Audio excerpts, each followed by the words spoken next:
Hi guys, it's me ChazzaHD and welcome to qualifying day at Silverstone for the 2023 British Grand Prix weekend. Hope you guys are doing well on what is, I think, going to be a very exciting day of not just qualifying. Of course, we're going to be doing some Formula 2 stuff as well, which we'll get into obviously in between practice 3 and qualifying. But as you guys, if you regularly tune into my qualifying streams, as you'll know, the Saturday of a Grand Prix weekend in 2023 does tend to be the highlight of the weekend most weekends.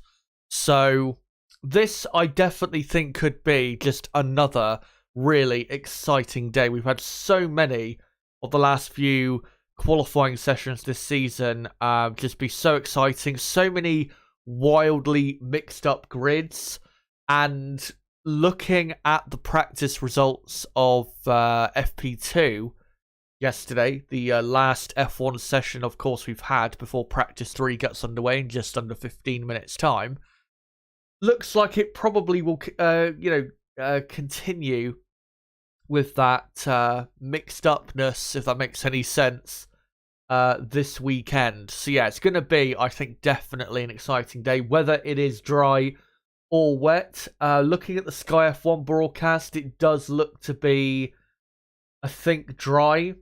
I don't think I could see any rain falling, and I did watch the F3 sprint race. There was some rain in that race, but not as much as I think I was expecting. So weather actually looks a bit drier at the minute than I think probably forecast. And I have looked at the weather forecast before I came on today. Does still look like it's going to be wet for a certain part of practice 3. Maybe not all of practice 3. Maybe the second half of practice 3 will be the wet part. The F2 sprint race will probably be held in wet conditions mostly. But for qualifying, which starts at 3 p.m. UK time, obviously local time, it does look like, looking at the forecast, that it's going to be dry, because the real threat of rain is between now and about 2 p.m. local time, which is obviously an hour before qualifying begins. After that, the threat of rain diminishes quite a bit for the rest of the day in Northamptonshire, where the track is located. So yeah, still think it'll be a dry session. Conditions, though, not ideal. Of course, with the rain coming occasionally, it washes the rubber laid down by the F3, F2, and F1 cars, and that definitely will make the track quite hard at times to drive. After what we saw yesterday, where obviously it was a clear, beautiful day, no threat of rain at all, and plenty of rubber was laid down, and the cars were definitely getting a lot more up to grip in practice 2 than they did earlier in the day. But yeah, with the conditions the way they are today, it's definitely going to be interesting to see how the drivers and the teams cope with those conditions. But yeah, practice 3 gets underway in about 10.5 minutes time. Just want to say quickly, to everyone watching, of course, hope you're all doing well, no matter where you are on this Saturday, what time zone you're in. Hope you're all having the best day possible, and I hope you will enjoy this stream today.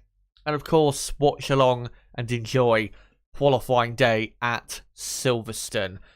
Before, though, we get more in-depth into practice 3 and what I'm looking out for, let's go through the results of practice 2. So Max Verstappen ended up quickest by 0.02 of a second over Carlos Sainz in the Ferrari. On low fuel pace, Red Bull and Ferrari look like they're pretty much equal, and really pretty much equal through all sectors. Maybe you could argue the first sector, the Red Bull, just a bit too quick, but I think ultimately Red Bull and Ferrari, again, on low fuel, probably even in dry or wet conditions, I think they are pretty much equal this weekend. Alexander Albon, third in the Williams. He was also in the top 3 in practice 1. Albon didn't actually know why, and Williams didn't know why they were so quick yesterday. Obviously, Logan Sargent, you can see up there in P5 as well. That is really the main thing I'm looking out for in this practice 3 session. Will Williams carry through that pace to today? I really hope they can, or carry through most of that pace, because it would be so great to see Williams fighting with, on pure performance, Aston Martin, McLaren, Mercedes. It would be so good to see. So yeah, Albon was in P3, only 0.2 of a second away from Max Verstappen in the Red Bull. Sergio Perez was in P4 with Logan Sargent, in P5. Stroll 6th, Hülkenberg 7th, looking good again. Gasly 8th, Piastri 9th, and Fernando Alonso in P10. And then for the rest of the field, Joe, Russell, Ocon, Norris, Hamilton, Bottas, Magnussen, Tsunoda, De Vries, and then Charles Leclerc last, because Leclerc did not go out at all during practice 2, because Leclerc had an electrical issue. Ferrari actually had to break the curfew to make sure his car was fully fixed and ready for today. There won't be any penalty for that, by the way, so don't worry if you are a fan of the Scuderia. And his car should be fine for today. But of course, it is an hour of practice missed, and maybe that'll have an effect on the rest of his weekend, especially on the race, because of course he missed out, Leclerc, on doing the long runs. I do expect him to be doing some heavy fuel running, though, in practice 3. No doubt about that. So we'll go back to this, and I'll just get the countdown back on the screen, as we've got 8 minutes to go now until practice 3 begins. So yeah, what I'm looking out for in this session is Williams. How will they do today? Was it just very particular, the handling of their car compared to others? Was it very particular to the conditions yesterday, being, a bit windier and quite hot? Will they be able to do it in much cooler conditions? We'll have to see. Also looking out to see Mercedes. Can they improve on what was a terrible Friday practice day? I think definitely Mercedes were quicker yesterday than what they showed, but I don't think they're much quicker than really what they showed in practice. And yeah, really what I'm looking out for with Mercedes is the handling of the car in slow corners, because in the slow corners, the Mercedes looked really poor. Also looking out to see how McLaren get on.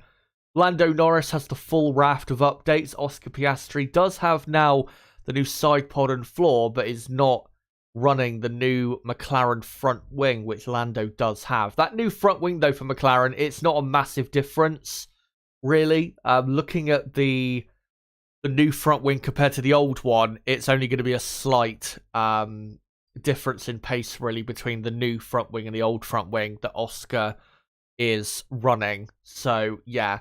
I don't expect there to be a massive difference in the upgrades then. Oscar was actually ahead of Lando in practice 2. Aston Martin looked pretty good. Alpine, I know Sky F1 yesterday were hyping them up quite a bit, but I really don't think they look that quick.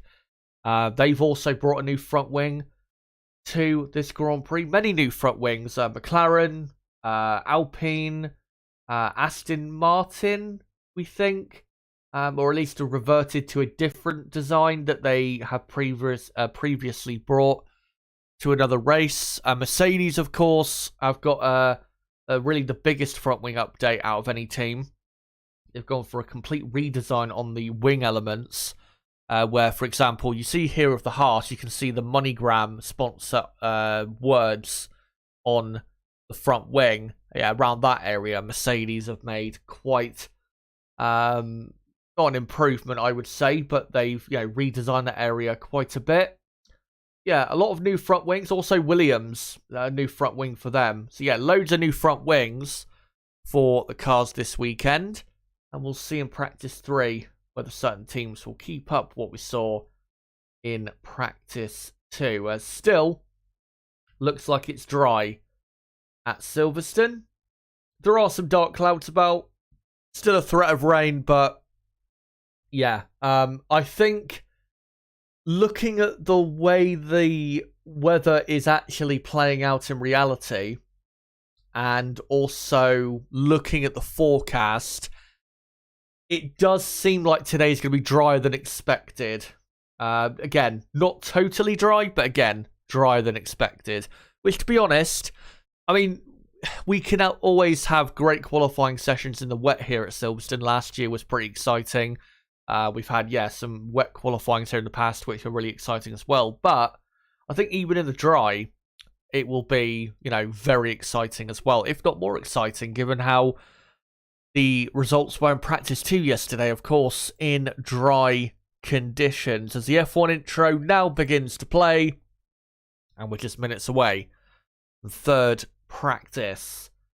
And, we'll see how the teams get on.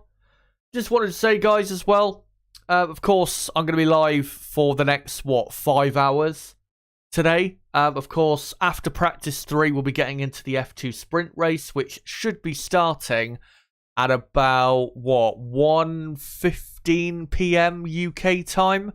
And then by the time that's over and done with, we'll have about 45 minutes to build up properly into qualifying. Then, of course, qualifying starts at 3 p.m. UK time, which is in about 3.5 hours from now. And then, obviously, that's an hour-long session. And then I'll be doing a reaction to the session for probably 20 to 30 minutes. And, of course, tomorrow, remember, guys, I will be live from 1 p.m. UK time. That's 2 hours before the race starts. The race preview and race watch-along and reaction. And, of course, on Monday, I'll be doing a weekend review. And really just a review of the last 2 races and just where the field now sit after the first 10 races of 2023. As they're just showing on the broadcast there. The tyres brought this weekend, the C1, C2 and C3. Quite a bit harder compounds than what we saw at the Red Bull Ring, which is not a surprise because this track wears out the tyres a lot more with how long the corners are. And the load put through the tyres is quite a bit more than a lot of other tracks you do see. And of course, the Pirelli tyres are reprofiled now to cope with the loads a bit better of these cars. Or cars, not cards. So, bit different Pirelli tyres. Still, the soft compound tyre, the C3, looking very quick compared to the C2 compound. As we saw in pre-season testing, the C3 compound 1 second quicker than the C2. So, no way, really, you're going to be able to do good lap times on the C2 or the C1, of course. As looking, kind of 50-50 as to whether it's going to rain or not, looking at the sky. But anyway, I think we will move away from this and get into the watch-along itself, as I'll just move this up. And of course, practice 3 an hour long. I'll sync up the timer at the 59-minute mark. And to be honest, for practice 3, I would probably I would prefer it to remain dry for third practice because, again, I really want to see if what we saw yesterday will carry through to today, especially with the man on the TV broadcast right now, Alexander Albon for Williams. Williams, of course, it is their 800th Grand Prix, along with, of course, their home race. And if they carry through the pace they showed yesterday for the rest of the weekend, it could be a very famous home race for them. Of course, Williams 9th in the championship. They were to grab quite a few points this weekend. They would go up to probably 7th, which would be the highest Williams have been in the championship since 2017. 6 years ago, of course. As we're just moments away. I'll let you know when the session officially gets going. Just to let you guys know as well, I do have a poll running in the chat. I've asked you guys who will take pole position today at the 2023 British Grand Prix. The options are Verstappen, Leclerc, Sainz and Hamilton. Let me know who you think will take pole position. And of course, I'll keep that poll running, as the risk of rain for third practice, according to the FIA, is 90%. I think that's probably an overestimation looking at the sky, to be honest. But we'll see whether they're correct or not, as the session has officially got underway. And yeah, I'll get the timer up on screen in about 45 seconds' time. Yeah, with the poll, obviously I'll keep it running until, say, 5 minutes before qualifying. So it'll keep running for another 2.5 or 3.5 hours. As the first car on track is an Aston Martin of Fernando Alonso, who is incredible around this racetrack.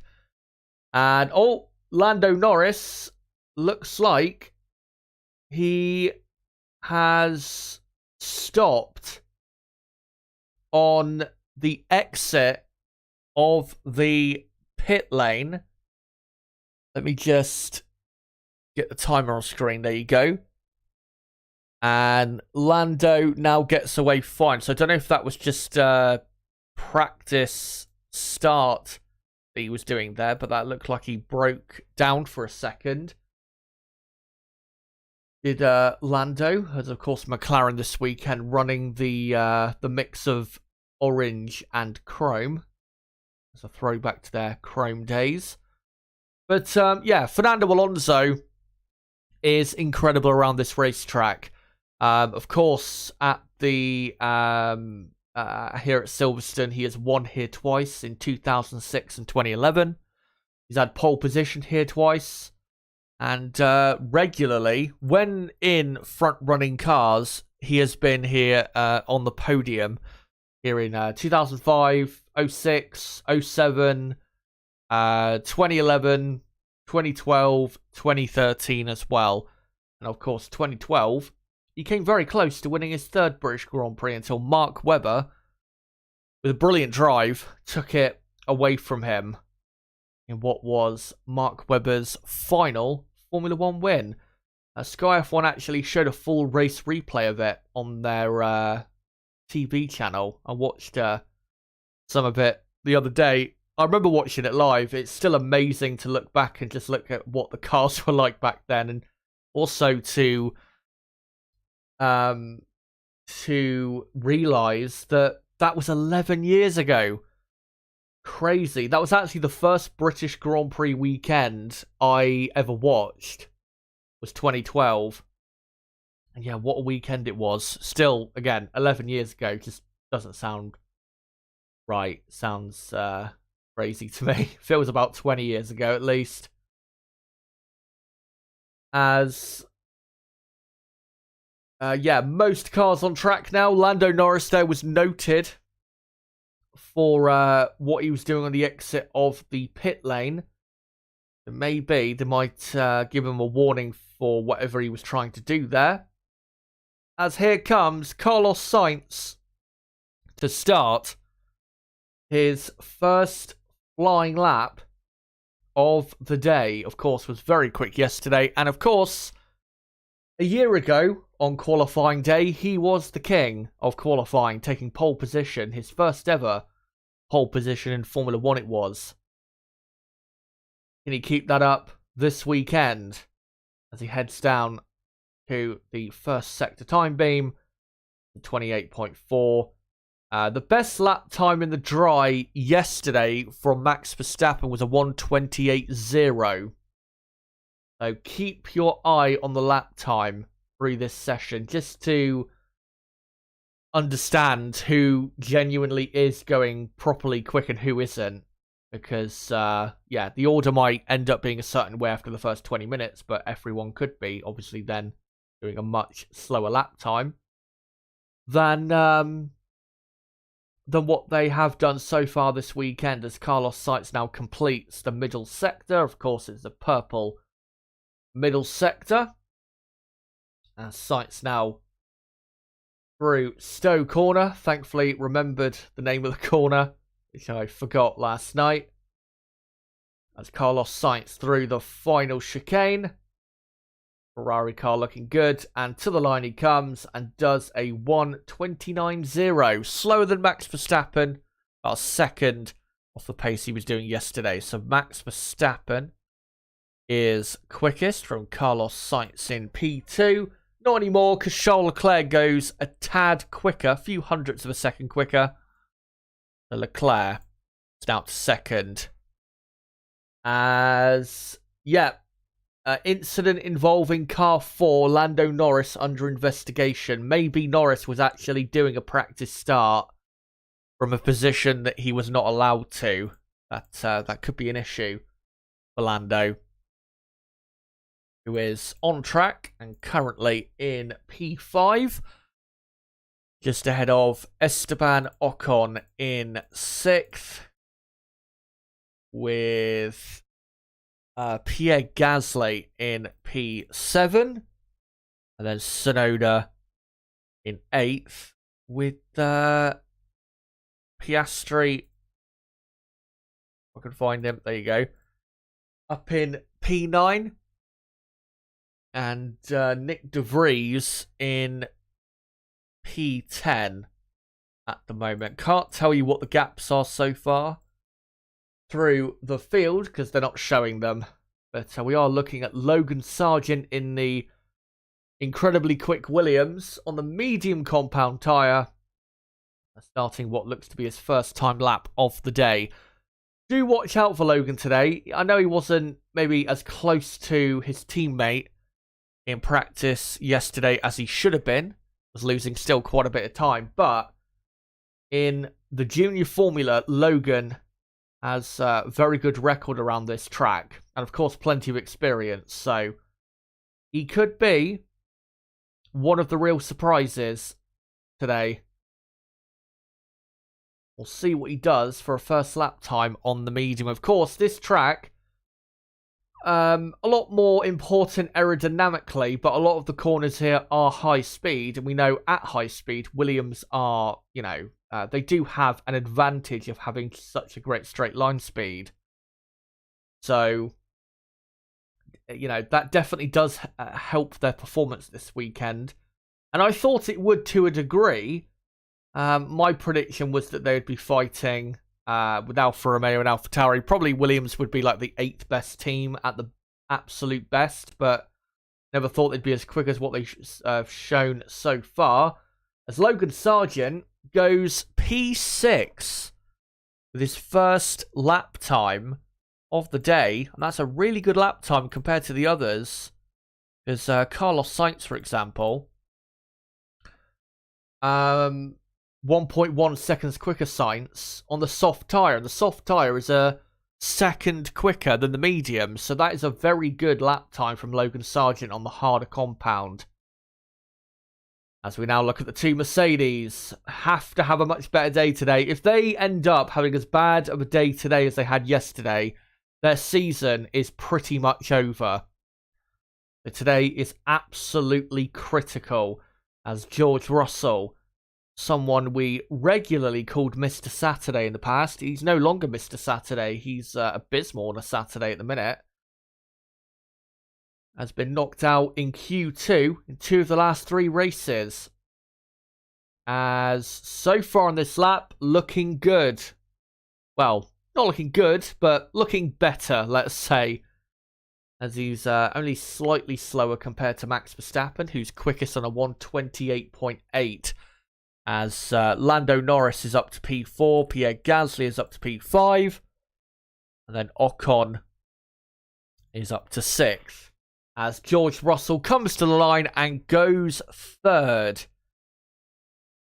So good first time there on the board. That's a 29.0 from Russell, and that is actually quicker than what he did in practice. As Lewis Hamilton goes up to 2nd now. And yeah, those lap times on the two Mercedes are actually quicker than what we saw in practice too. So that is now their quickest lap times of the weekend so far. Don't know how close Hamilton was to Verstappen. But yeah. Obviously, The car's not quite going at full pelt just yet. So they're just showing there the Aston Martin factory. Half a mile from the main entrance at Silverstone. That is how close they are. And you can literally see the exit of Luffield from that helicopter cam where the factory is. That's how close it is. And I think when I went in 2018, it was the Force India. I think it became the Racing Point garage during that summer that I went to Silverstone in 2018. And yeah, it is remarkably close when you actually go in person. As Oscar Piastri now is up to P7 with Gasly 8th. Nick De Vries is now 9th with Ocon in P10. And yeah, 2 Aston Martins on the mediums. Be interesting to see what they can do on this harder compound tyre. And Alonso, very good lap so far. Only half a second down on Verstappen after the first 2 sectors. As Max Verstappen went a lot quicker with his previous best lap. But Carlos Sainz now goes quickest on a 1:27.9. That's the best lap time of the weekend so far. As Alonso comes to the line and only goes P8. And Lance Stroll, where does he go? He goes up to 10th place. Max Verstappen, by the way, is on the medium compound tyre. And is only 0.3 of a second slower than Sainz, which is incredibly ominous for really the rest of the weekend. Because, again, there's a 1 second difference between the 2 compounds. So, in reality, Max, at the minute, if he was on a soft tyre, probably would be doing a low 1:27. As I think Gasly there complaining about the car hitting the ground too much through Copse Corner. And here's a replay of Leclerc having oversteer on turn 3 at the beginning of the loop. But yeah, top 10 at the minute. Sainz, Verstappen, Perez, Hamilton, Leclerc, Russell, Norris, Alonso. Yeah, Alonso 8th. And then, yeah, Piastri 9th. Well, not anymore, because Esteban Ocon is into the top 10. And Ocon has gone up to 8th place. And then you got Alonso 9th, Piastri 10th, and then Stroll 11th. Gasly 12th, De Vries 13th, Magnussen in P14. And then Tsunoda 15th, Albon in 16th, Sargent 17th, and then the 2 Alfa Romeos and Hulkenberg have not done a proper lap time so far. Hulkenberg, though, is on, by the look of it, a heavy fueled run. As he's got a McLaren behind him, desperately trying to find his way past. As Hulkenberg not letting the McLaren through at all. As George Russell on the soft compound tyre is now up to P3 as Hulkenberg gets the time on the board, but it's 5.5 seconds down on Carlos Sainz. As Charles Leclerc now goes up to P2, a 10th of a second down on Sainz. So yeah, Ferrari 1-2 for the time being. PT Yannick says it's raining here in Stratford House, Silverstone. Still dry for the minute, just very dark clouds. We'll see whether the rain does come. As we're now looking at Fernando Alonso on another timed run. So is Lance Stroll as white flags are waving for a slow car on the exit of Copse Corner. As looking at the radar, looks like we've got rain coming from London, really, up to Silverstone, which is in the northern part, let's say, of the southeast. So, yeah, rain does look like it's on its way. As the 2 Aston Martins continue round. Lance Stroll doing a very good lap so far as Yuki Tsunoda goes up to P8 in the AlphaTauri. And Fernando Alonso goes up to 6th. As here is Lance Stroll. What can he do? As he comes through the final corner to the line, and he goes P5. Only 0.8 of a second down on Carlos Sainz. That is a very impressive pace from Aston Martin, given the difference in tyre compounds. As Logan Sargent does not improve his final sector and only goes P12. That's not a bad lap, though, by any means, as Alex Albon, who has been a lot quicker this weekend, is about to complete the middle sector. And, yeah, middle sector not as great as we would have expected, as Lewis Hamilton now does a purple first sector. As Albon now exiting Stowe into the final chicane. And Albon will probably go, I don't know, 10th, 11th, something like that with this lap. And he goes 11th with that lap. So, yeah. Not that impressive, the Williams pace so far. But, yeah. I mean, when you do the tyre correction, they're not that much quicker, really, with their running at the minute compared to practice 2. So Williams definitely could go quicker, even on that medium compound tyre. I don't have any doubt about that. As Lewis Hamilton has done 2 personal best sectors. How does he do through the final chicane? And yeah, the car, way better balanced than yesterday. Looks a lot smoother, and that's what helps him go quickest with a purple final sector. Mercedes looking a lot better here in practice 3. A 27.9.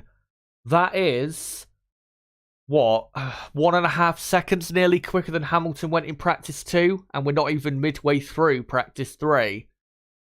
As Carlos Sainz comes to the line, improves. Does he? No. He stays in second at a poor middle sector. As Charles Leclerc has done a purple first sector and purple middle sector. This is a very good time from Leclerc.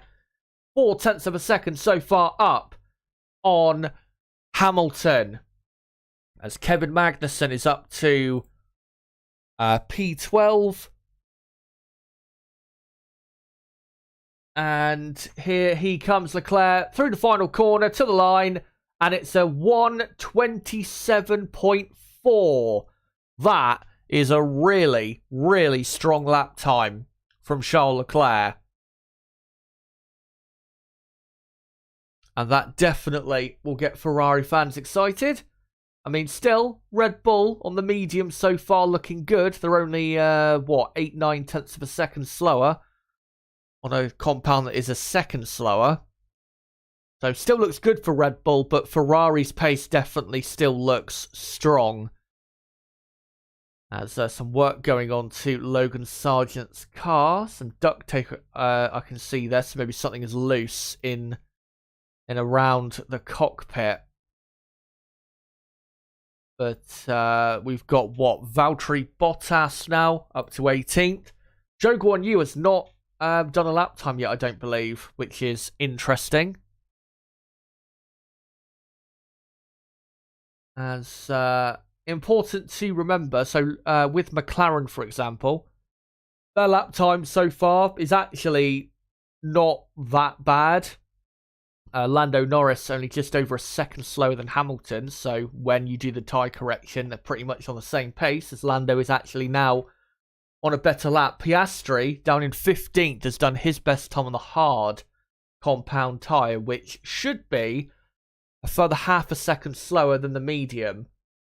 So when you compare Oscar's pace to Hamilton, yeah, McLaren look about on pace with Mercedes. Maybe quicker once you do the tyre correction.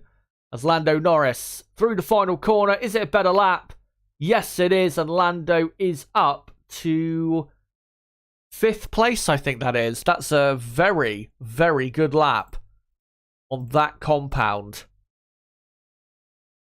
As now George Russell goes back up into the top 5.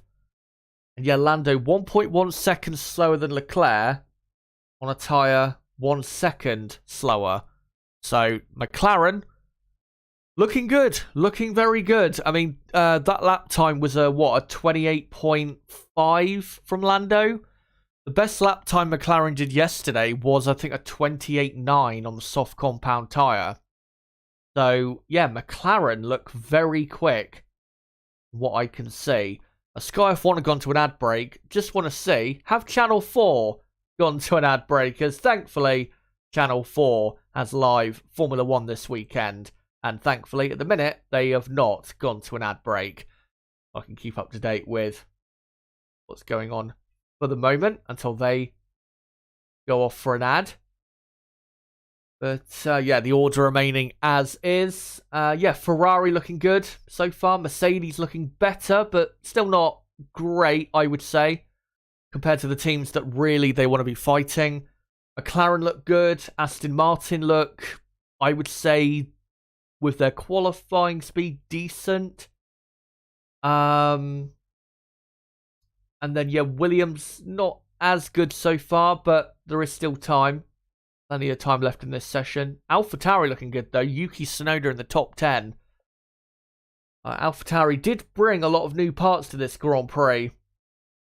So, we'll see how that works for them. As Red Bull tailing Perez. There might be a few spots of rain around turn 15, but we're expecting light rain. Initially, they say we've got a 25-minute window. As Perez has come back out on a set of medium compound tyres. And DRS is closed, so it looks like Perez is on a heavy fueled run. But Red Bull still looking probably the favourites on low fuel, just about. Yeah, Max, the lap time he's done on the medium, very good. Only 8.5 tenths slower than Leclerc. And yeah, most people have done their best times on the mediums. But even despite doing their best time on the mediums, there's still some of the teams going quicker than they went yesterday. So, yeah, interesting session so far. And to be honest, like I said, I hope this session finishes dry. Because I want to see, once everyone gets onto the soft tyre, just where the field is heading into qualifying, which is most likely going to be dry. But the chance of rain definitely quite a bit higher. Practice 3. As here is the Alpine of Pierre Gasly flying through Copse Corner. And he's done a personal best first sector. And Alex Albon just did a purple first sector on the soft compound tyre. So here we go. Williams now going for it. As Pierre Gasly. And 2 personal best sectors. And it's just now flying through. Or flying now down to the final chicane of turns 16 and 17. And Gasly, where will he go? He goes up to second place. That is a very good lap time by Pierre Gasly. Very strong, ahead of even the Mercedes of Lewis Hamilton. And much quicker than Alpine have gone so far this weekend. As Alex Albon has improved his middle sector. How close can he get to Leclerc? As Tsunoda, I think it is, has improved up to P7. Here comes Albon. Albon now goes up to P2. Only just under 2 tenths of a second slower than Leclerc on the same compound. So Williams, for the moment, do genuinely have really strong quali pace. As here comes Fernando Alonso to the line. Where will he go? He goes up to 3rd. That's about where you would expect them to be after practice yesterday. But Alonso actually 2 tenths of a second slower than Albon, as the FIA now say wet track. Can't see anything on the track right now to suggest that it is definitely a wet track. Let me just go back to Sky F1 and see if they're back yet. Thankfully, they are. As Nick De Vries is now up to P10. So AlphaTauri not looking too bad so far. As Logan Sargent through the final chicane. Where will he go? And he goes up to P7. Still, though, losing a lot of lap time to his teammate, which is disappointing. Let me just update that. So, yeah, Sargent up to 7th, but yeah, over half a second slower than Albon, which is not good enough. He needs to improve on that. As we've got others out there on soft tyres, as Piastri looks like he's backed off, I think. Or is he backed off? I'm not quite sure. No, doesn't. Yeah, he has. He's backed off. And it might be now because there are, or there is, some now rain falling properly, which is now slowing down the racetrack, as many cars now coming back into the pit lane.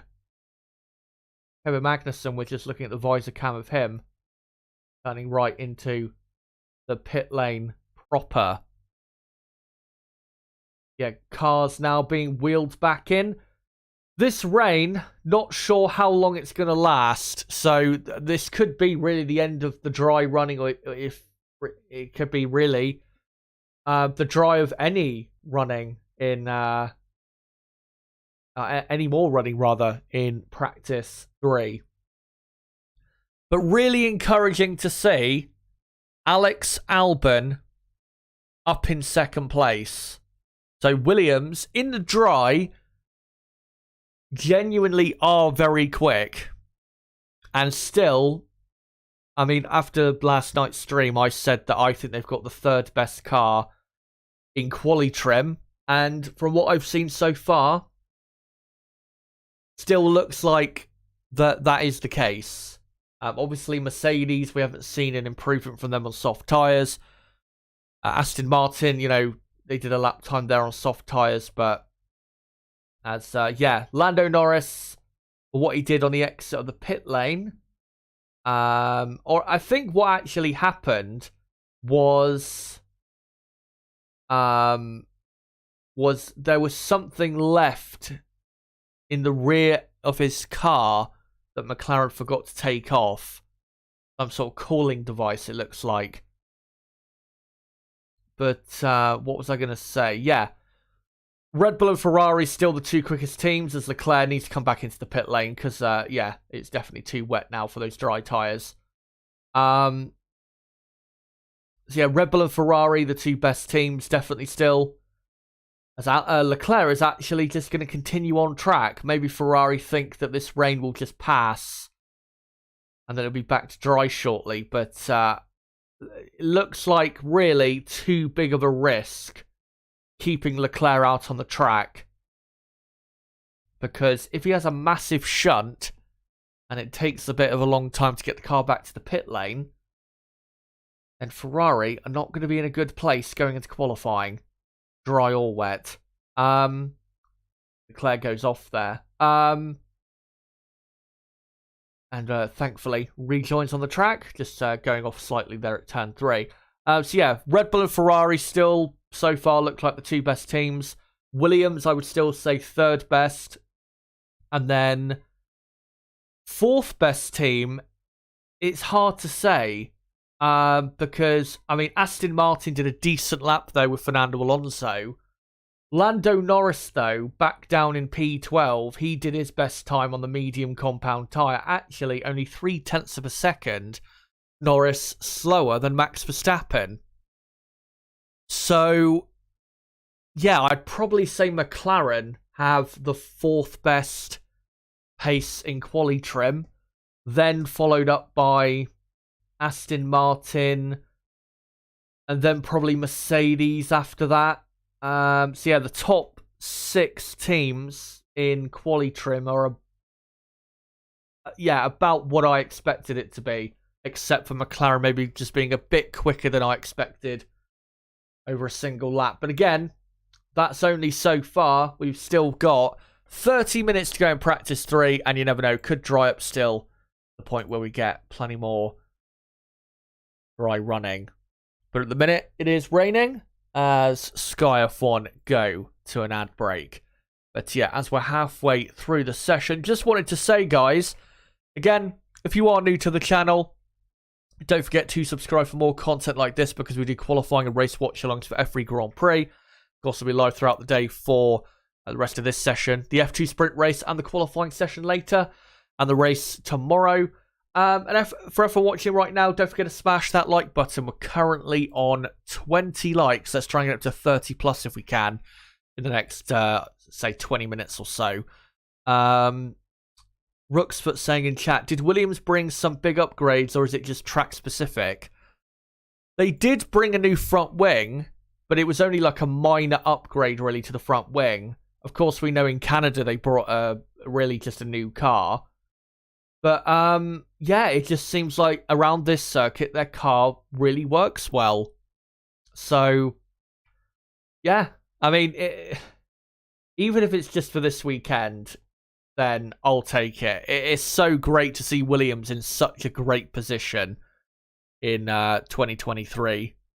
Really, since that upgrade they brought at Canada, obviously finished in P7 in the race Albon in that race, and was obviously in the top 10 in qualifying, was in the top 10 in qualifying in Austria, only missed out by a few seconds in the race for a point. And yes, so far this weekend has looked super quick, and Williams have looked super quick. So, yeah. I mean, there's a lot of important corners here. This track definitely does showcase who has really good downforce, but you do also have to have a really good amount of straight line speed because of the high speed nature of this circuit. And of course, Williams have the best top speed of any team. Their car is incredibly slippery through the air, but they also seem to have really good downforce to go with it. So yeah, if they keep this up for this weekend and score like, I don't know, 10 points tomorrow, or 8 points, or even 6 points, you would have to think that Williams could probably keep this up at other racetracks between now and the end of the year. And definitely, when we get to Spa in 3 weeks and Monza in early September, it is going to be so interesting to see where Williams are at those tracks, because if they're this quick here, they should be unbelievably quick around those circuits, which is, yeah, just great to see. Just trying to see on Twitter if there's any news I can bring you guys. And yeah, can't see anything for the minute.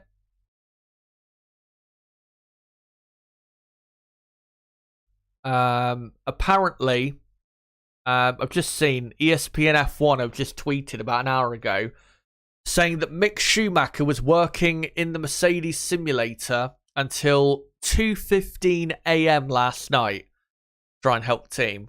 Great commitment, but whether it will work or not, we'll have to see.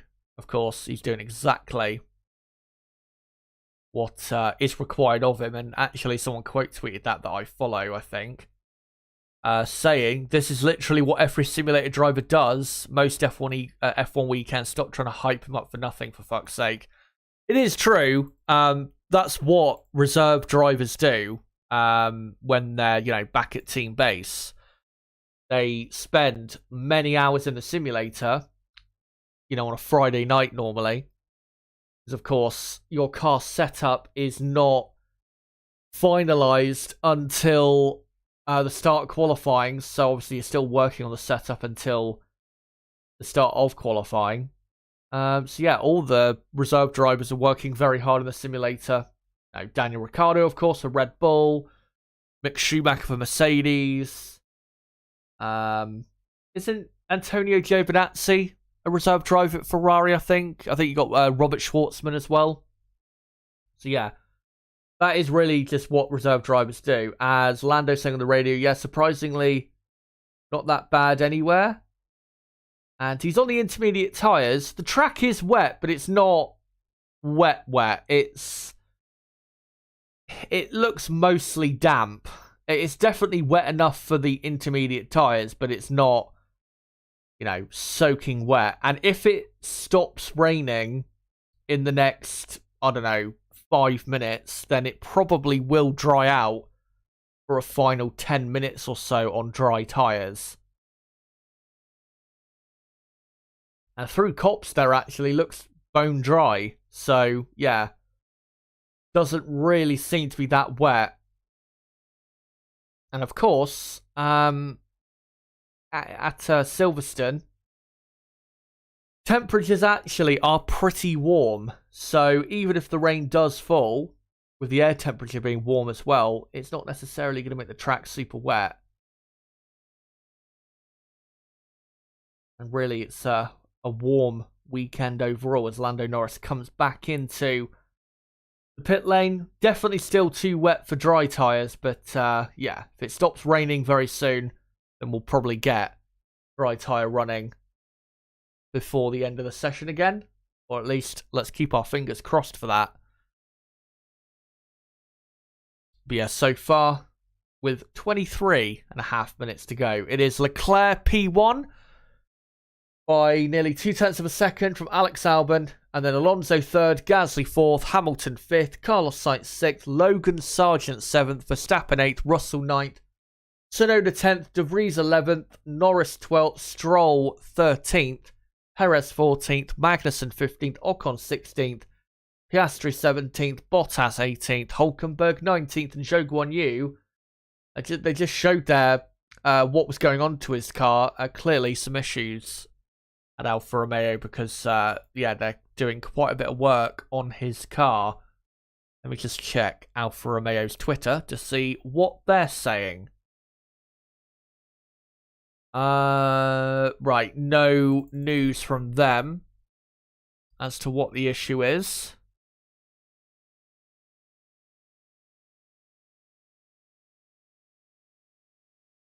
And, yeah, can't see exactly what is wrong there. As Leclerc now out on the track on intermediate tyres. I mean, it is still worthwhile for the teams to go out on inters, as we've now got a lot of cars on track. Pretty much half the cars on the grid now on the circuit. Yeah, it is worthwhile to still get out on track because, of course, it could be wet in qualifying, so you do want to get some experience of what the car feels like in damp conditions. Of course, the handling of the car can be quite a bit different. But still, through Cops and then Maggots, Beckett's, Chapel, and even on to the beginning of the Hangar Straight, it looks dry. It's really only wet through Stowe Corner, the final sector mostly, and then really the first sector. But yeah, the middle sector looks mostly dry. As Leclerc now back into the pit lane. As Ferrari telling Sainz more rain expected in 4 to 5 minutes. So we'll see if that does happen or not. British weather, of course, is infamous. You never know what's going to happen when rain is about. You could get some rain, lots of rain. I mean, when we go to certain areas of the world like Asia, if it starts raining, it's going to be an absolute bucket load of rain. And it's going to be incredibly bad. We saw it in Singapore last year before the race started. We had an absolutely gigantic downpour. Obviously, in Malaysia, we saw plenty of times when the rain came down, it was it seemed like the end of the world when the rain came down. And yeah, in other countries, again, when it starts to rain, it either doesn't rain at all, or it absolutely buckets down. At Silverstone, or not at Silverstone, but in Britain especially, you just don't know how much rain you're going to get. You could get a few spots, you could get a medium type shower, you could get multiple on and off showers, really heavy rain. You just don't know what type of rain you're going to get. It could be literally anything. And that's what makes it so difficult to anticipate sometimes for the teams, as the track looks mostly dry now. But again, rain, they reckon, is on its way, as now Oscar Piastri is, not Oscar Piastri, Lando Norris is now back out on track. Soft tyres, looking at the track, it now looks, dry enough for the dry tyres. So he should be okay, Lando. Of course, his best lap time so far on the medium. If it does dry out enough, though, for Lando to get in a good soft tyre run, he probably should be going up to 2nd or 3rd place, given how quick his medium tyre run was. As Lando now onto the hangar straight. And we'll see what he does in a moment as he actually goes wide and off the track at Stowe. So the track's still not quite dry enough, but it's nearly there. It's just a bit too damp, I would say, at the minute. Good to see, by the way, Dane in chat. Josiah, good to see you. Good to see G Walker, Silverback. Good to see you all. Mr. Young Hegelian, good to see you all. Yes, Mr. Young Hegelian says, Sargent is consistently half a second slower than Albon. Unacceptable. Yes. I mean, being in the top 10, that would be good for Logan, obviously, but you are right. With how quick Williams are, he has no excuse to be over half a second slower than his teammate. And I know Albon has a bit more experience around this track than Logan does. Albon did do a lot of his racing, I believe, in the UK. So, as Red Bull, I think, telling Perez that it's raining in the pit lane again. As Lando Norris, for some reason, going a bit slow there. And Esteban Ocon now overtaking me up the inside into Copse. I think Ocon on the intermediate tyres is now most people are in the pit lane. What was I going to say? Yeah, to be that far off is just, unacceptable. So, I mean, given Albon, I think, is probably a better driver than Logan. Even once Logan gets up to his absolute peak, I think Albon will still prove to be a better driver than Logan for Williams. Logan really should be only like, around this track, probably 0.2 or 2.5 tenths of a second off. Which, if he was only 2 to 2.5 tenths off, he'd been 3rd or 4th place. Not down in P7. And that, if Williams do carry through this really strong pace to qualifying, if it's dry, that is what is going to cost Logan Sargent finishing in the top 10 in qualifying later. Is a big chunk of time he's losing to his teammate. As Esteban Ocon continues on with another lap on the Inters. I've got to say, Alpine do look... let's just look at what their lap times are. Yeah, Alpine look maybe slightly quicker than I expected them to be, but still, I don't think they're that quick in reality. They're definitely not as quick as Red Bull, Ferrari, Williams, Aston Martin. Probably Mercedes are quicker than them as well. And McLaren, obviously. So, yeah, they're still not that quick, but they might just have edged their way ahead of Haas F1. It's going to be a difficult qualifying for them, for sure. John Hawking says Logan just needs to change his surname to Major or General. Dane says if Vettel was in the Alpine car, they would have done a lot better. Remember, Vettel almost put the Aston in 6th in the Constructors last year. Yeah, if they had Vettel in that car, I'm sure they would have had quite a few more points this season. Because even though Sebastian last season was not in every race at his best, he had a mostly good season for Aston Martin. So, yeah. As I've said before, that's what Alpine are missing. They need a front-running driver and a person who's got that type of pace to be in a front-running car. Like your Alonso's, Leclerc's, Norris's. Drivers of that quality at the very least. And talent level. That's what they need in their car. And Ocon and Gasly, they are not of that quality. They're both very good drivers. They're just not, they're not top quality. Which is what, really, I would say was a massive reason for why they finished 4th in the championship last season. Because without Fernando Alonso's consistency and brilliance in the races, I'm not sure they would have actually finished in P4 despite having a faster car to McLaren. What's going on with Max? His best time so far has been done on the medium. And there is a big time delta between the soft and the medium. So, yeah. Despite that, Max is still looking very good, I think, for qualifying later. So, if you are a Max fan out there, then don't worry. Because, yeah, pace still looks very good.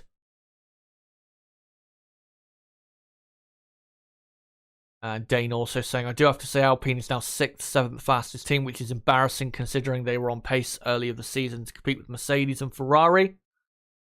Yeah. I mean, in Monaco, they were, probably the 4th best team on pure pace. I know they beat Ferrari to the podium, but I think Ferrari in clear air were quicker than them. We have to remember Leclerc did end up ahead of Ocon in qualifying and in the race. I think that absolutely confirms that Ferrari that weekend were quicker. Carlos Sainz on the harder tyre was all over the back of Ocon for so many laps, even with a damaged front wing. So, yeah.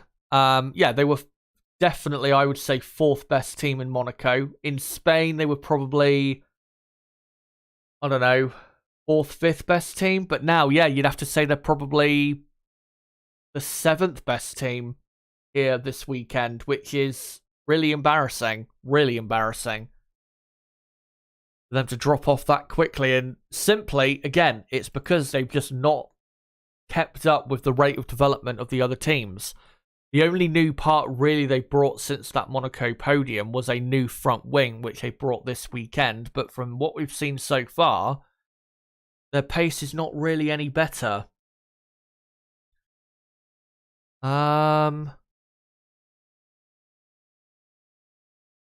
Let's see if there's any let's see if there's any news I can find on Twitter. I just seen something that Andrew Shovlin, who of course, is one of the top people at Mercedes, has said that the race pace of the Mercedes looks very good and could put them on the podium. And then it goes on to say, one lap pace is still lacking though, might not even put the car in the top 10. That's the thing. Their race pace on Friday was very strong. There's no doubt about that. But if they barely get one car into the top 10, or even both cars get eliminated in Q2, which I don't think is impossible today, then yeah, it doesn't matter how quick they are in the race. They won't finish on the podium because they'll give themselves way too much work to do, and they'll have too many cars to overtake to be able to finish on the podium. So if they are going to properly deliver on that great race pace, they've got to secure a good grid position. But from what I've seen of the dry running so far, they are not one of the top 4 quickest teams in qualifying trim, and probably not even the top 5 quickest teams in qualifying trim. They still, to me, look at best the 6th quickest team over a single lap, which is nowhere near good enough.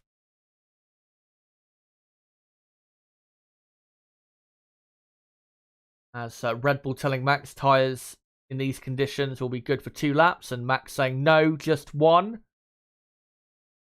As Max is now going to do a flying lap, and he's pushing by the looks of it just to find where the limit is in the wet conditions.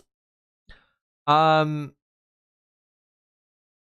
yeah, come to think of it, I didn't actually think of this yesterday, but from what we've seen so far, guys, again, in quali trim, Mercedes are, by the looks of it, the slowest Mercedes-powered team.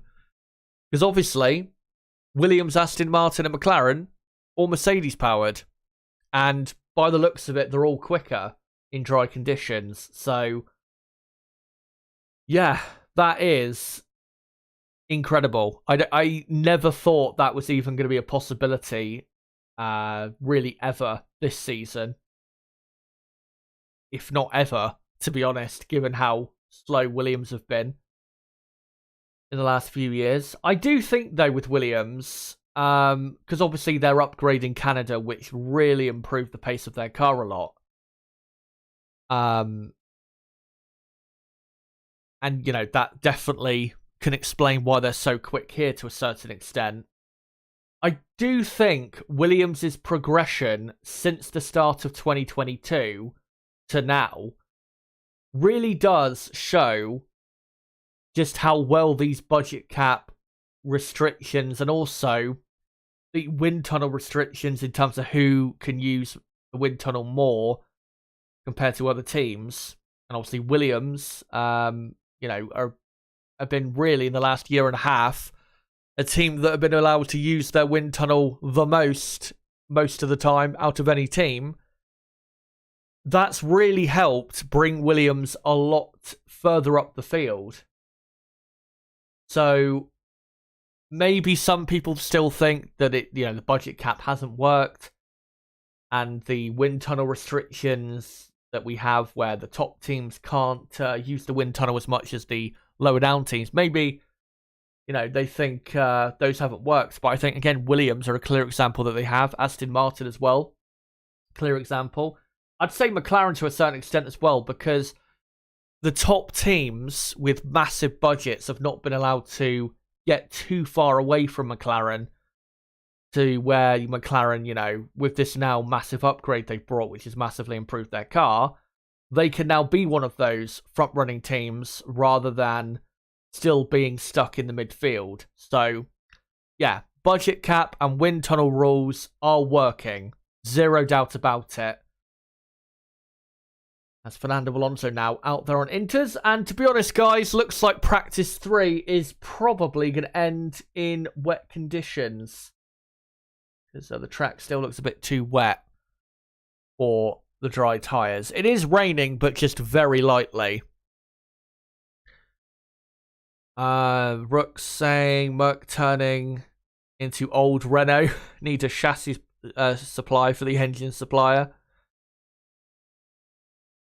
KG says, does Mercedes have the rear wheel covers on? I forgot to look. If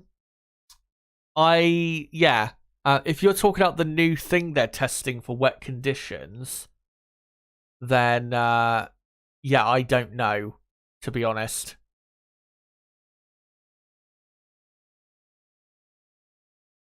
But Josiah saying in chat, or asking rather, would you suggest Mercedes need to run a lower rear wing, considering they've got no pace anyway? They may as well try something different.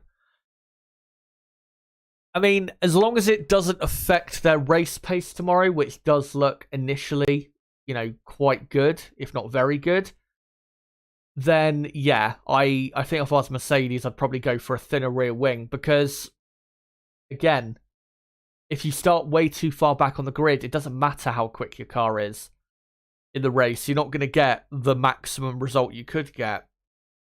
So I probably would, yeah, just trim the downforce slightly in a way that doesn't affect the car and its downforce too much to the point where you're losing then a lot of time through, taking downforce off.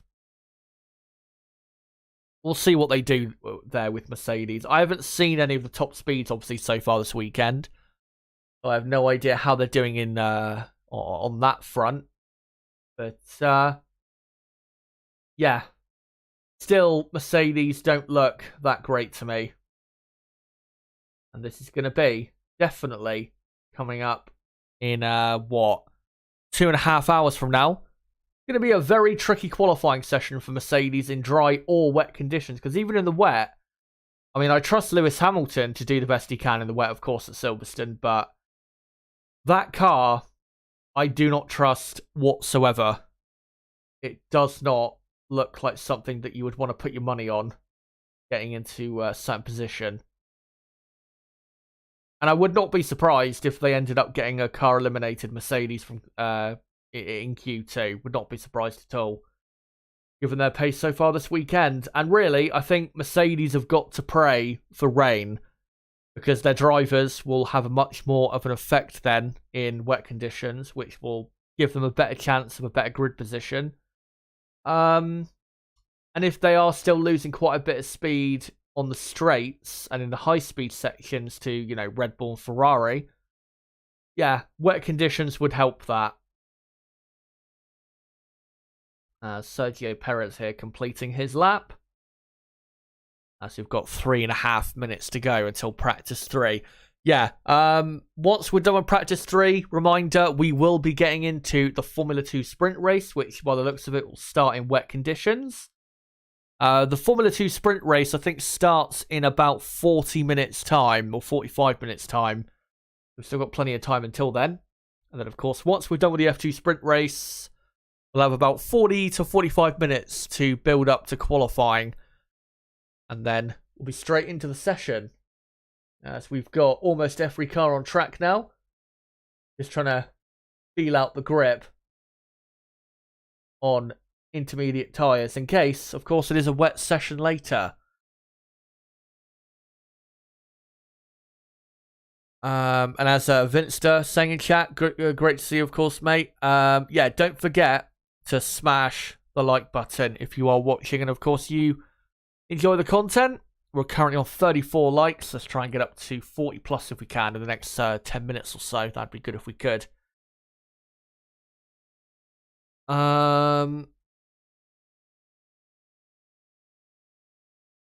Let's see if I can find any news on Twitter quickly.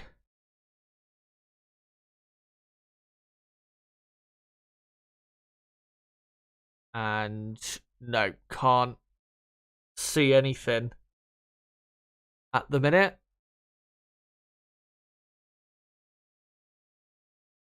What time is qualifying? Qualifying is in 2.5 hours at 3 p.m. UK time. I assume you're in the UK. I think most of my fan base, most of my viewers are from the UK. UK, US, and Europe, of course. As, yeah, it's entering now the final 90 seconds of the session. As actually it's getting wetter and wetter.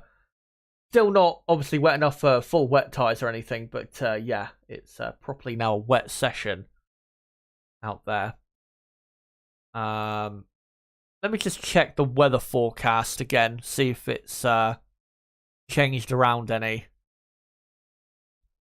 So, yeah, it's still really saying what it said a couple hours ago. So obviously it's raining right now, and this part of the day was always going to be the highest chance of rain at Silverstone. But when qualifying starts, the chance of rain drops quite a bit from, I think, 70%, 60%, down to about 30% or 25%. So it still is looking like it's going to be a dry qualifying.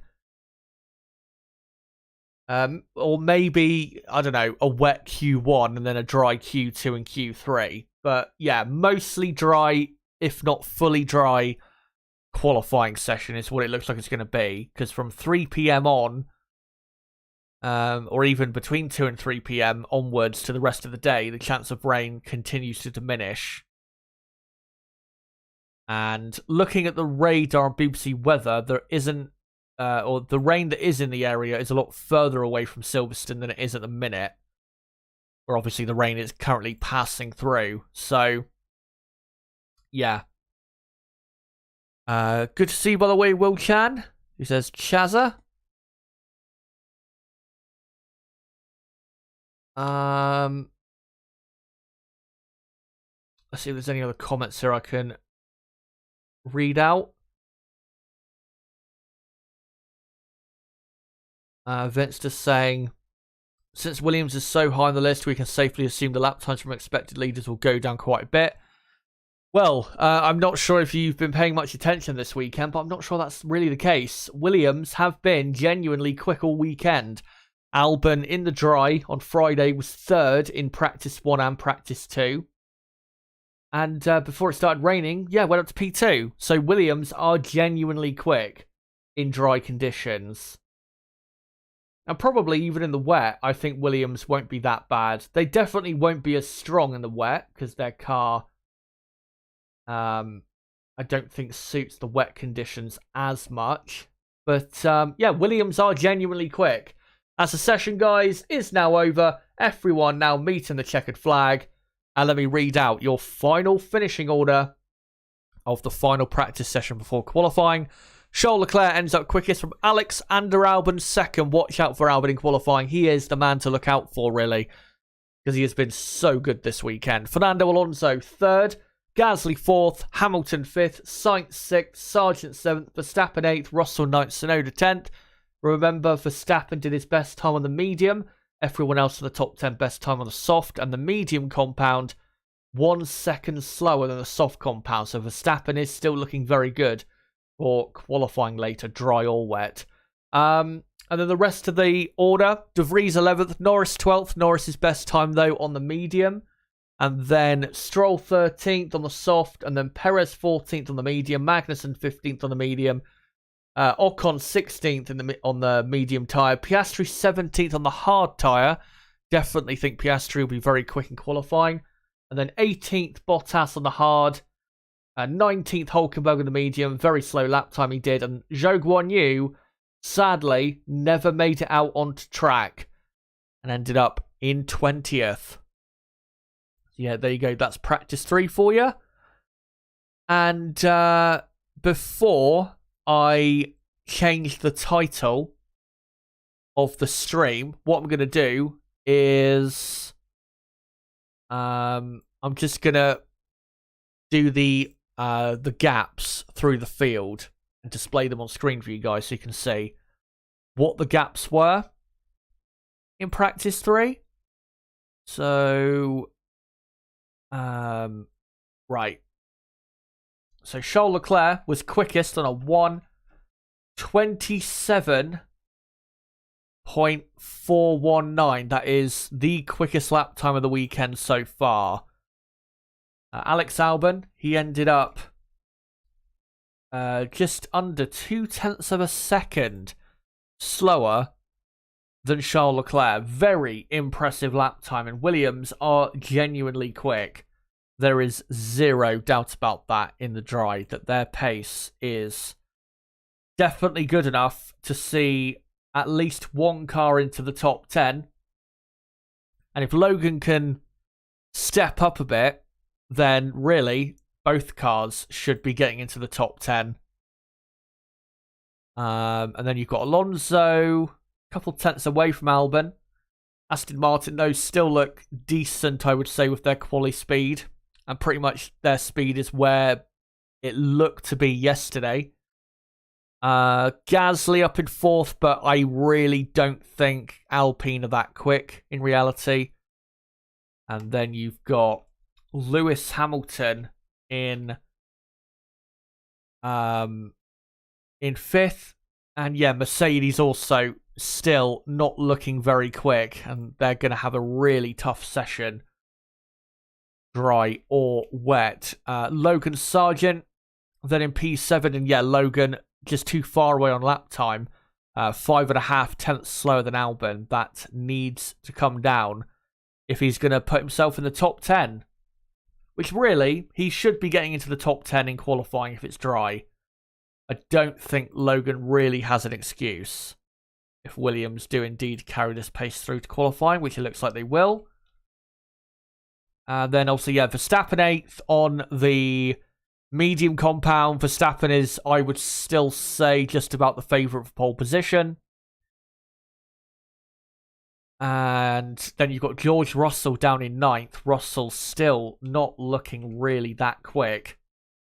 And really, Russell at the minute in quite bad form. And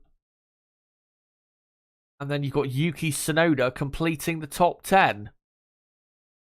But not necessarily sure that AlphaTauri are actually that quick, because their best times were done on the soft compound tyre compared to Haas, Ocon in the Alpine. The two McLarens obviously didn't do their best time, so I don't think AlphaTauri are legitimately that quick. But yeah, nonetheless, that's where they ended up. And yeah, Lando Norris in P12, look out for him in qualifying, because yeah, best time he did was on the medium. And when you do the tyre correction for what he would have done on the soft tyre, Lando would have actually been second in practice 3 if he did that lap time on the soft.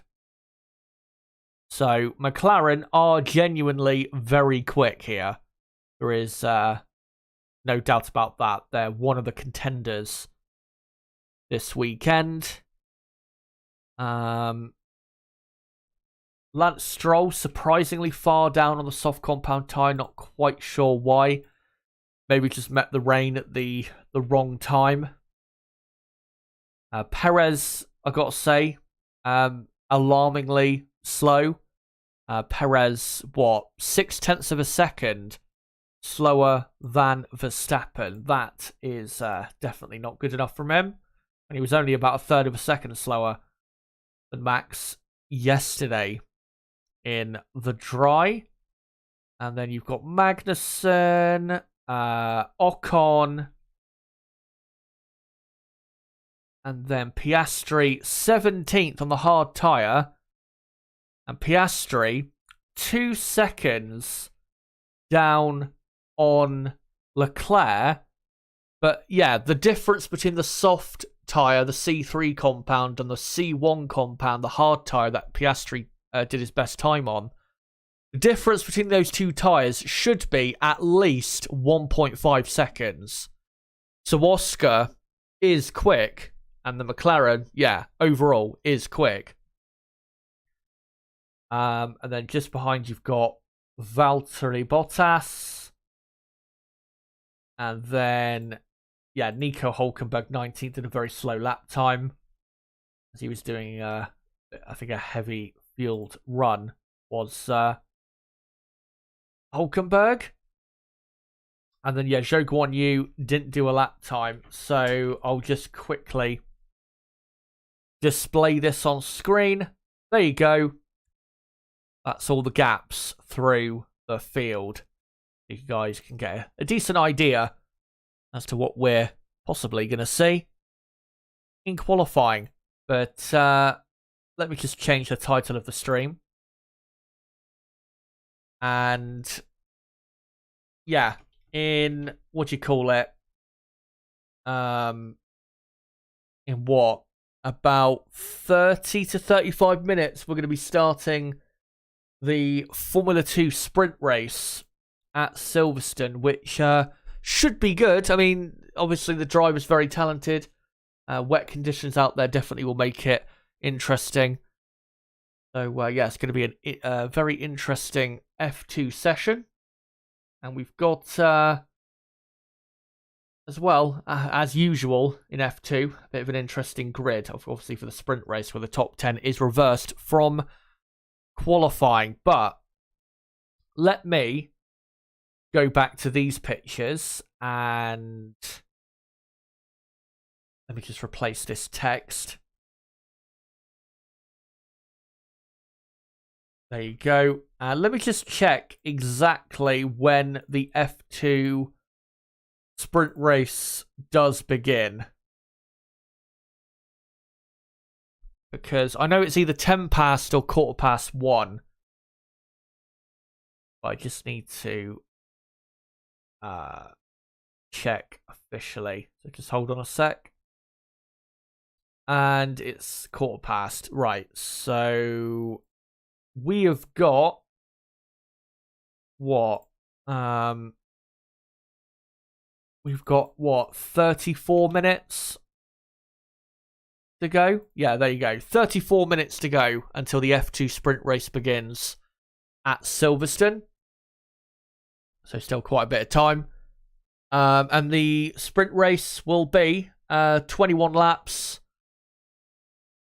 So not a massively long race, as long as there's no, safety cars or anything like that. But yeah, we'll be getting into that pretty soon.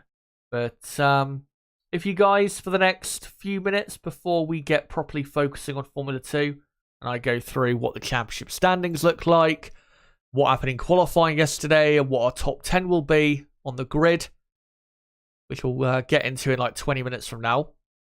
Yeah, let me know in the chat what you thought of the running so far this weekend. And yeah, if you've got any questions you want to ask, go for it.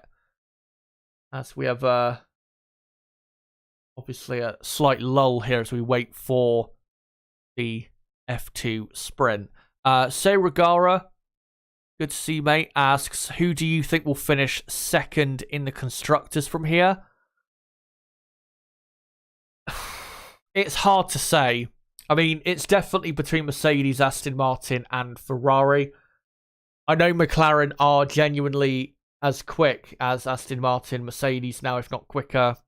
And to a degree, they're fighting with Ferrari on pace. But when you look at the championship, McLaren are just too far back. McLaren are, 140 points behind Mercedes in second. So I don't think McLaren realistically can finish any higher than 5th in the championship, which is sad for them. But then again, their problem, because they started the season too slow. If they started the season like this, McLaren would be definitely favourites for a top 3 in the championship, I reckon. It's hard to say because Mercedes, once they put their new side pod floor together in Monaco and their suspension they fitted as well, the pace looked a lot better.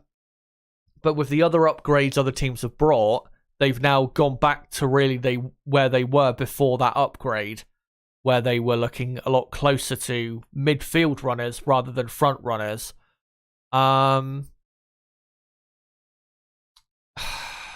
Yeah.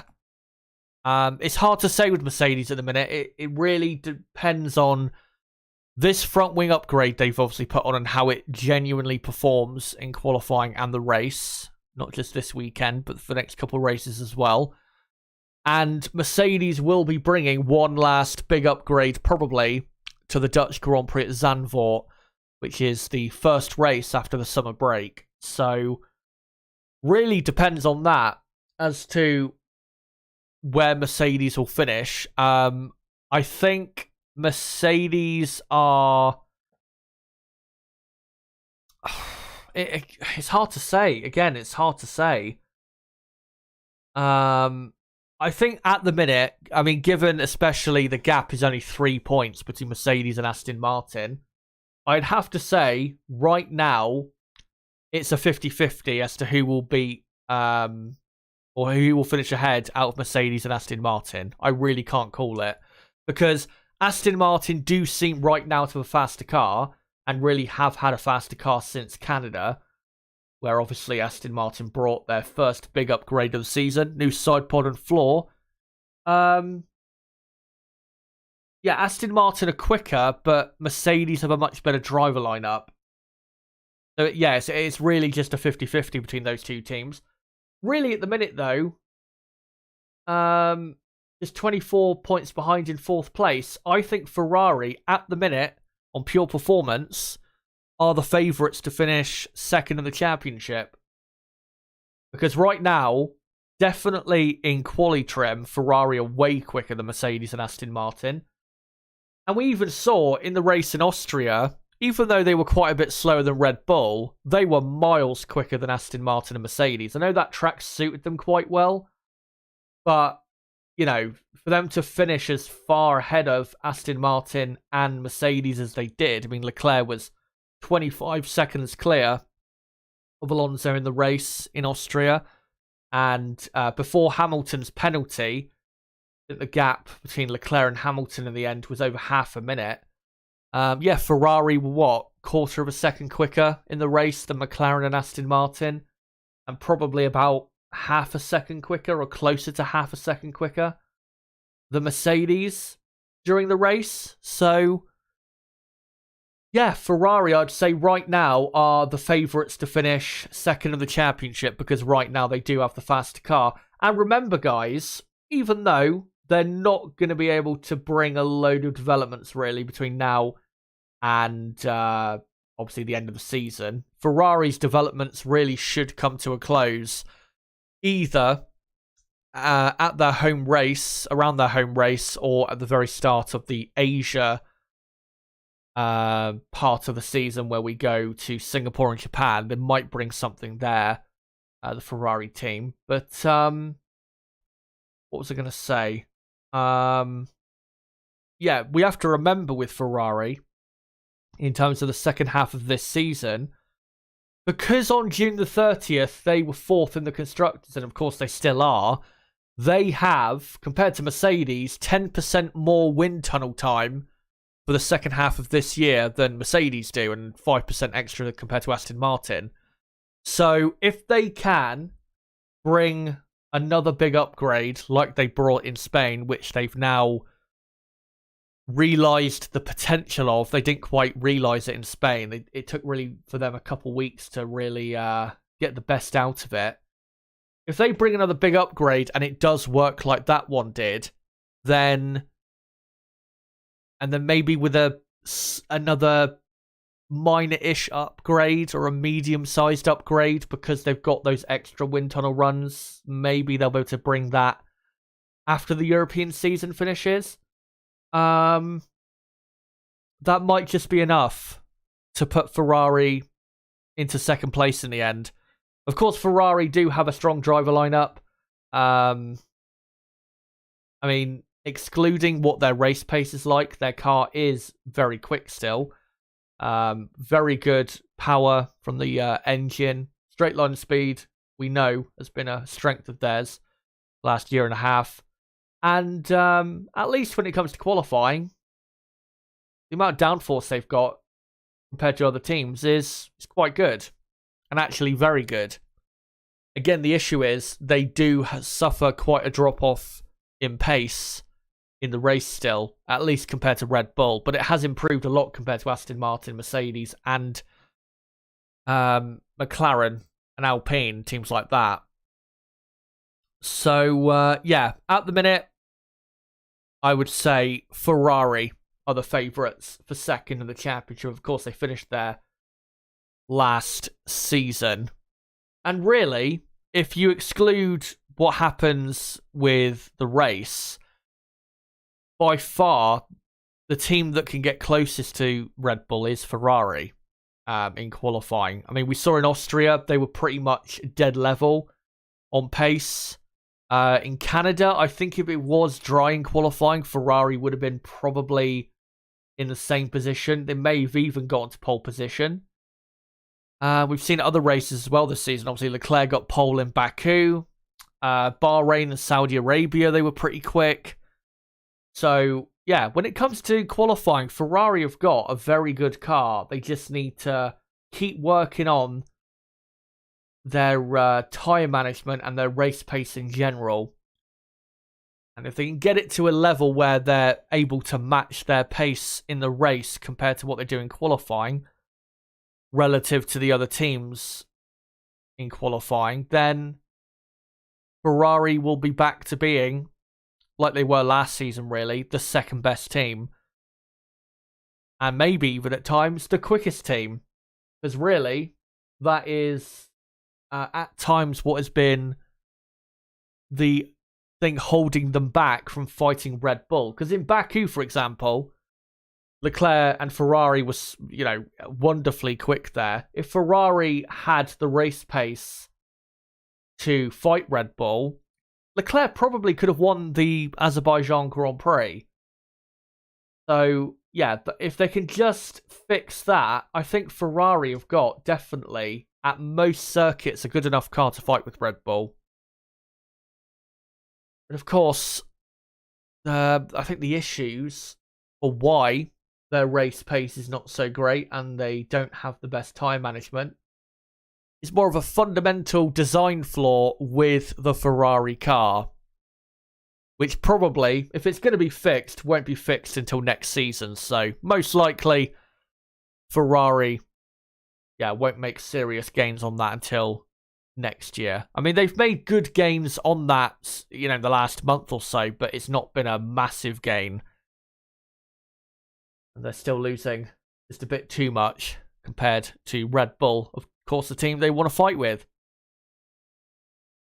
As we're, just under 25 minutes away now from the F2 sprint beginning. As not sure what the weather's looking like now.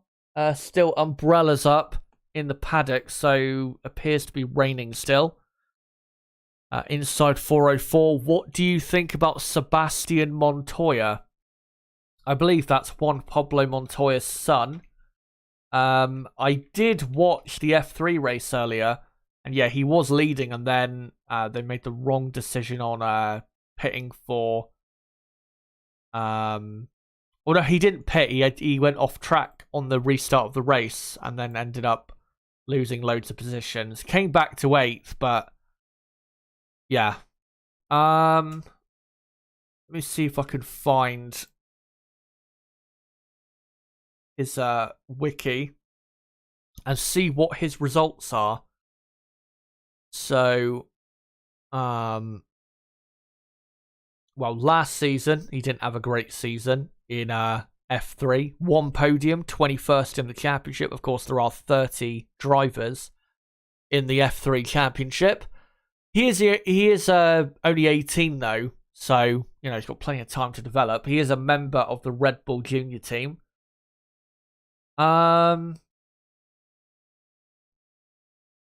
Yeah, looking at his results, I don't think he's probably going to be, unfortunately, I wouldn't say that he's not going to be much of anything.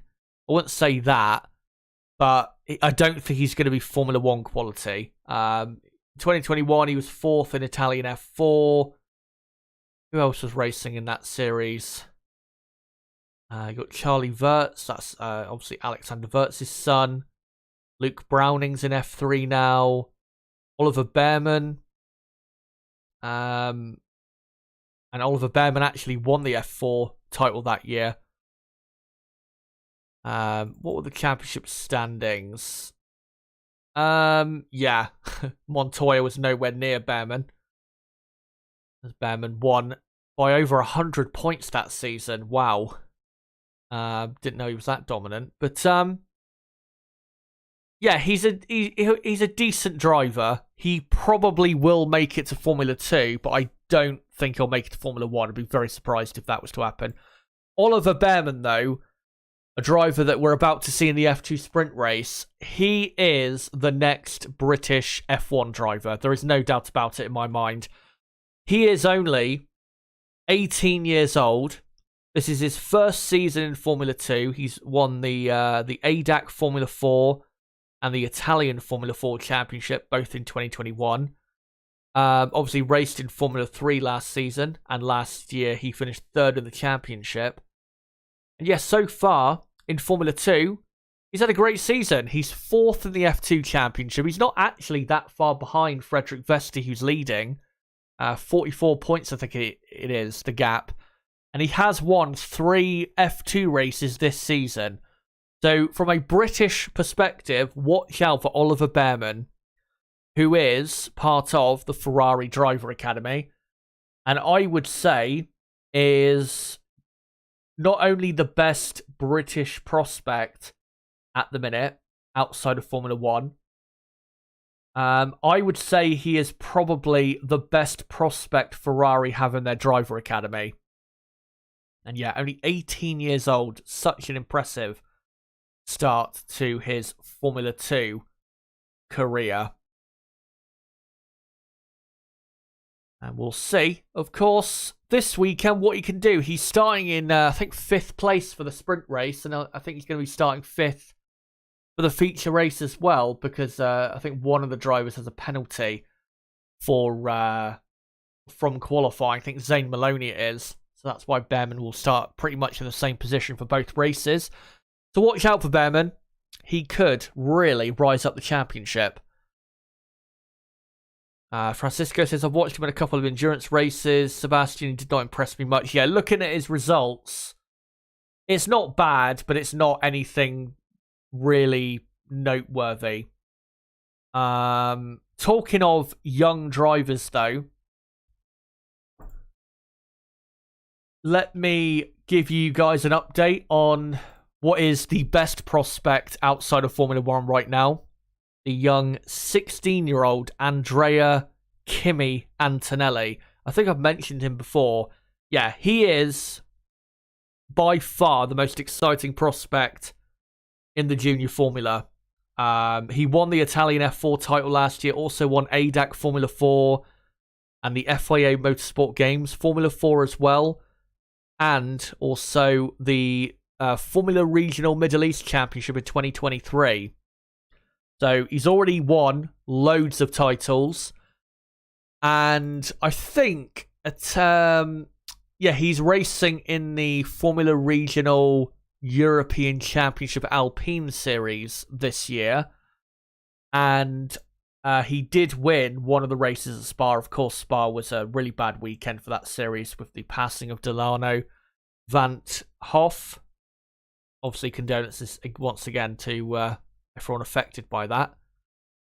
But I saw earlier Prema, the team he races for, I think they tweeted out earlier that Kimi was on pole for the race this weekend. I think they're racing in Mugello this weekend.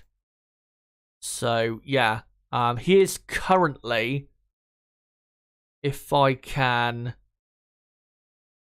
let me just look to see where he is in the championship. He is currently second in the championship, but he's only 5 points behind a driver called Martinius Stenshorn. Never heard of the guy. Don't think he is actually part of an academy, that guy. But looking at their results, I'd say Kimi has probably been the more consistent, and I still expect Kimi to win that series. If you're wondering why I'm calling him Kimi, it's because that's what people call him, is Kimi. So, yeah. We'll keep our eyes out on him, because, of course, he is a part of the Mercedes Driver Academy, and he is by far the best prospect they have got.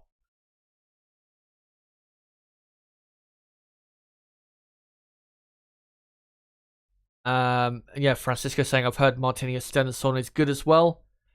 Yeah, I've never heard of the guy. Let me just Google to see if there's any information I can find on him. God, was born in 2006. That makes me feel old. So he's what? I think a year older than Antonelli. But yeah, I can't see that he's tied to any particular academy. So yeah, great season for him. He, I think, dominated the Imola round of that championship. So, yeah, absolutely brilliant for them. As currently, guys, being interviewed on Sky F1, before we get into the F2 sprint race, currently being interviewed in an Aston Martin jacket. I'm not sure if he actually works for Aston Martin now. I believe it is. Is it Marco Mattiacci? The Ferrari team principal from 2014? I think it is him. Looks like him. Unless it's somebody else.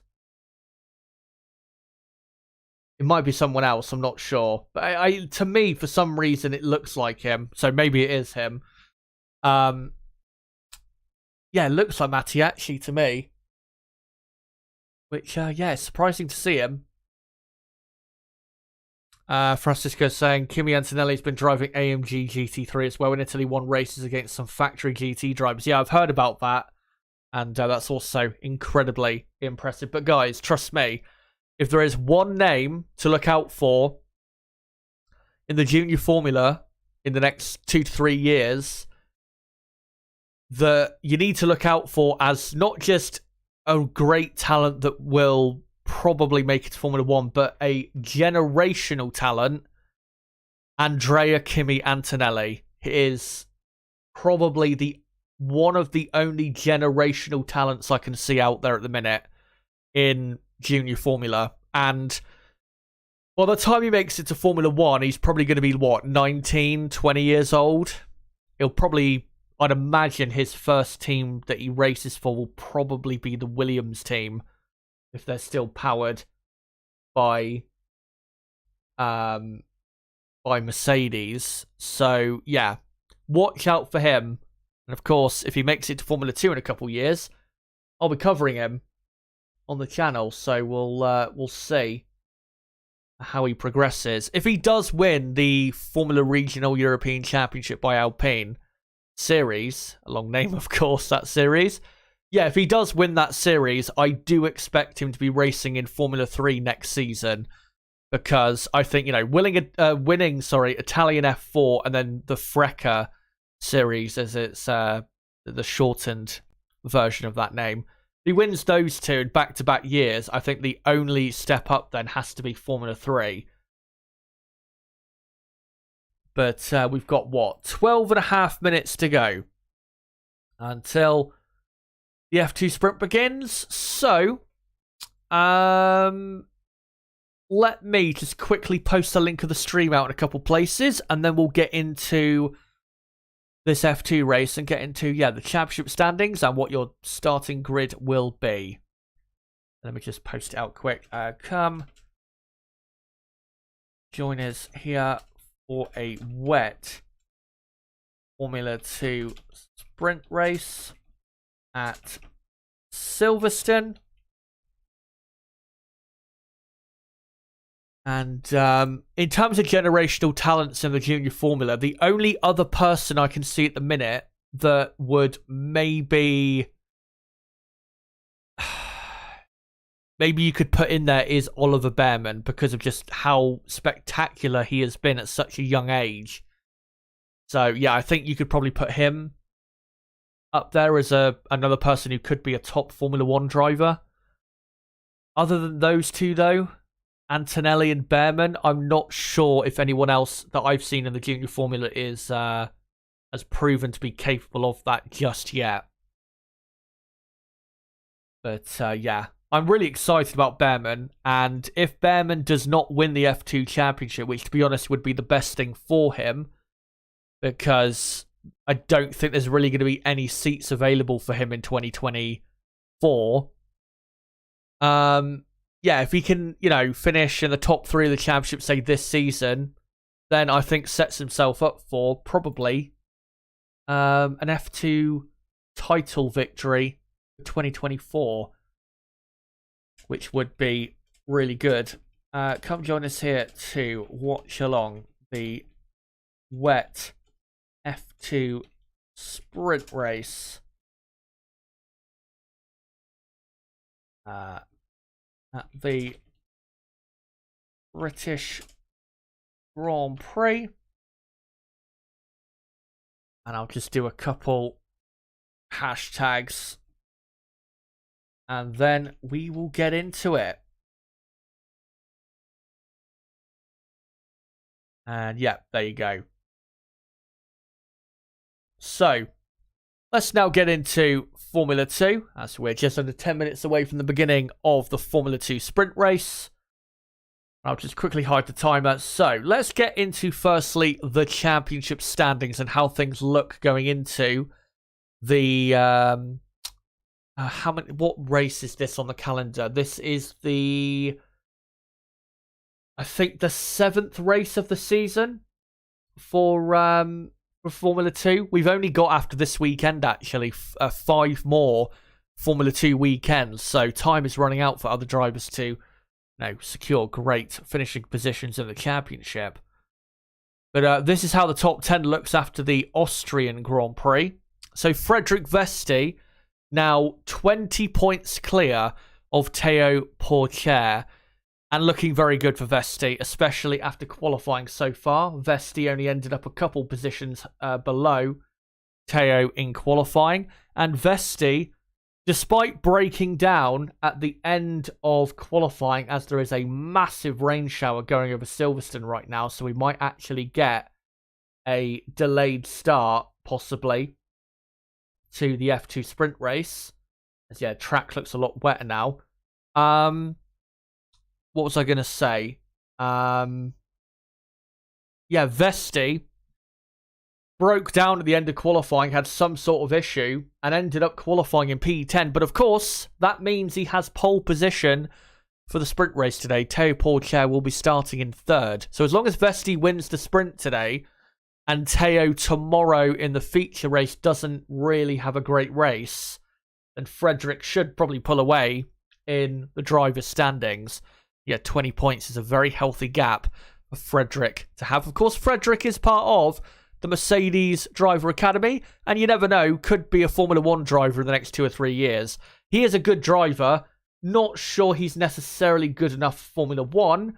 I will say the Formula 2 field is not the absolute best field we've seen, but he's had a great season. He's been super consistent. Théo Pourchaire, only 4 points clear now of Ayumu Iwasa, who of course is having a brilliant season for the Dams team. Oliver Behrman, 4th in the championship. And 44 points behind Vesti. And he is not out of it when it comes to his, or when it comes to the World Championship fight. There are still plenty of points on offer, not only for the remaining races, but even this weekend. And he could definitely close the gap quite a bit after this weekend, as long as he has 2 consistent good races in the sprint and feature race. So Behrman looking good. Richard Verschoor out to 5th after winning the feature race in spectacular style. He is starting quite low down, though, for the sprint. Dennis Hauger is in 6th place. He's also starting low down. I think Hauger starts 19th for the sprint. Victor Martins is up to 7th after a good weekend in Austria. Martins, I do think, will keep... Sorry, my throat really gave out then. Let me just mute my microphone to cough again. Martins, I do expect, because as we've seen this season, his pace is very good. The only thing he's struggling with at the minute, Martins, is consistency, especially when it comes to his race pace, because his pace on a Friday in qualifying is very good. So, Martins, I do expect to continue to rise up the championship. Maybe not any higher than 5th, but definitely will keep rising from P7. And then Enzo Fittipaldi is in 8th. He's had a pretty impressive season, in my view, as the young Brazilian driver. And then you've got P9, Jack Doohan, who has had a terrible season when you consider how good he was last season. And then P10, Kush Miney for Campos, who's had a decent season considering his talent level compared to the rest of the drivers in the field. But in terms of the F2 title fight right now, definitely it's between, at the minute, Vesti, Pourchaire, and Iwasa, and maybe Oliver Behrman as well. So still very much up for grabs. But here are the results from qualifying and your top 10 from qualifying. Victor Martins will start the feature race on pole position. Brilliant lap. getting pole by a tenth of a second from Kushmini. And then third, Iwasa, very good result for him, out qualifying by quite a few positions. Is 2 title rivals, so watch out for Iwasa this weekend. Fourth, Jack Doohan, looking better. Oliver Behrman is up in 5th. Enzo Fittipaldi 6th. Zane Maloney qualified in P7 and would be starting in 4th in this sprint race coming up. But he has been given a penalty from qualifying, so he'll be starting the sprint today from 10th, I believe. Teo Pourchaire, only 8th on the grid. Really poor from him. I've just noticed, actually, that I've mistakenly put Vesti as an ART driver. Sorry about that. Of course, he's a Prema driver. Teo really did not capitalise at all on his main title rivals. Frederick Vesti, of course, on his poor qualifying. Just didn't capitalise on it at all. And just isn't delivering in 2023. Just won't happen for him. Isaac Hajar in P9. And Frederick Vesti did not have a good qualifying session, but he does start on pole for the sprint. And we know for the feature race on Sunday, got a pretty decent chance of rising up the field and getting a few points in that race. So as long as he wins the sprint today, and Teo doesn't have a great, say, feature race tomorrow compared to Vesti, then Frederick should be fine on the or in the championship standings. But that is how it's looking for the after qualifying. So the top 10 grid for the sprint race will be Vesti on pole, and then Hajar 2nd, Pourchaire 3rd, Fittipaldi 4th, Behrman 5th, Doohan 6th, Iwasa 7th, Miney 8th, Martins 9th, Maloney 10th, and then just outside of the top 10 in 11th is Roy Nissany. I think Arthur Leclerc is in P12, and then Dennis Hauger you've got down in 19th. Daruvala's quite far down. Richard Verschore's quite far down. So we've got some namely drivers outside of the top 10. Anyway, let's move on to this F2 sprint. And let me just get rid of that and get rid of that order. And get up the starting grid order. And there you can see, Nissany 11th. And then it will be Arthur Leclerc, obviously Charles Leclerc's younger brother, in 12th. Daruvala 13th. Crawford 14th. Stanek 15th. Verschore 16th. Ralph Boschung 17th. And then Benavides 18th. Hauger 19th. Novalak 20th. And then the last 2 cars on the grid in 21st and 22nd will be Cordial and Correa. And it will be a 21-lap sprint race here at Silverstone. Let's find out what it's about to go down. Brabham saying, Doohan has been disappointing in F2 this year. The problem is not his pace necessarily. His pace has been pretty decent. The issue is, in the races, he just cannot deliver on that pace and deliver what has been initially at times like a good start to the weekend. He just can't consistently have a good weekend. There's always some sort of issue for Doohan at the minute, and that's why he's so low down in the championship. Of course, it doesn't help that he's not racing for the best team in F2 operationally. The best teams normally in F2 are ART, Prema, sometimes the Carlin team. Obviously got MP Motorsport, who were able to help Felipe Drugovich last season win the F2 title. But Doohan has just been horribly inconsistent, really, as they're just going through the starting grid now on the TV broadcast. And my favourite to win this feature race, or not feature race, sprint race, is Frederick Vesti, because with Teo Pourchaire, we know how great he can be, how talented he is, especially in these types of conditions, as the grid has actually changed around. Nissany is now up to 9th place, and Miney has dropped to 14th. So I just need to update that. But yeah, we know how quick Pourchaire can be. He is probably, when he's at his best, the best driver out there at the minute. Maybe you could argue Behrman is the best, but yeah, what do you call it? I just don't trust Teo to deliver on that pace, because continuously this season he has not delivered on the clear potential he has had to, deliver good results.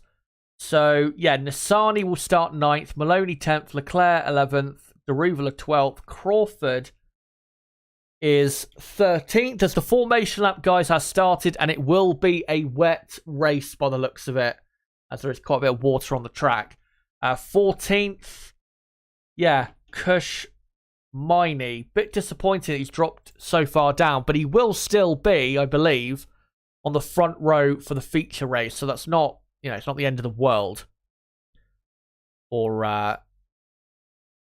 the Campos driver. Let me just check the Formula 2 timing screen to make sure that my order is correct. And yes, it is. So the order is now correct.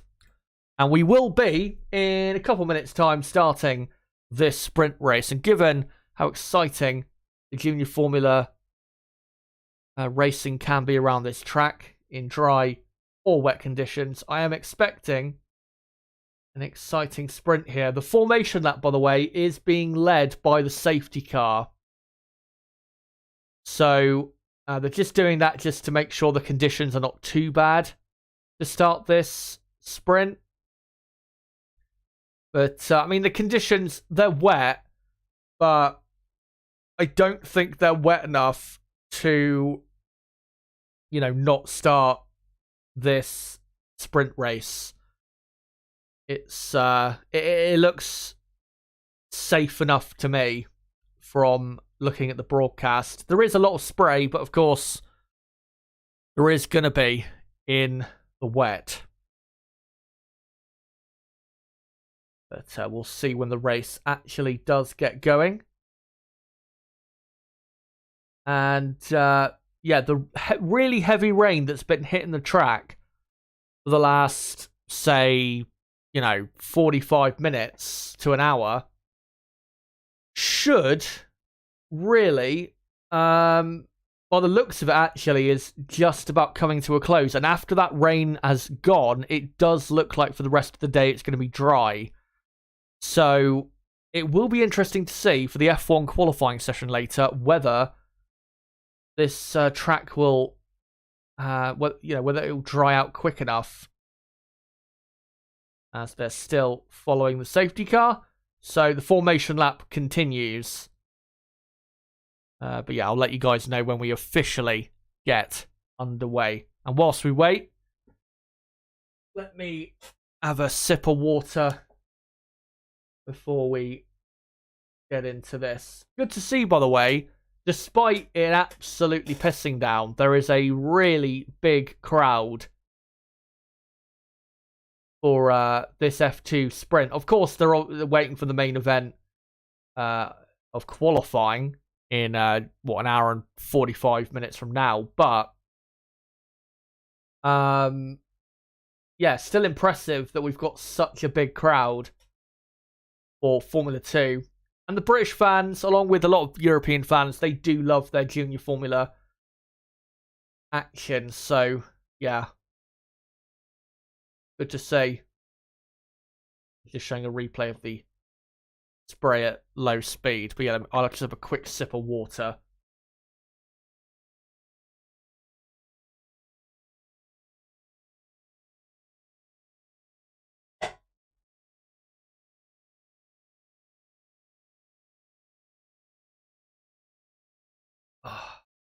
And yeah, still on the safety car, as they're all just now exiting Luffield.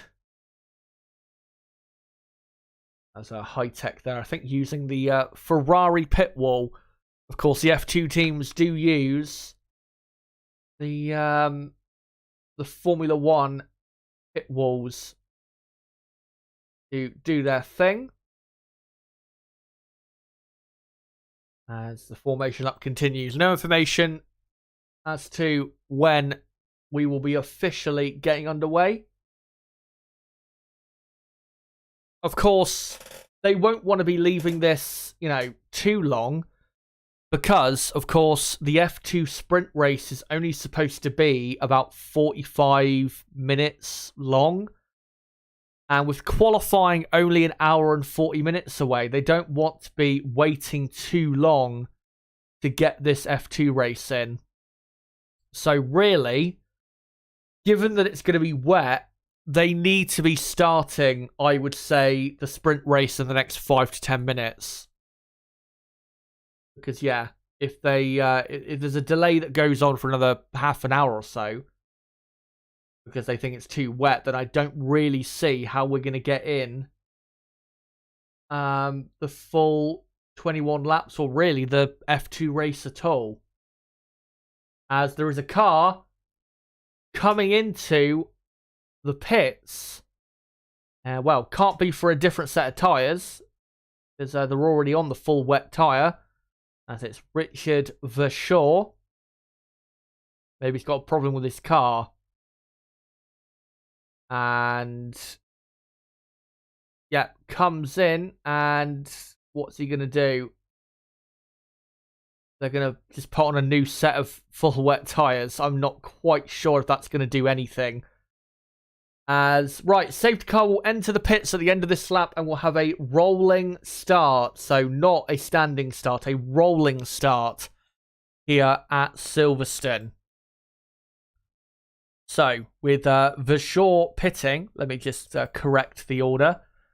So it should be Boschung in 16th, Benavides in 17th, and then 18th, Dennis Hauger, 19th, Clement Novalak, and then 20th will be, I think, Cordeal. And then, Richard Verschoor should now be at the very back of the field on slightly fresher wet tyres, which again, not really sure there is any gain to be had on a full wet and a slightly fresher full wet tyre, because I don't think really having fresher full wet tyres really makes a difference like it does with the dry tyres. So Frederick Vesti will become, as they now enter the hangar straight now. And the safety car now pulls off into the distance. And yeah, Vesti now becomes the safety car. And Théo Pourchaire there going onto the grass slightly. He's trying to get a good position for this restart. And it is absolutely critical that Frederick Vesti gets the best start he can to this race with the rolling start. The championship leader desperately needs to win this sprint race to keep the others behind as he now gets going into the final chicane of turns 16 and 17. And yet it is very wet towards the end of the lap. As Vesti through the penultimate corner, now through the final corner, which is a proper corner in the wet. And we are underway for Formula 2 here at Silverstone. So it is lap, I believe, it's actually lap 1 of 19 now.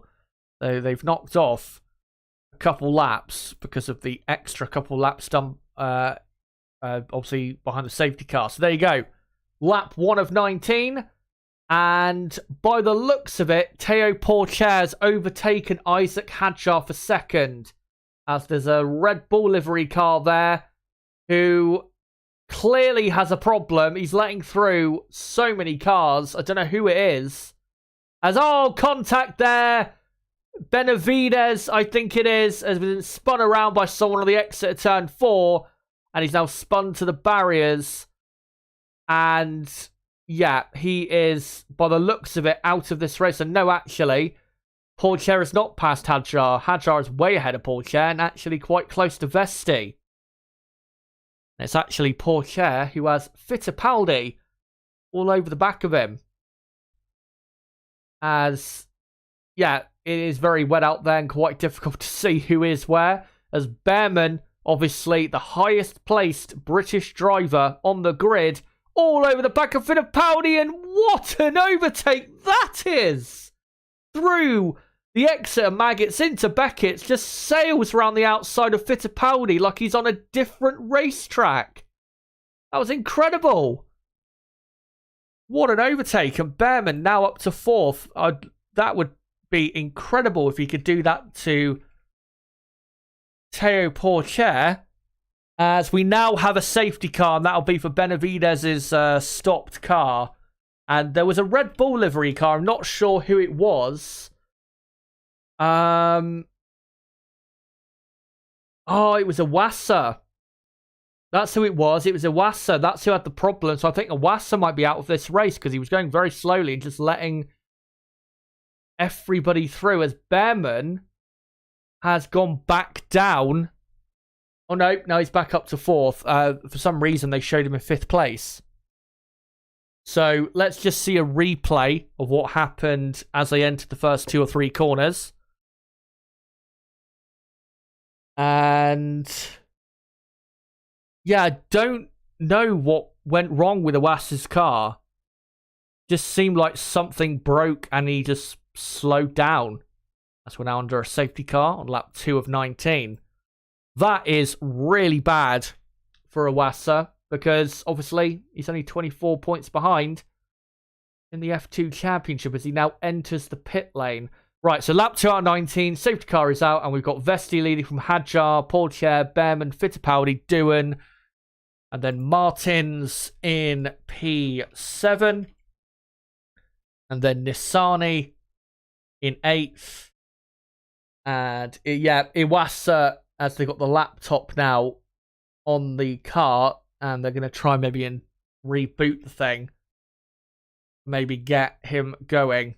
But yeah, clearly some sort of engine or technical gremlin. As that collision between Benavidez and Novalak will be noted for causing a collision. So Novalak probably will get a penalty there. Arthur Leclerc now completes the top 10. And then you've got Daruvala in P11, Crawford in P12, and then Miney and Stanek 13th and 14th. Let me just quickly update that, and then 15th and 16th is Hauger and Boschung. And then 17th and 18th is Novalak and Cordial.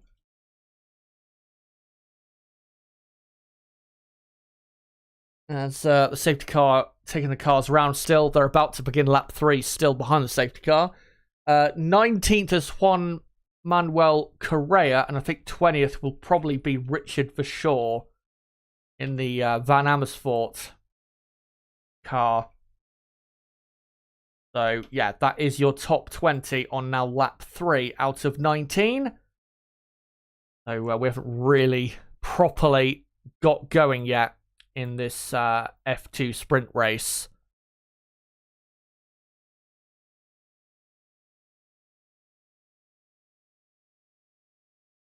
Hello to Astro Stevo. Good to see you, mate. Hope you're having a good day. And yeah, lap 3 of 19, still under the safety car, and I'll let you know when we're back underway. We'll probably be back underway. To be honest, I could see us back underway at the end of this lap because Benavidez's car is cleared. So I think we should be back underway end of this lap, which would be good. As they're showing the heart rate monitor for Frederick Vesti. They showed this in Austria. It was really good to see. His heart rate at the minute appears to be low.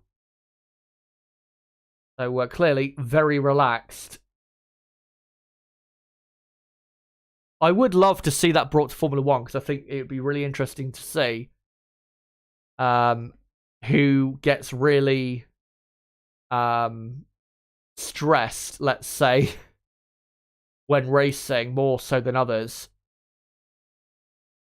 Definitely drivers like, Alonso and Alonso, probably, your Verstappens and Hamiltons, when they're racing, obviously, for position. Their heart rate, probably the highest out there. Mentally, they're such intense people.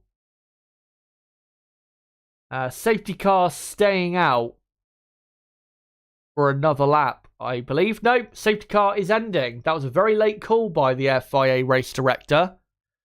As the safety car now only on the hangar straight. But we are about to get back underway. As there's Roman Stanek down in 14th place. Just now slowing up. And Vesti now becomes the safety car. And his restart, or not his restart, but his rolling start that he conducted was absolutely brilliant. Needs to do that exactly again if he can. And exit of Stowe. Has he gone for it? He now does. And that is a brilliant restart. Leaves Hadjar slightly unawares. And we are now back underway on what's going to be lap 4 out of 19 here at Silverstone. So it's Vesti leading from Hadjar, Pourchaire, Behrman, Fittipaldi, Doohan, Martins, Nissani, Maloney, and Leclerc. As Behrman now, his next target is Teo Pourchaire. What a move he did on Fittipaldi. Will he be able to do the same on Teo Pourchaire? Yes, I think he will. Down the inside he goes at turn 3. What a move by the young British superstar as far as I'm concerned. And he's up to P3. And with the pace he's shown so far, Behrman could legitimately win this sprint race. 2 brilliant moves so far. So Behrman up to 3rd. And his next potential victim is Isaac Hadjar in the high-tech, who is in 2nd. As Miney has just overtaken Jack Crawford for P12. So let me just update that. Miney up to 12th. And Crawford down to 13th. So, there you go. As also, we've got Clement Novalak has moved up to 15th out of nowhere, which is quite surprising. So, Novalak now 15th, and Dennis Hauger is down to 16th place. And then you've got Ralph Boschung in 17th. Does Behrman at Stowe Corner slides his way up the inside of the high-tech and is up to 2nd. What a brilliant race that Behrman is having. And without doubt, as it's now a Prema 1-2, he is the favourite to win this sprint race in a league of his own in these conditions, which is a really good sign of a really special talent that we know he is. So Behrman is up to 2nd. Hadjar down to 3rd. Just seen that Correa is now up to 18th place. Richard Verschaw is up to 19th. And in 20th now is Cordial. Ayumu Wassa, by the way, is still in the race, but he's a lap down, so really is out of this race. As Vesti leading Behrman by 1.7 seconds. Remember, Behrman, not only is he a special talent for how young he is, but has already produced spellbinding drives in Formula 2. In Baku, got pole position and won both the sprint and feature race. And also got pole with a broken steering wheel It was veering to one side the entire lap, yet he still got pole position. A truly mental thing that he was able to pull off around the streets of Baku. Of course, won the, I think the feature race it was in Spain about a month ago. And now he's keen on another win here in the sprint at his home track at Silverstone, as Novalak is up to 14th now, despite him probably heading for a time penalty for causing a collision. So Roman Stanek now down to 15th. As we're on lap 6. As Richard Verschoor now passes Juan Manuel Correa for 18th. Let me just update that. Got to say, Théo Pourchaire is not really quick at all. He's nearly 2 seconds behind Isaac Hadjar for 3rd. And he's got, right on his tail, Fittipaldi and Doohan. As it's really brightening up now, the skies. And really, I think now starting to dry out, which is good to see.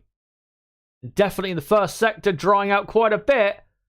As, was that an overtake we just saw? I don't think it was.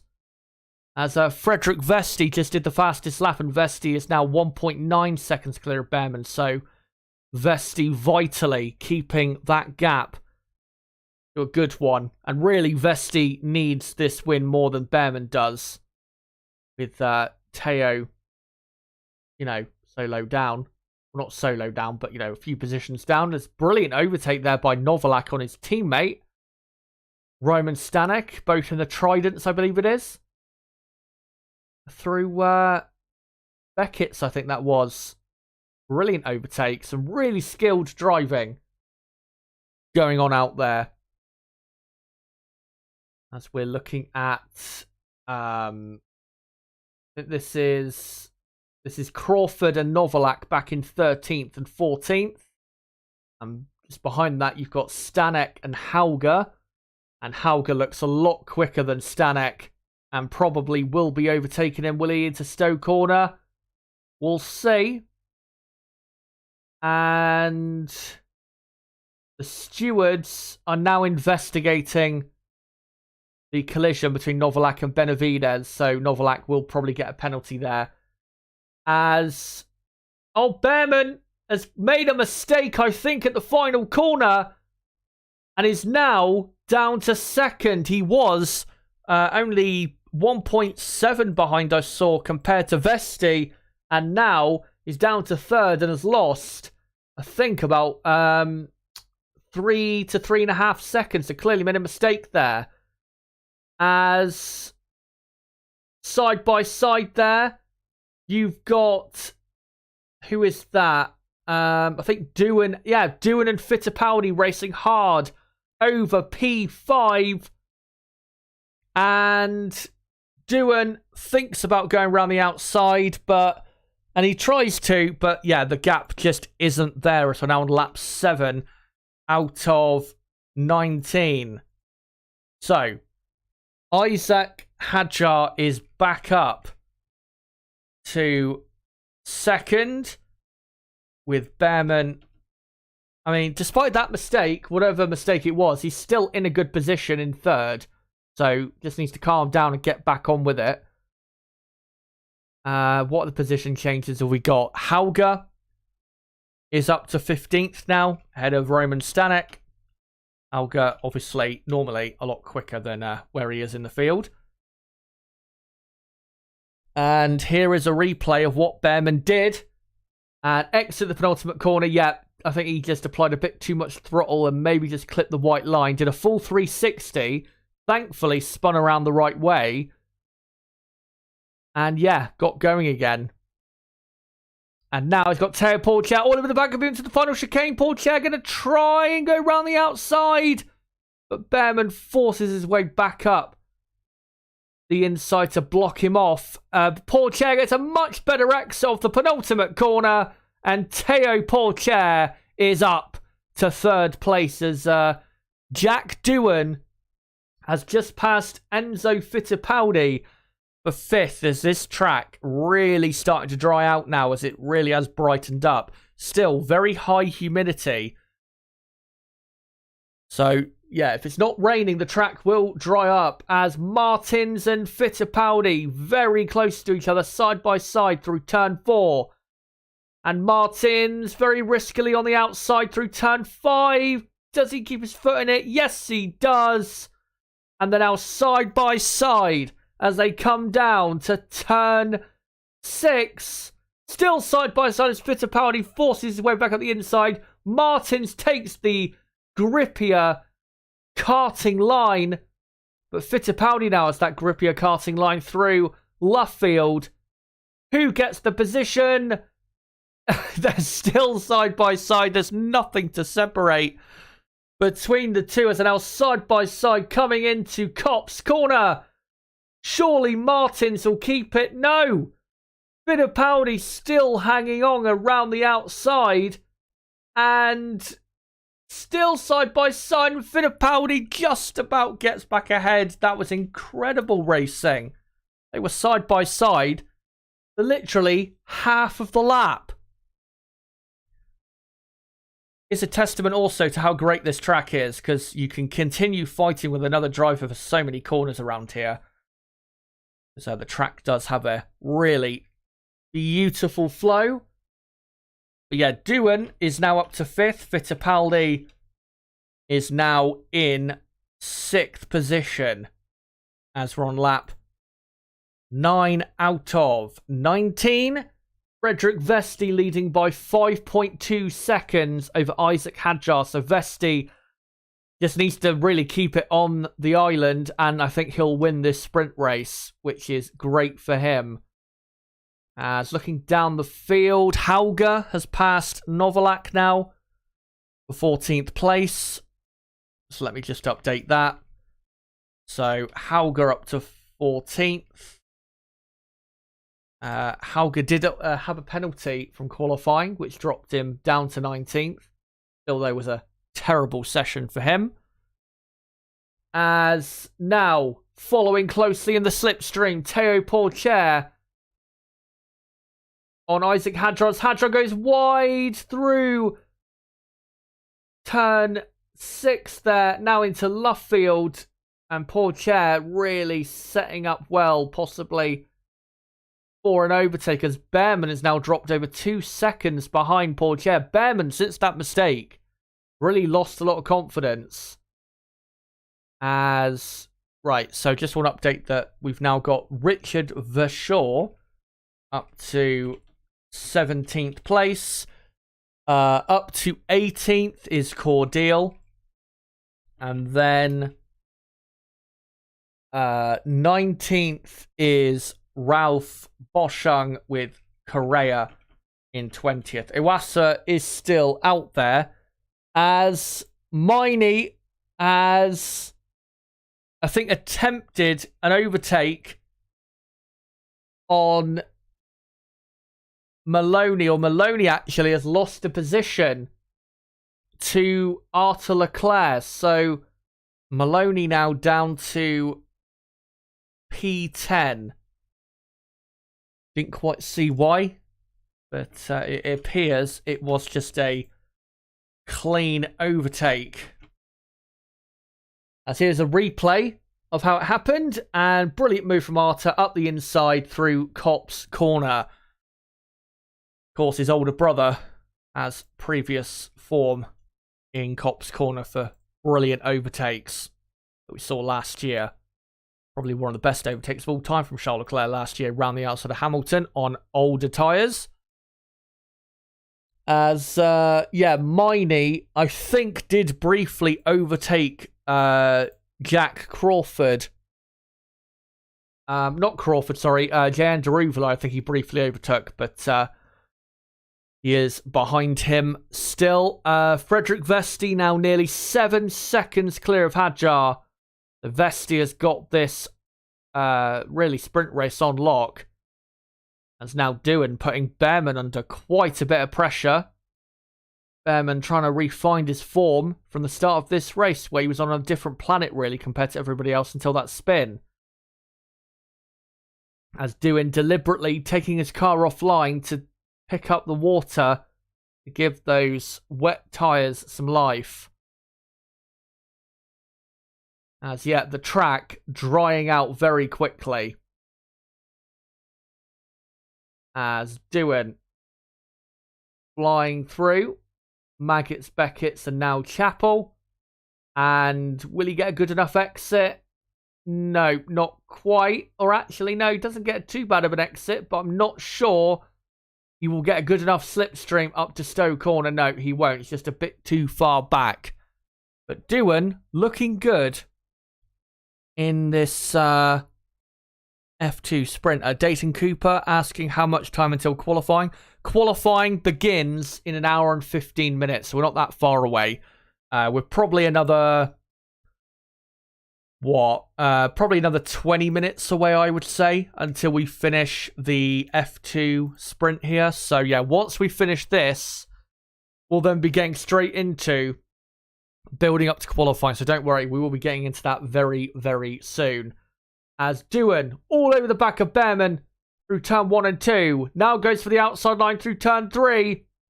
And, of course, that's now the inside line for turn 4. And he gets the position.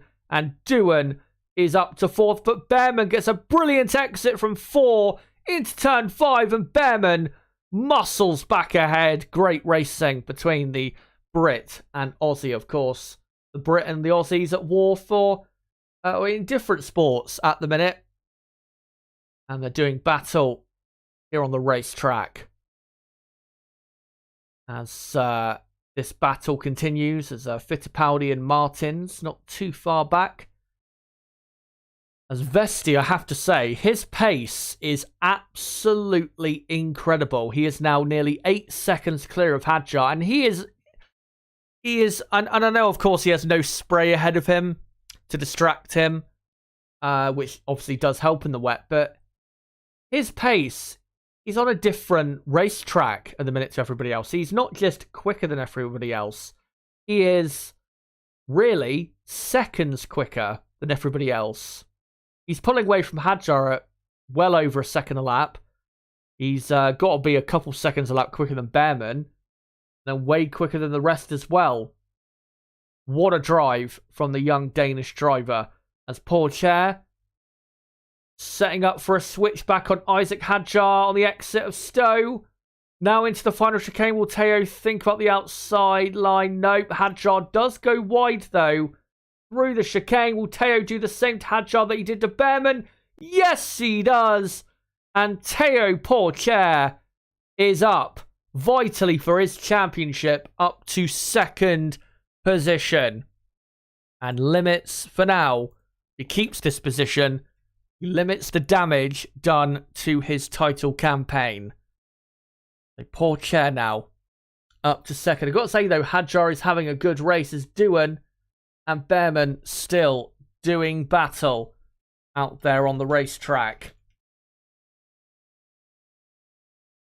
Yeah, the two main title rivals, first and second, right now. As Leclerc in the background, I think on the exit of turn 4, has just passed Roy Nissany. So Arthur Leclerc now up to 8th place, having a good sprint race, is the young Monegasque. And I've got to say, Nissany having a pretty good weekend as well. As here is a replay of how close Behrman and Doohan got on the exit of Luffield. Not quite sure why they showed that. It wasn't really much of a replay, to be honest. As Doohan still heavily pressuring the much younger Brit, I think he is, compared to Doohan. And definitely less experienced. As Doohan, really good slipstream now, up to Stowe Corner. But can he get a good run on the exit? No, Behrman's done pretty well with that. But he is still close to it. Will he try and send it Daniel Ricciardo style? Nope, he will not. As we're now on lap 13. Pourchaire is now starting to cut the gap down to Vesti, but it's 7.5 seconds. And I don't think, unless Teo starts catching him at, I don't know, 2.5 a lap, I just don't see how Frederick Vesti is going to lose this. He's going to lose the sprint race. Saying that, Teo has taken out a lot of time on this lap out of Vesti. Quite a few tenths of a second. As saying that, he's now just dropped half a second out of nowhere, so he must have made a slight mistake somewhere. Yeah, it's going to take something special for Teo Pourchaire to win the sprint race, which he definitely needs more than Vesti. As Behrman is starting slowly but surely to close in on Isaac Hadjar for third. Despite that spin for Behrman, if he was to still finish in third, that would be a really good result for him, despite the spin and then the lack of pace afterwards. So if he can, bring it home for a third place here in the sprint, that would be, I think, really good. And then in the feature race tomorrow, he can reset and go again in what probably will be a dry feature race. And of course, he starts a lot higher on the grid than people like Vesti and Pourchaire for tomorrow's feature race. As, once again, Doohan closing in through Maggots, Beckett's and Chappell. And getting quite close on the entry to Chappell, but just not really close enough. But he gets a good run on now to the hangar straight. And Behrman's going to have to defend to the inside. And he does. Doohan now up to Stowe. Oh, Behrman's car moving around quite a bit. Doohan's going to try the outside line, but gets pushed off a bit by Behrman there. And Behrman retakes the position. I'm not sure necessarily Behrman pushed him off. I think they both really had quite a big moment through the middle of Stowe. And that's why Doohan went off and Behrman kind of veered towards Doohan because of that. So yeah, still, Behrman 4th, Doohan 5th on lap 14 of 19. And looking at the positions, they are exactly how they were when I last did them. Your top 10, Vesti, Pourchaire, Hadjar, Behrman, Doohan, Fittipaldi, Martins, Leclerc, Nissany and Maloney. And yeah, here's a replay. So Behrman had a couple moments in the middle of Stowe where his car was, the handling was not really great. And yeah, looking at the replay, I don't think Behrman necessarily pushed Doohan off. I think Doohan really went off because of himself rather than Behrman pushing him off, as Behrman now under a second behind Isaac Hadjar. As we're going to get a really good fight now for third between Hadjar, Behrman, Doohan, and not too far in the background, Fittipaldi and Martins as well. As incident noted there between Behrman and Doohan for forcing another driver off the track. I mean, it's kind of a 50-50 to be honest, but I wouldn't penalise that because I don't think it was an obvious case of Behrman pushing Doohan off. As Doohan again gets a good run on Behrman up to Stowe, but nowhere near as good as the last lap. As Doohan gets a good exit though from Stowe. He ain't got the confidence to send it though down the inside of turn 16. As we're now on lap 15 of 19, and we've got 5 full laps to go. So another, 10 minutes probably? 10 to 15 minutes of racing here in Formula 2.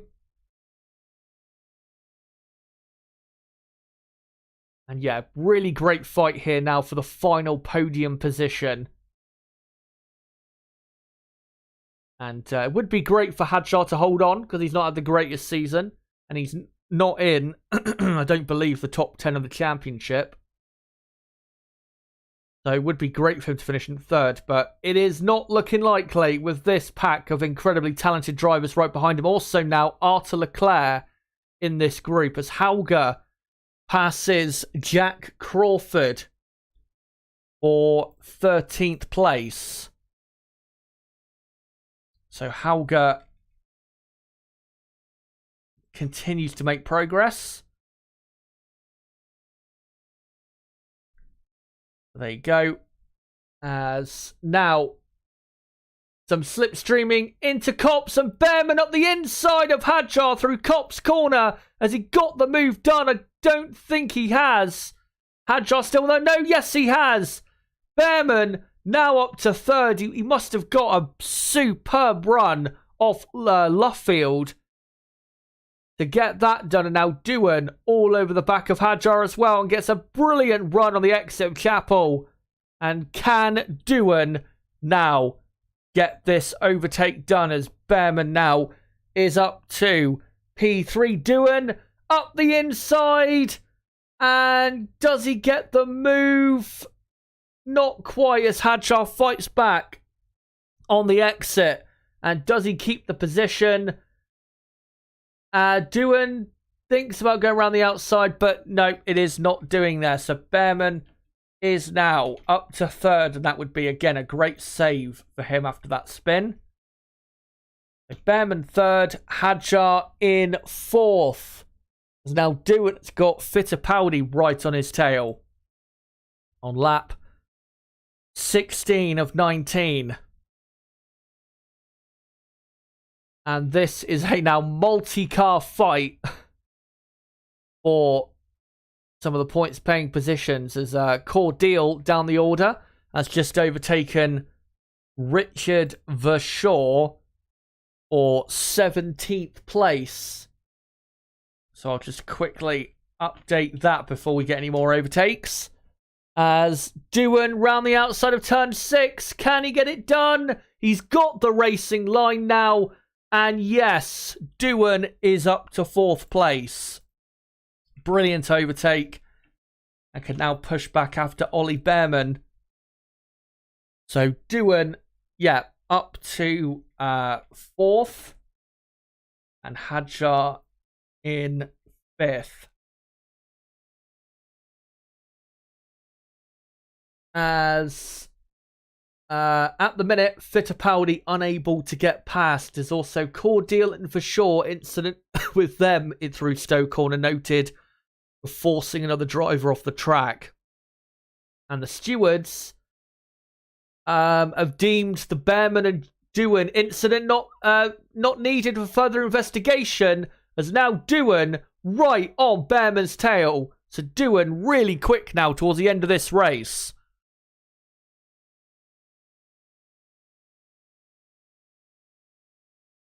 As we are now on lap 17.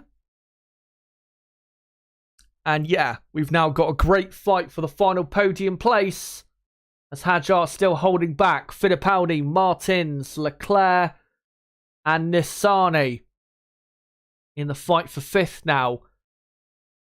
As they're all now searching for the water on the track because obviously they're on full wet tyres. No intermediate tyres in Formula 2. It's either dry tyres or full wet tyres.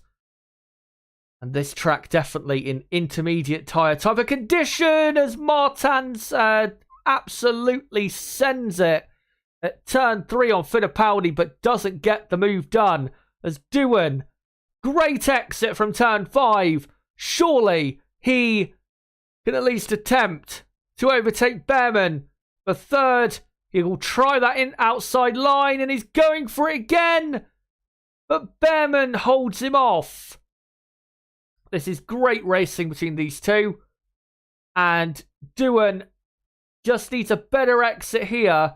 And he could probably go for a move into Copse corner. As Frederick Vesti, by the way, still leading by 7.5 seconds. So Vesti is going to win this race as long as he keeps it on track. As they go through Copse corner and, yeah. Nothing doing in terms of an overtake. As no further investigation for Cordeal and Verschoor. at Stowe Corner, or possibly forcing another driver off the track. So thankfully no penalties. I didn't see that incident, so I have no idea what happened. As Doohan, great run on Behrman up to Stowe Corner. Will he go for the outside? Yes, he will.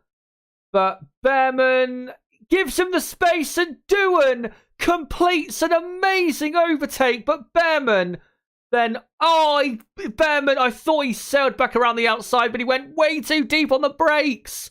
And can he get back on track in 4th place? No, he can't. He has blown a podium opportunity, and Behrman is now down to 6th place on the penultimate lap of the F2 sprint. What a disastrous race he's had in terms of mistakes. So Doohan is up to 3rd. Fittipaldi now in 4th place, ahead of Hadjar, and then it is Behrman in 6th. As Martins and Leclerc, so close to turn 5. I thought they were going to collide there, but Martins just about keeps ahead. Yeah, Behrman drops down to 6th. As they now come through Luffield. And here is a replay of Doohan. So, brilliant move round the outside at Stowe. Some of the best drivers of all time have done that move. And yeah, what a move that was. And then Behrman simply braked way too late into turn 16. And just sailed off the track, and Doohan almost like waved at him to say, yep, see you later. And Behrman ended up even just slightly going into the gravel. And when he came back onto track, obviously had no grip. And that's why he's down to 6th place.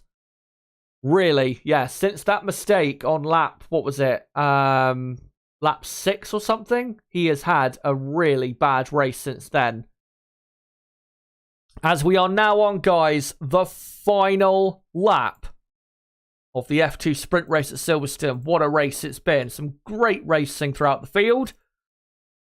And it's not over yet. As still really close. Behrman, Martins, Leclerc.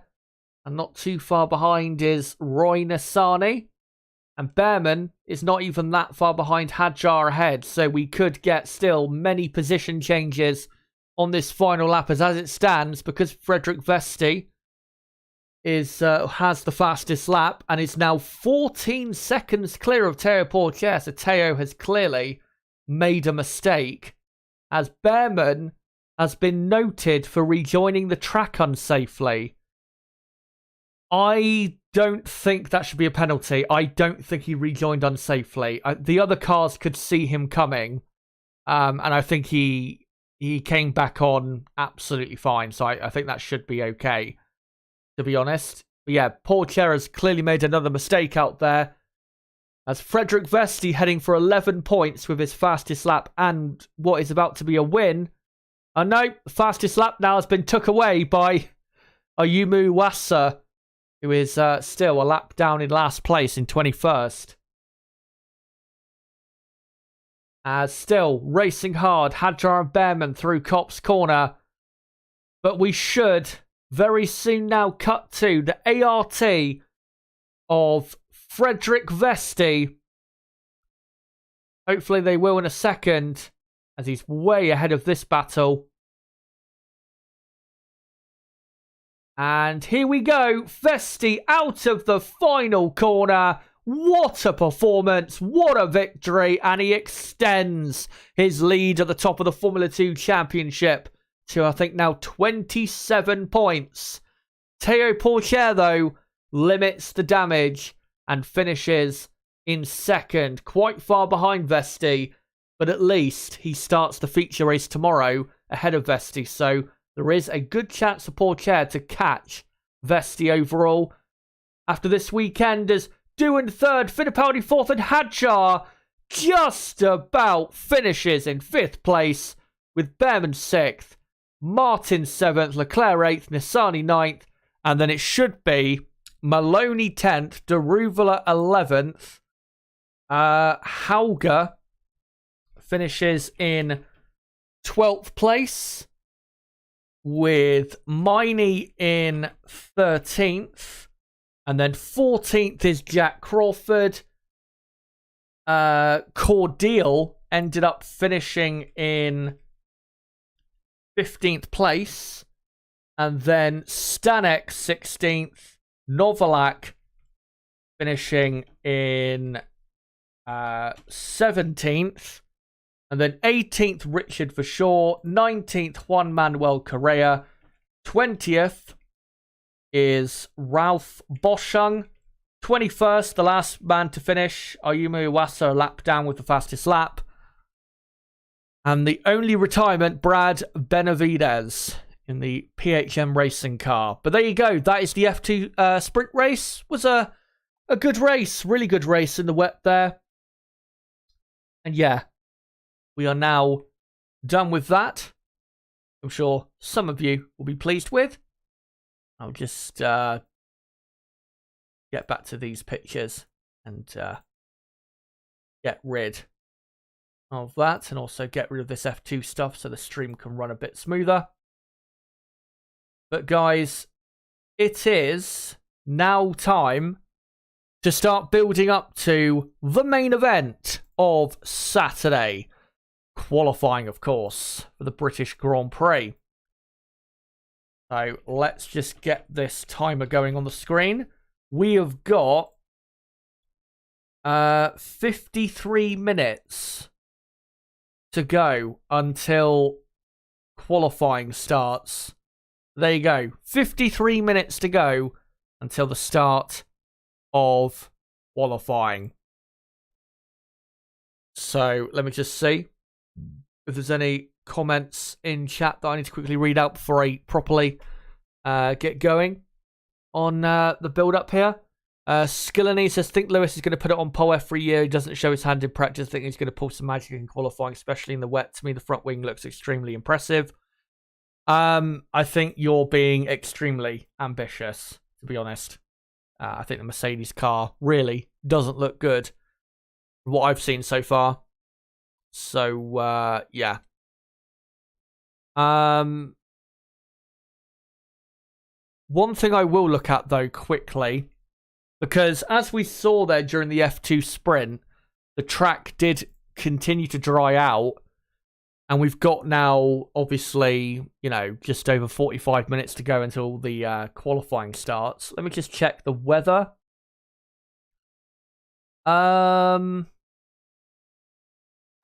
the weather forecast is changed slightly. The chance of rain for qualifying is a bit higher now than it was an hour or so ago, and it was last updated about 10 minutes ago. So yeah, the chance of rain, according to BBC Weather, looks to be about 40%. But still, looking at the radar, still, the rain in that area of the country still seems to be missing Silverstone. So it should be dry for qualifying. Whether it starts out as a dry session, because obviously the track is still wet, we will have to see. But, yeah. It should be a mostly dry qualifying session at Silverstone. So, there you go. But, right. Let's go through the teams, and now let's get into team by team. How I think they'll get on, of course, it'll be a lot of what I talked about last night in my qualifying preview, but let's go through it again. So, Red Bull, still, them and Ferrari look very close to each other on low fuel, and it's definitely not a sure run thing that Red Bull are going to get pole position. The pace on the medium tyre in practice 3 did look very good, I must say that, but I don't think it's a surefire thing. I wouldn't I don't think Verstappen is going to dominate qualifying as much as I thought that on Thursday when I did my initial predictions for the weekend. So, yeah. Still, Verstappen is my favourite for pole just about, because at this current moment, Max is the best driver in the world, and he is in absolutely incredible form. The last time Max did not secure pole position and the race win in a single weekend was back in Miami, which feels a long time ago. 2 months ago, we've had quite a few races since then, and yes, since then, Max has just been on another planet, really, compared to how really he started 2023. I mean, it was 2023, start the season, he was still very good, but he has definitely stepped up a gear since then. So yeah, Verstappen, I am going for pole position just about ahead of Charles Leclerc in the Ferrari. For Sergio Perez, I'm still going to go with him in 4th place. His lack of pace, though, compared to Max on the same tyre, the medium compound in practice 3, was a bit worrying. 0.6 of a second. But if he can bring that down to what it was like in practice 2 yesterday, which was a lot more like 2.5 to 0.3 of a second, then he should be fine to be definitely top 4 on the grid. And then, obviously, the Red Bull will have the best race pace, as usual, for Sunday.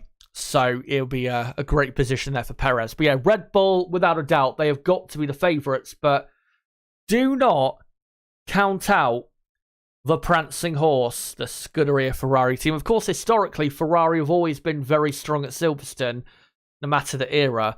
Of course, last year they got pole position and won the British Grand Prix.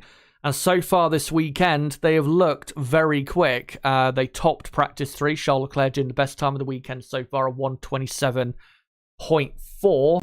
And yeah, Ferrari, even if they're not maybe as quick as Red Bull, again, we'll ultimately have to find out in qualifying soon.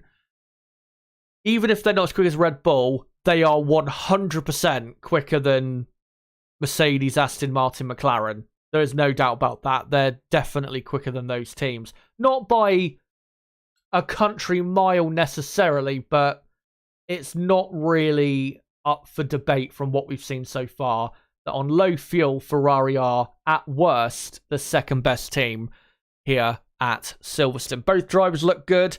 Of course, Carlos Sainz got his first ever pole position in Formula 1 here and his first race win here. So I do expect Carlos to have a good weekend for the Ferrari team. And yeah, Ferrari just look very, very good. Really, if they're going to get pole position, I think it's going to have to come down to not the car necessarily, but this man, Charles Leclerc. We know how great he is around this racetrack. This is probably one of his strongest tracks in the world. He has always been unbelievably quick here, no matter the car he has been driving. If I just switch back onto him again. Yeah, he's always been unbelievably quick here. And if he can produce an absolutely unbelievable lap in Q3, which we know he's capable of. We saw it in Baku earlier this season. I mean, in Austria, we saw him incredibly quick. We know Leclerc, over a single lap, when he's on it, and when he's properly on form and he's happy with the way the car feels, which clearly he's happy with that so far this weekend, we know what he's capable of. So, yeah, if he wants to get pole, he's going to have to produce the absolute best of what he has around this track. And that might just be enough to get pole position. Again, it will be very close. Again, though, favourites, you'd have to say Red Bull and Verstappen because of what's happened as of late. And Verstappen is looking in ominous form. But yeah, Charles Leclerc is our best hope of anyone other than Red Bull and Max Verstappen taking pole position. By far is Charles Leclerc the best hope. And let's hope, even if he's not on pole position, that it is a close fight for pole position, which I expect, between Red Bull and Ferrari, which at the minute are the two best teams in Formula 1 on pure performance. Now dropping down the field to Mercedes-Benz. they have not had a good weekend. Practice yesterday, they were incredibly poor. Even in practice 3, they were better, but they still didn't look, with their lap time, really that good. I still think they're probably in the pecking order for qualifying. Probably the 6th best team, behind obviously Red Bull and Ferrari. Williams, I do think legitimately are quicker than them this weekend. And I think Aston Martin and McLaren have a better car as well. So this is going to be a very tough session. And if it is a dry session, that's even worse for them. Because I think in the dry, you're probably going to see Mercedes struggle to get both cars even into the top 10 today. Something I really did not expect. I don't think anybody expected coming into this weekend's British Grand Prix at Silverstone. So, yeah. It's going to be definitely a tough day. Really, if you're a Mercedes fan, you need to hope that the 2 drivers who we know around this track, their home track, are capable of something special.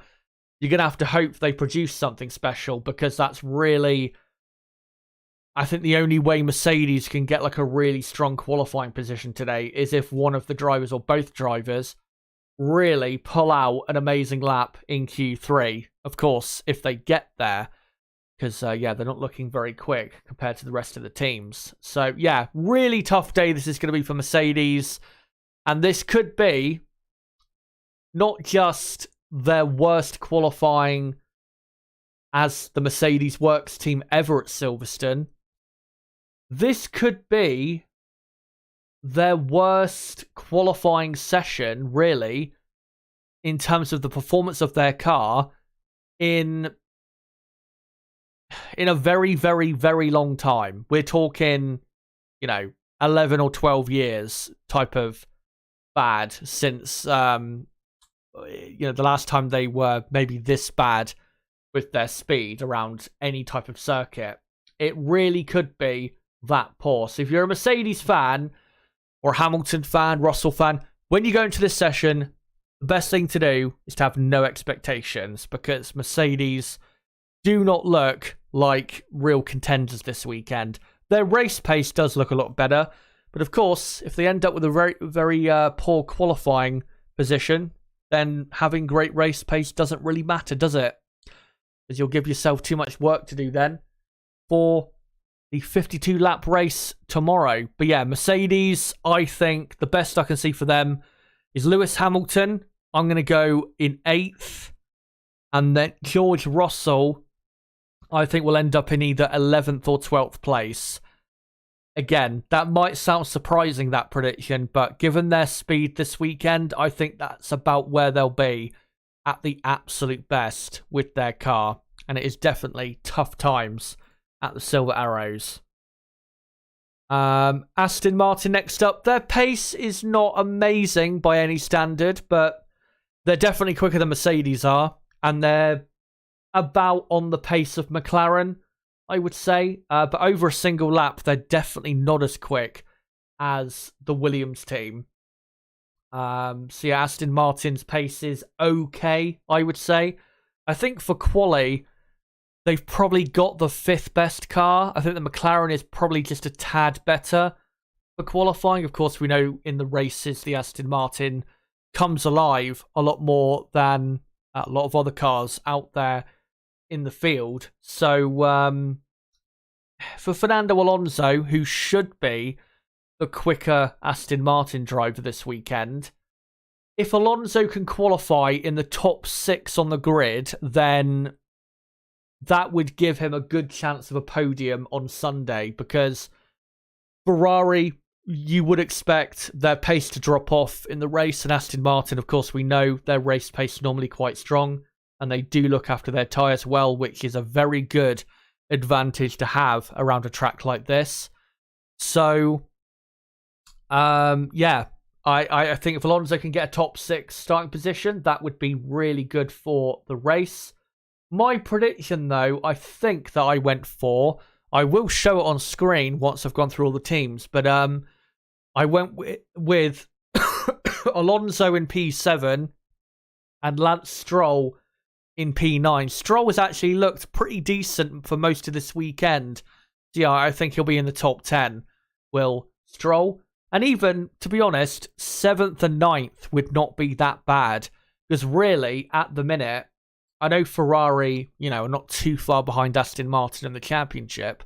I think it's only 21 points the gap between Aston Martin and Ferrari. But as long as Aston Martin outscore Mercedes this weekend, then that's all that really matters. And of course, them securing a better qualifying position, and obviously a better grid position for the race would be ideal for that. So yes, 7th and 9th I'm going for them.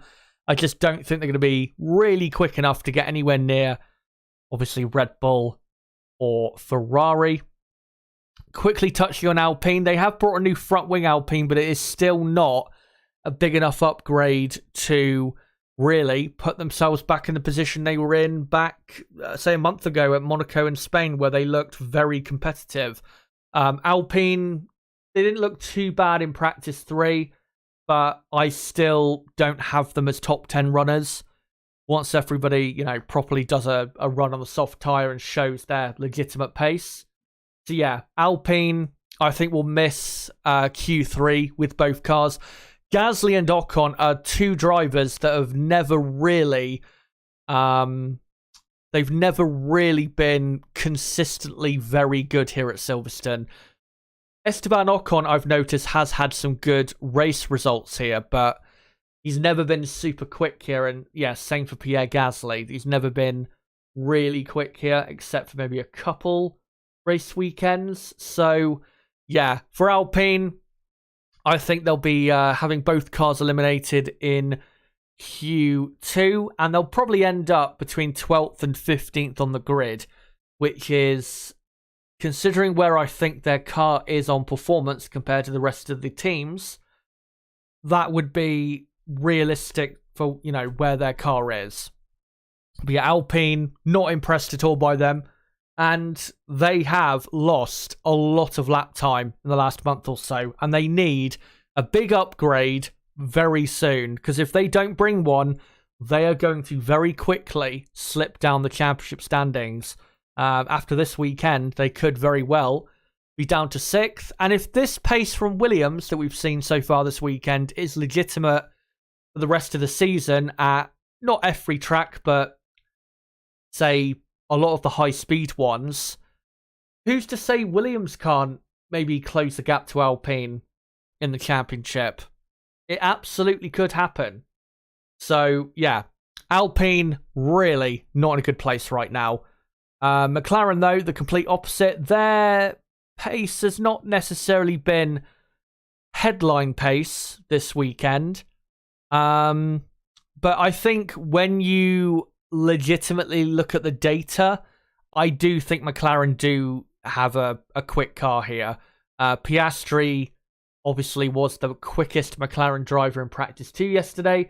Oscar is not running the full raft of updates for the McLaren team, as Lando and Oscar both have now the new side pod and floor, but Lando has the new front wing, which Oscar presumably will be running in a couple weeks at the Hungaroring in Budapest.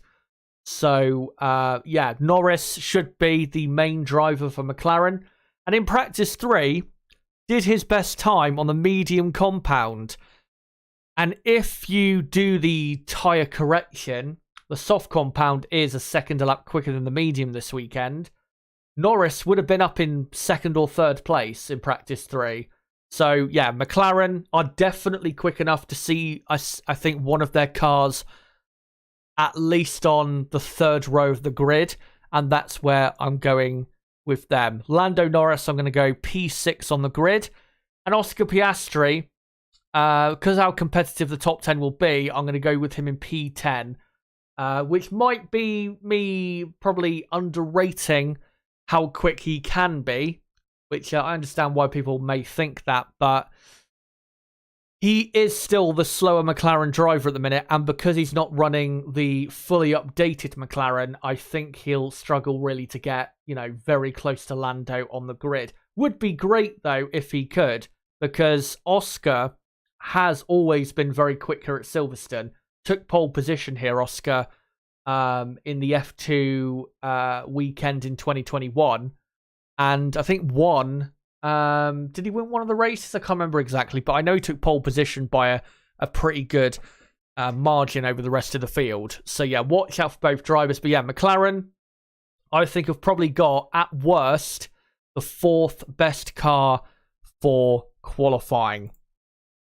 Alfa Romeo still, to me, don't look that quick. I know Zhou was 11th in practice 2 yesterday, but I don't think Alfa Romeo have got the pace really to be fighting with Williams, Alpine, teams like that. I just don't think they do.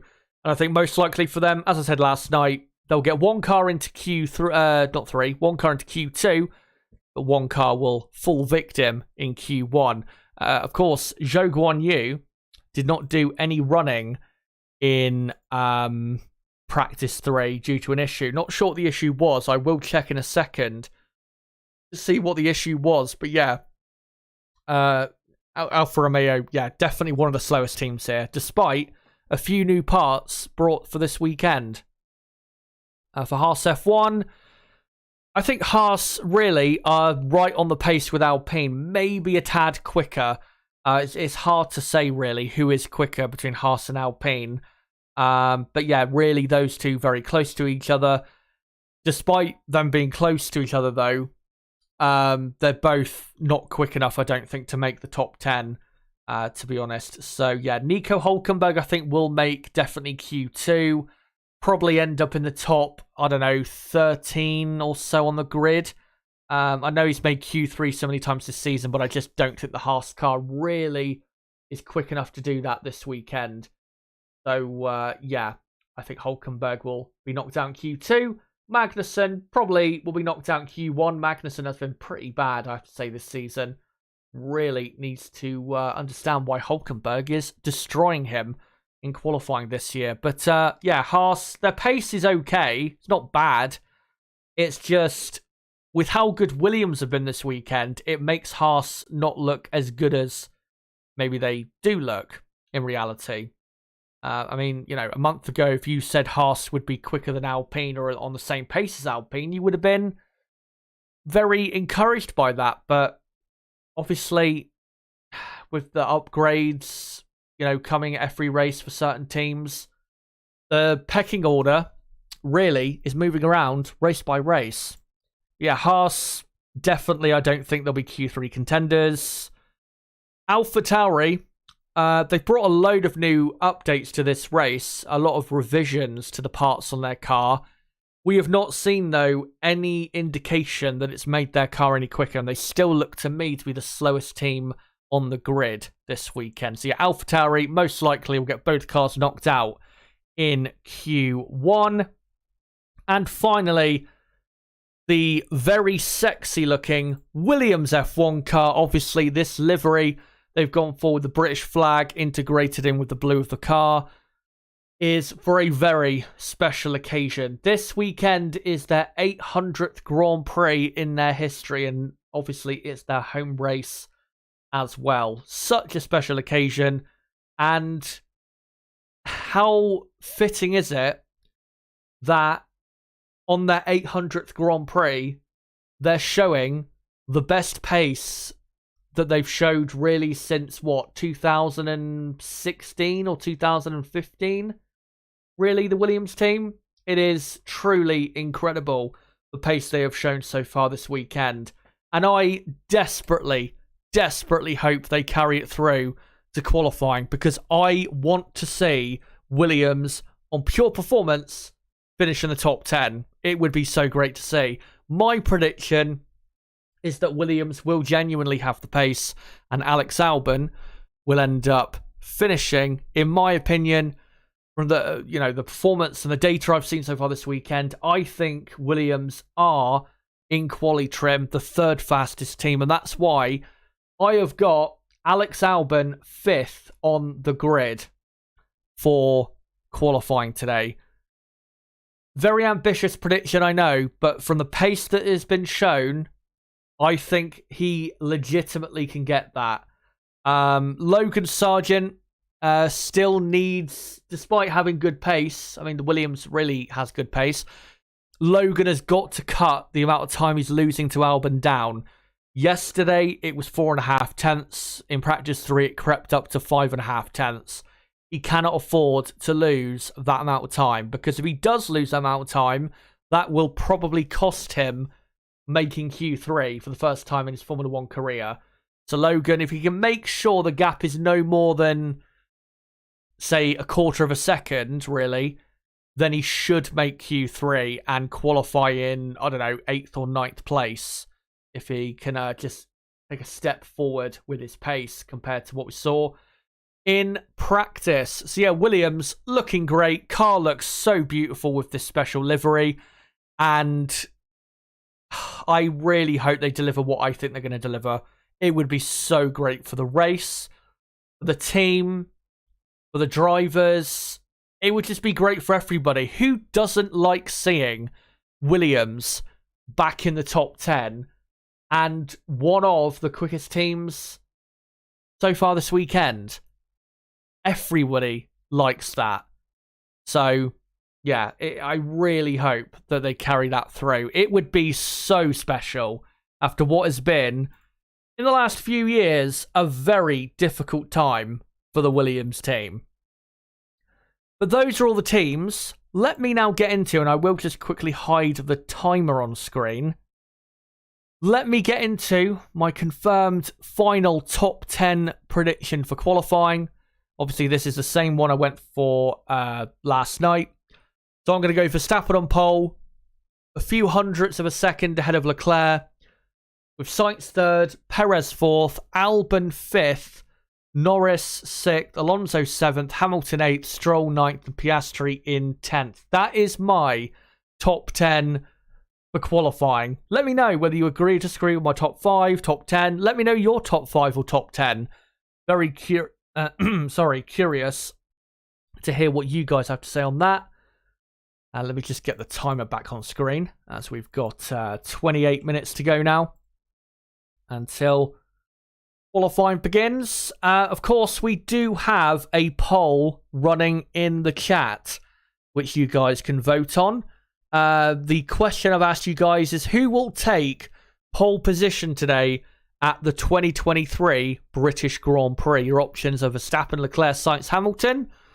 In my view, it'll be Max Verstappen, just about from Charles Leclerc. Let me know who you think takes pole position, which is not necessarily the most important position to start from if you want to win the race, but it is still a great thing to have around such a difficult racetrack, and a racetrack that really does test the drivers as well. But yeah, we've got just under half an hour to go into qualifying. So what I'm going to do quickly is repost the link of the stream out in a couple places.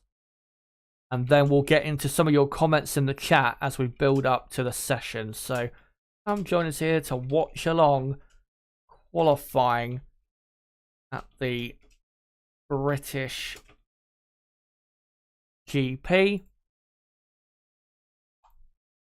And I'll just post it on Twitter as well. And see also if there is any news on Twitter that I can find. And well, I'll have a look in I'll have a look in a moment. Let me just get this tweet out though. Come join us here to watch along qualifying at the British GP. And there you go. So that's all done.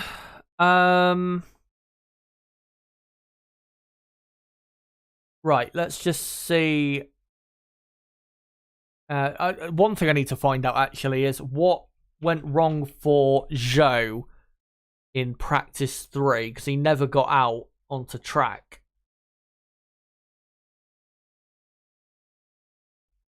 Right, so all Alfa Romeo said on Twitter is the team were continuing at the time, a couple hours ago, to investigate a technical issue on Zhou Guanyu's car. So, yeah. No idea. We'll see.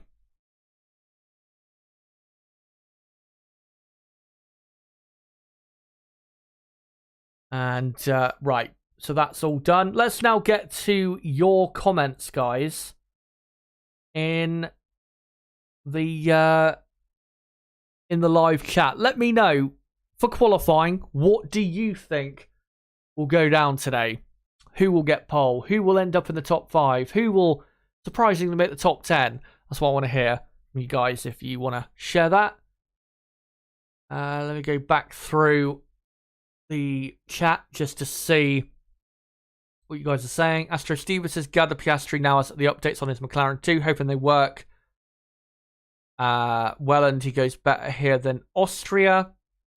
Owen, congrats again on your anniversary here from last weekend, Chazza. Thanks for that. Yeah. You didn't know, guys? I know most of you know, but yeah, last Sunday was the official 5-year anniversary to the day of the channel being created. So yeah, really great to celebrate that. Yeah, with Piastri, again, he has most of the new updates on his car now, but not all of them. Just missing the front wing, I think. As well, just wanted to say, for everyone watching right now, if you've not hit the like button yet, make sure to do so. We're currently on 68 likes. Let's try and get up to, if we can, say 80 likes by the time qualifying gets underway in just over 23 minutes from now.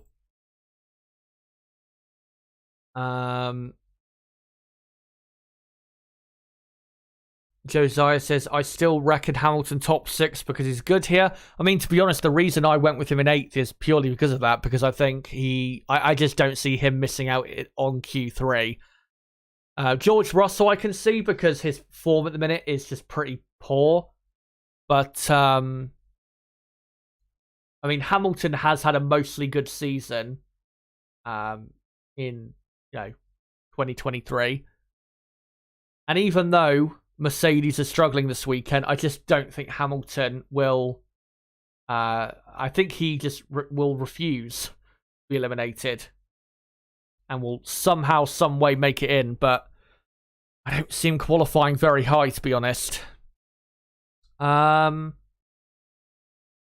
Todd says, do we think Russell's sweat will be an issue today? Hopefully not. I mean, it is quite humid at Silverstone, which is unusual for the UK, for it to be so humid, not just hot.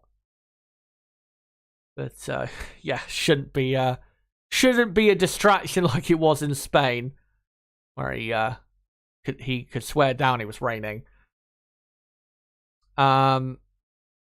Jamie also saying there will be a big name going out in Q1. It's either Hamilton or Perez. That would be quite the surprise.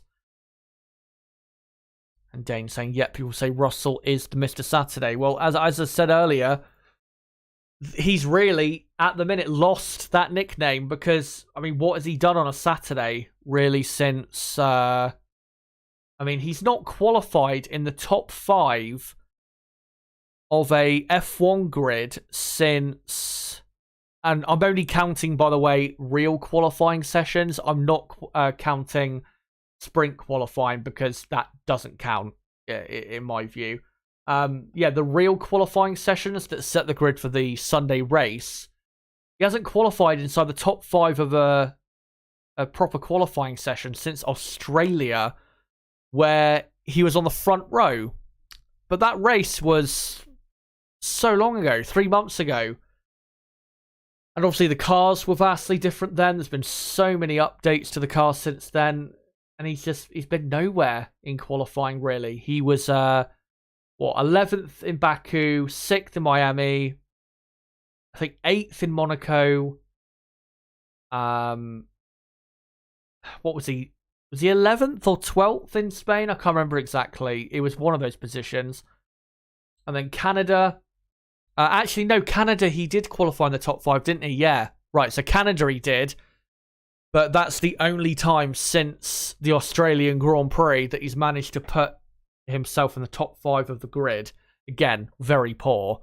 So yeah, he qualified, I think, 5th in Canada, but then smashed into the wall in the race. And then, yeah, Austria had another disaster class, 11th in qualifying, and finished 7th, but only because of a penalty for Hamilton. So yeah, Russell's form is horrendous right now.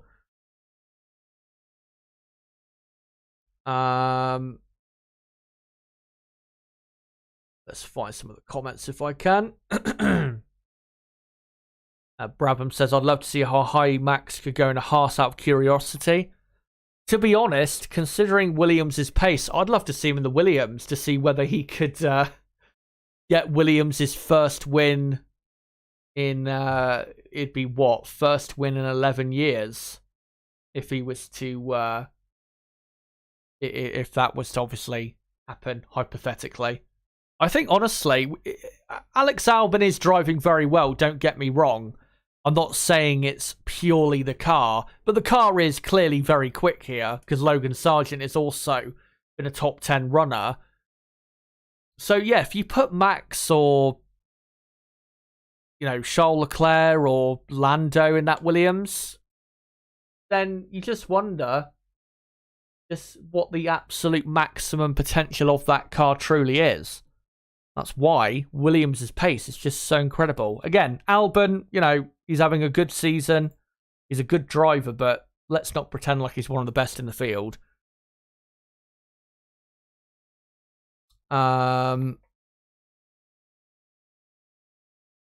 Vinster says Aston seem to be making major progress and then they suddenly plateaued.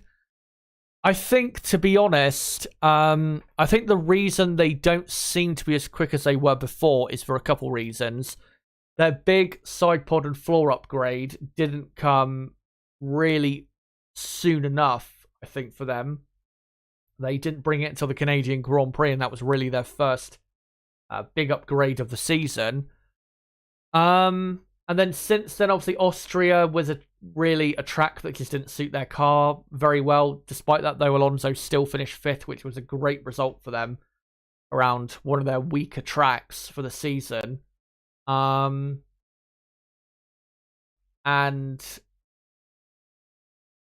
yeah, I think, to be honest, I think what is probably making Aston Martin look worse now than where they were a month or two ago is really the improvement of McLaren. Because in Austria, McLaren were the fastest Mercedes-powered team. And obviously you've got, you know, McLaren, Aston Martin, Mercedes, and Williams are the Mercedes-powered teams. And then, yeah, here at Silverstone, Williams and McLaren faster so far by the looks of it on low fuel. So I think that's what's making their car look a bit worse than it actually is. But I don't think the situation necessarily is that bad for Aston Martin. I still think they're in a really good position for the rest of the season. I still think they've got a pretty decent chance of finishing second in the championship. Brabham saying, I hope not. I couldn't handle Sky with their British love fest over Albon. Well, officially, he is from Thailand, but I think we kind of claim him as well because of how much time he's spent in this country. Dylan Forrestal says, I know it's raining earlier. What is quali looking like in terms of wetness? I'll have another look at the forecast, but it still looks to me like we're going to get a dry session, to be honest. Of course, the session starts in just over 15 minutes' time. And yeah, the chance of rain looks to be 30 to 40%. And looking at the radar, again, rain in that area, but not close enough really to Silverstone or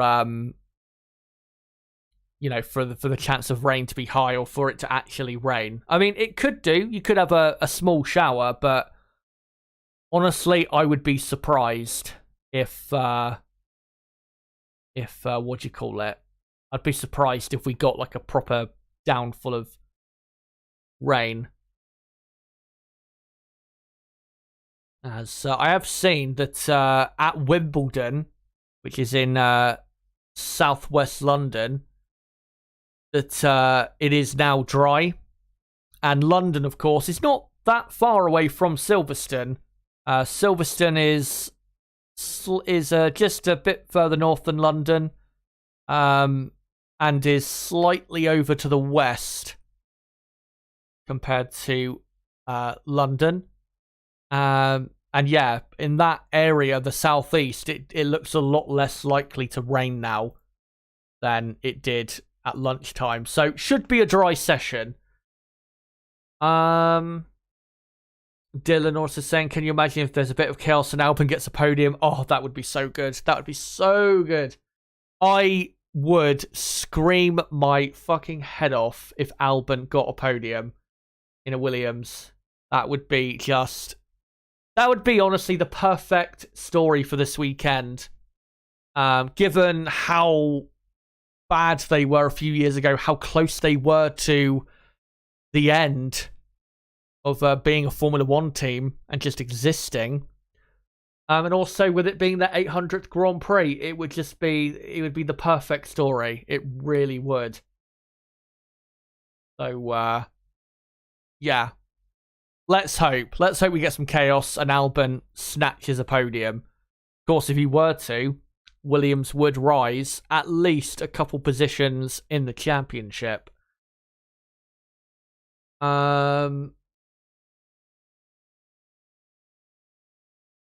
Astro Steve says, my dream, Piastri on pole, Albon second, De Vries third.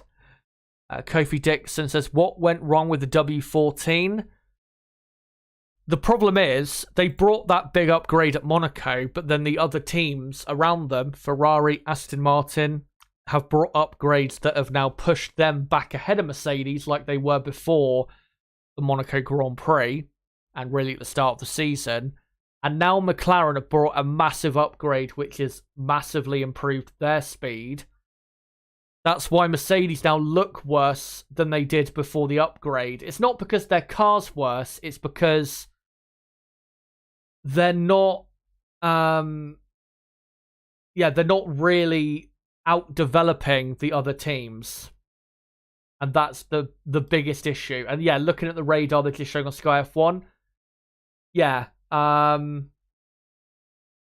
Might be some rain, actually. Might be some rain right at the end of Q2. But after that, it'll probably be dry for Q3.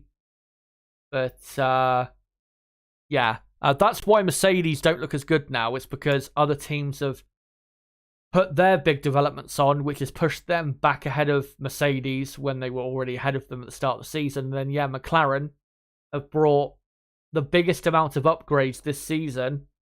And that's why McLaren are now a front-running team. And look so good at the hands of Lando Norris, and should be as well Oscar Piastri. As we're just over 10 minutes away now from qualifying.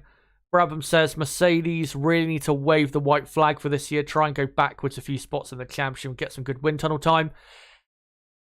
If this front wing upgrade does prove this weekend and at the next race in Hungary to not really improve the pace of the car compared to the other teams, then yeah, I agree with you. I think they should probably just throw the towel in and just focus on next year, and it would actually benefit them to fall down the championship to, say, 4th or even 5th place if McLaren were to somehow rise up the field.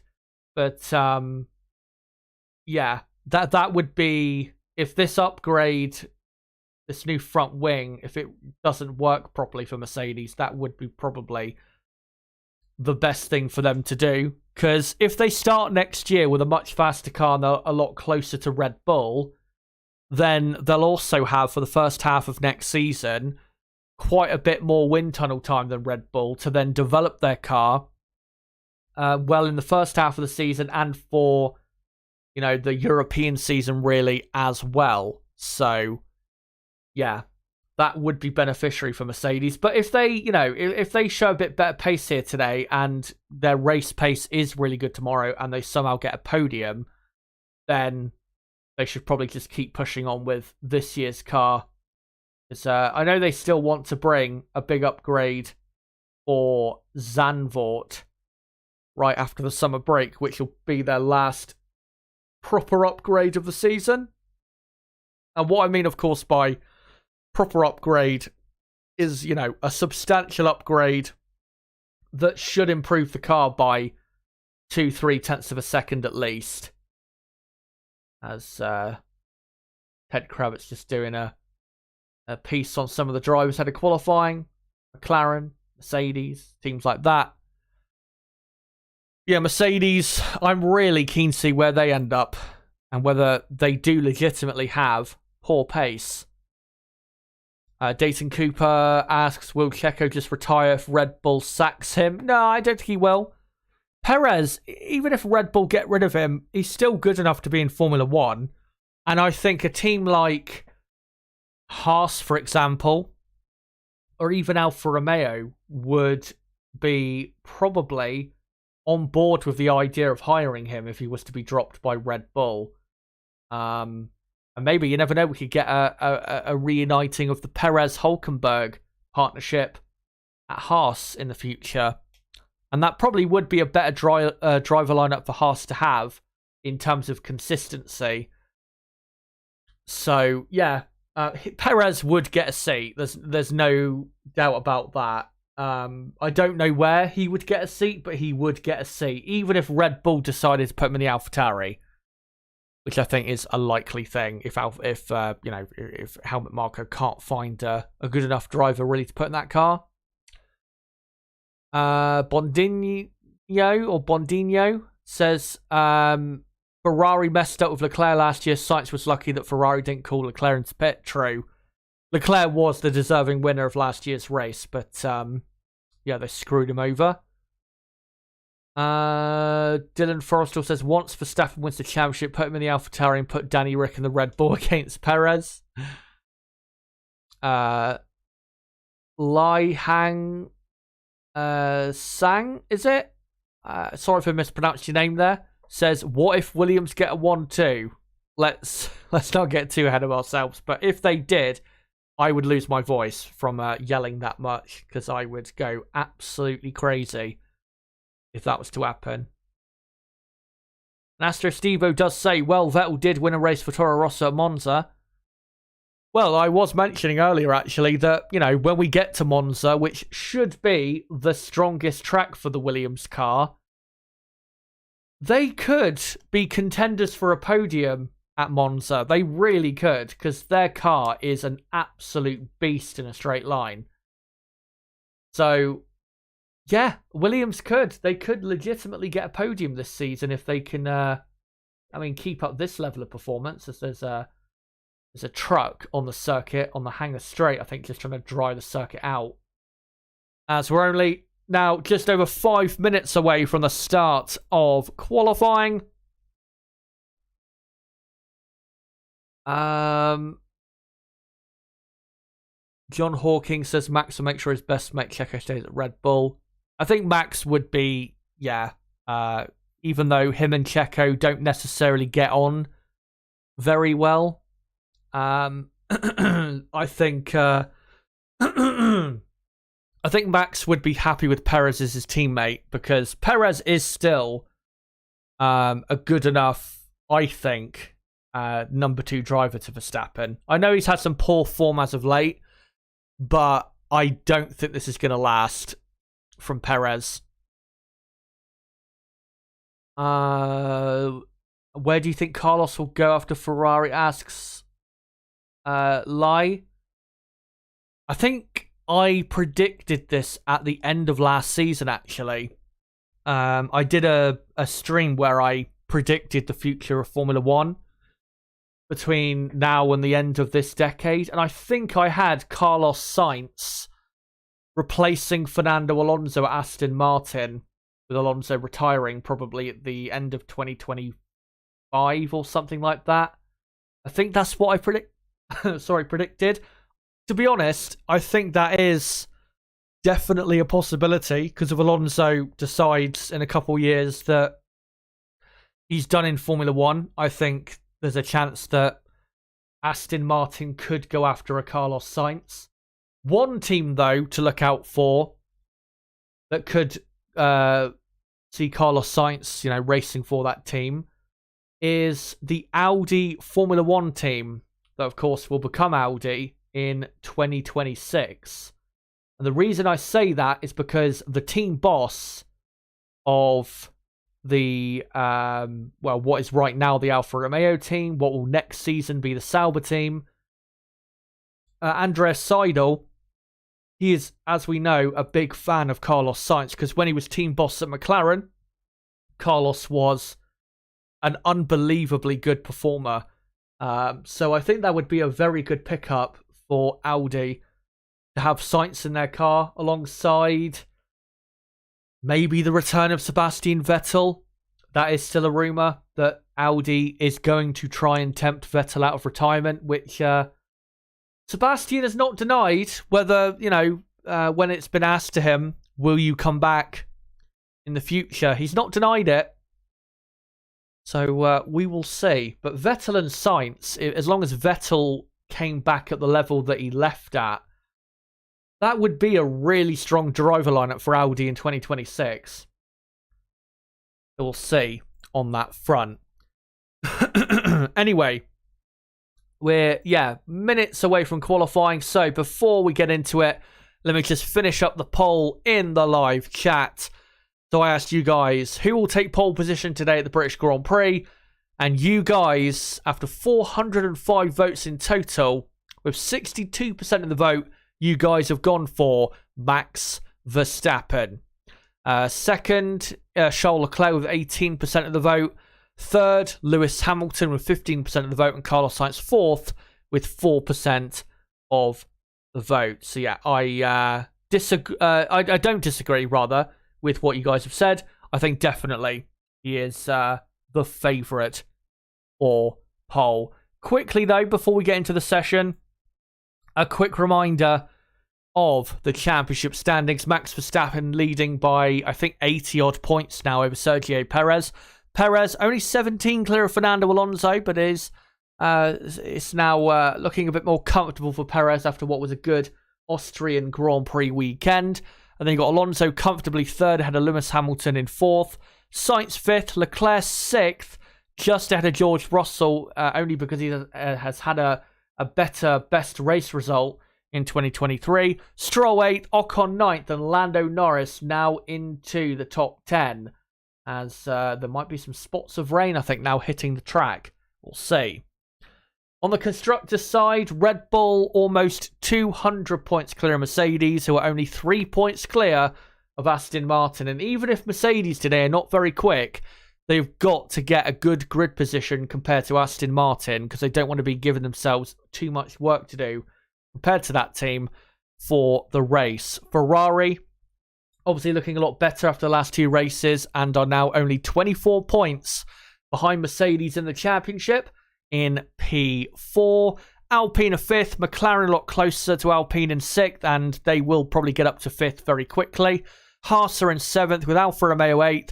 Williams 9th. If they do have a big weekend, they probably could rise up to 7th in the championship. And AlphaTauri are last in the standings.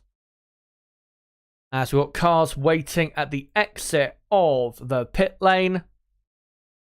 Let's now get into qualifying. Of course, Q1 will be, as they're on dry tyres, by the way, Q1 will be an 18-minute long session. I'll sync up the timer at the 17-minute mark.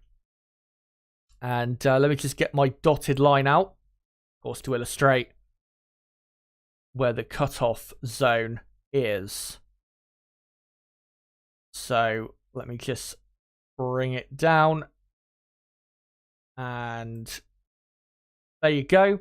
So obviously anyone below to the dotted line at the end of Q1 will be out, as we've got, by the looks of it, half of the drivers on soft tyres and half of them on inters. So a real mix-up on tyre strategy.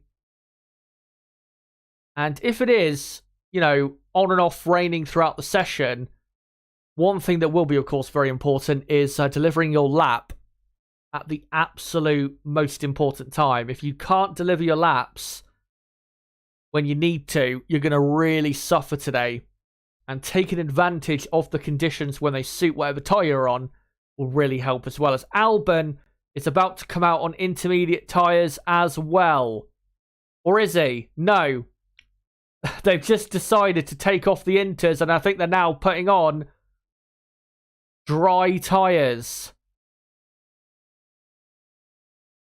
Yep, looks like dry tyres to me. So, last minute changes there as the two Mercedes drivers are the two waiting at the exit of the pit lane. And they are on soft tyres as the session now underway. And this is going to be a real mad rush now onto track as everybody waiting to get out there and get their times in. As I'll sync up the timer in about 45 seconds from now. But looking at the track, doesn't look like an ideal track condition, but it does look dry. And I still think most of the session will be dry. Maybe we'll get a slight shower during qualifying, but I still think it's going to be fine, to be honest. And those people out there on inters, I could see coming in at the end of this outlap to put on a set of dry tyres. Now the cars all filter out for their outlaps, and yeah, the two Ferraris are on intermediate tyres. As there you go. Oh, actually, hold on. Oh no, the timer is now working. My PC there just, well, not my PC, but my OBS just froze up there for a second. So we've got, 16 and a half minutes to go in Q1. And yeah, Leclerc, Sainz, Sargent, Magnussen and Hülkenberg are all on intermediate tyres. Everybody else is on the soft compound tyres. And looking at the track, I think Ferrari need to get into the pits pronto and get some dry tyres on whilst it's dry, because it's definitely a dry track. As Lewis Hamilton through the final chicane and now starts his first timed run of qualifying. Remember, the quickest lap time of the weekend so far, a 1:27.4. I'm not expecting a lap time maybe as close to that in this session, to be honest, as the two Ferrari, Sargent, Hülkenberg and Magnussen have pitted, by the way.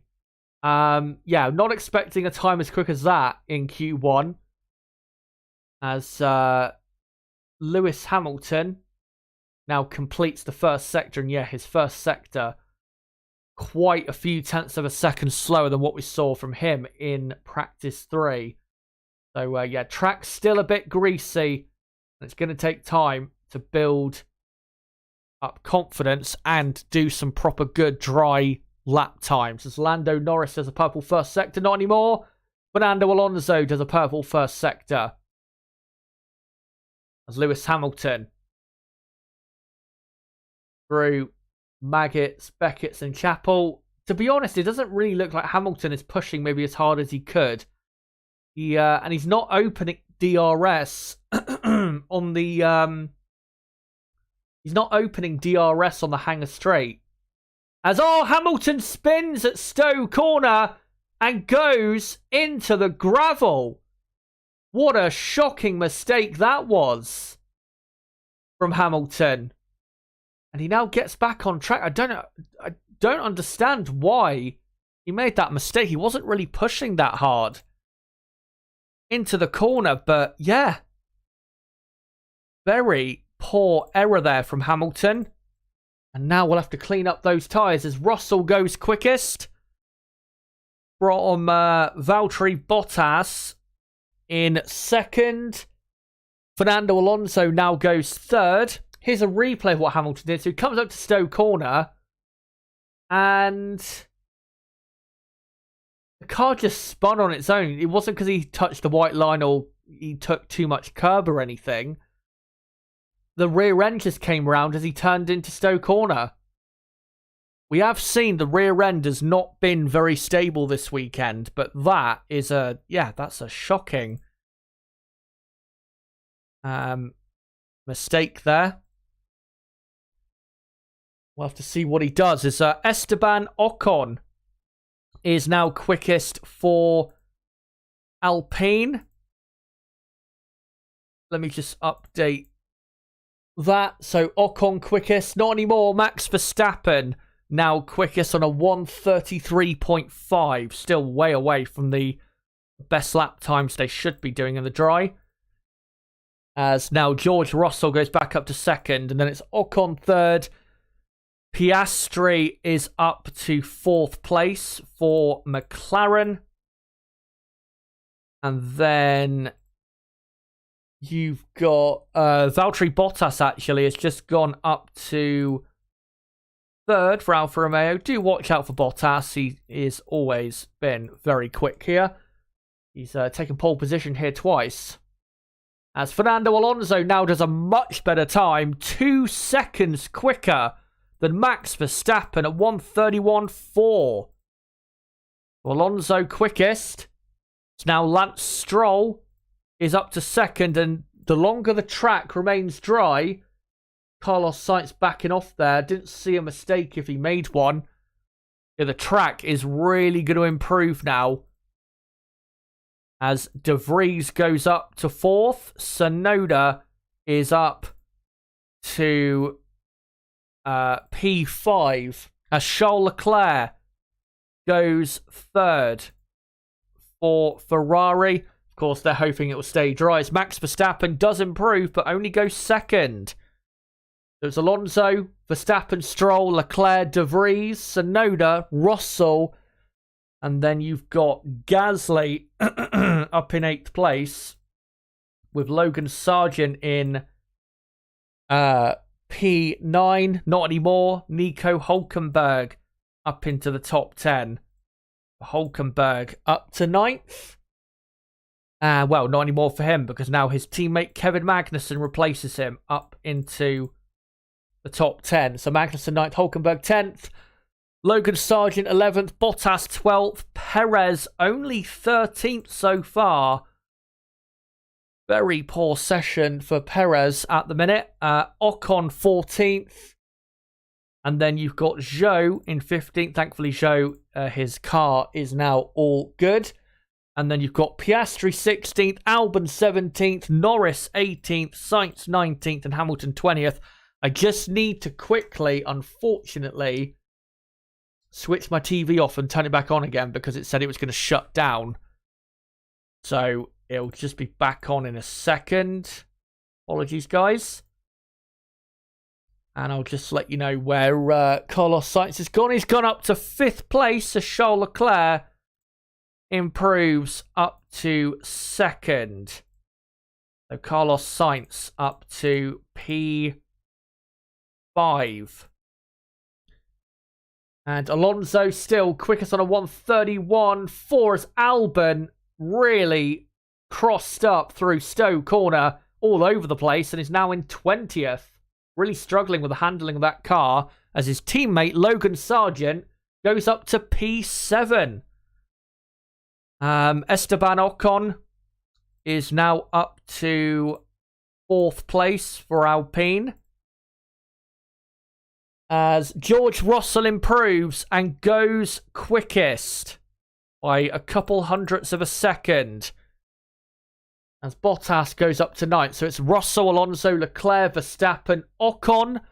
And then Lando Norris is up to 6th. And with the way the track's improving, guys, really, it's going to come down to who crosses the line last in this session as to who ends up quickest and not getting eliminated, of course. Carlos Sainz is 7th. Logan Sargent is in 8th place. Well, not anymore, because now Zhou Guanyu is up to 6th for Alfa Romeo. What a lap that is by the Chinese driver, who, of course, was racing a lot in the UK, so he's got plenty of experience of this track. As Lewis Hamilton goes up to 3rd, vitally, for Mercedes. So Alonso quickest now. Alonso's done a 1:30.7, and then it's Russell 2nd. Lewis Hamilton now all the way up to 3rd place. So let me just update that. Hamilton up to 3rd. And, well, not anymore, because everybody else massively improving now, as Lance Stroll goes up to 3rd, with Oscar Piastri out of the drop zone and up to 4th place. And now we've got Tsunoda up to P5, with Nick De Vries in 6th place for AlphaTauri. So there you go. As Sergio Perez there, only going 12th quickest. Again, poor lap from the Mexican, as Max Verstappen just about goes quicker than Fernando Alonso. So Verstappen P1 now in Q1. And then it's Alonso 2nd, Russell 3rd, Stroll 4th, Piastri 5th. And then Tsunoda, De Vries, Gasly in 8th. And then Hamilton 9th. Lando Norris is in 10th and in the pits at the minute. And then always Sainz, big swapper on at Stowe there. That's going to really cost him lap time. As Leclerc P11. Perez is in P12, as Carlos Sainz only improved up to 8th place. That definitely won't be good enough. He's got to improve on that. As Leclerc, let's see, can he improve on P12? Yes, he does, by a lot more than Sainz did. Leclerc is up to 3rd place. And then it's, Gasly 11th, Hamilton. Hold on, who else has improved? Ocon has improved, and Ocon is now up to 5th place, as Alex Albon, who's in the drop zone, is on a lap. So now it's Gasly 11th, Hamilton 12th, Norris 13th, Perez 14th, Magnussen most at risk in 15th, and in the drop zone, Zhou Sargent, was going to say Albon, but he's now up to 12th, is Alex Albon. So in the drop zone now, after that lap, as Mercedes saying on the radio that it's starting to rain. And if that is the case, then the people in the drop zone are in trouble. And currently in the drop zone, Magnussen, Zhou, Sargent, Bottas, and Hulkenberg. And I gotta say, so far, I think to be honest, it is the damp conditions doing this, because Williams still don't have, great downforce. Williams don't seem quick in these damp conditions. So if they can just try somehow and get both cars through to Q2, and then hopefully for Q2 it's dry, a lot drier, so they can do, that's a big moment for Logan Sargent through Maggots and Beckett's. He caught air there, went up in the air. That might really end his session. As, that's a clear unsafe release by AlphaTauri on the McLaren of Oscar Piastri. That's going to be... I honestly, that was that bad. I could probably see it being a penalty for the race. But AlphaTauri at the minute, doing very well in P9 and P10, as Lewis Hamilton has improved up to 4th place. So Mercedes in these damp conditions looking good now, as Alex Albon has had his time deleted. So Albon is now back down to last position. surely the fairy tale isn't going to end like this, with Williams going out with both cars in Q1. That would be such a disaster. As the Red Bull here of, I don't know who, it's Sergio Perez is coming in for a racing pit stop to put on soft tyres. As, yeah, that incident involving De Vries, the unsafe release will be investigated after the session. Wouldn't be surprised, like I said, if it was a big fine or even a grid drop. So, what can Williams do? As we've got a yellow flag now in Sector 3. And it is the Haas of Kevin Magnussen, who looks like he has come to a dead halt on the exit Stowe corner. That needs to be a red flag. And yeah, presumably Magnussen has...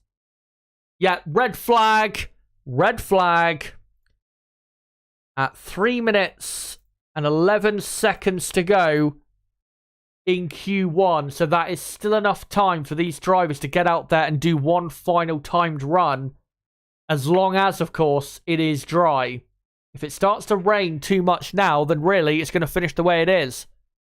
Which would, of course, be a disaster for... what do you call it? It'd be a disaster for Williams, as Hulkenberg has just gone up to 15th place. So the drop zone now, with this red flag, with 3 minutes and 11 seconds left in Q1, is Magnussen, Zhou, Sargent, Bottas, and Albon. And here's a replay. So Magnussen,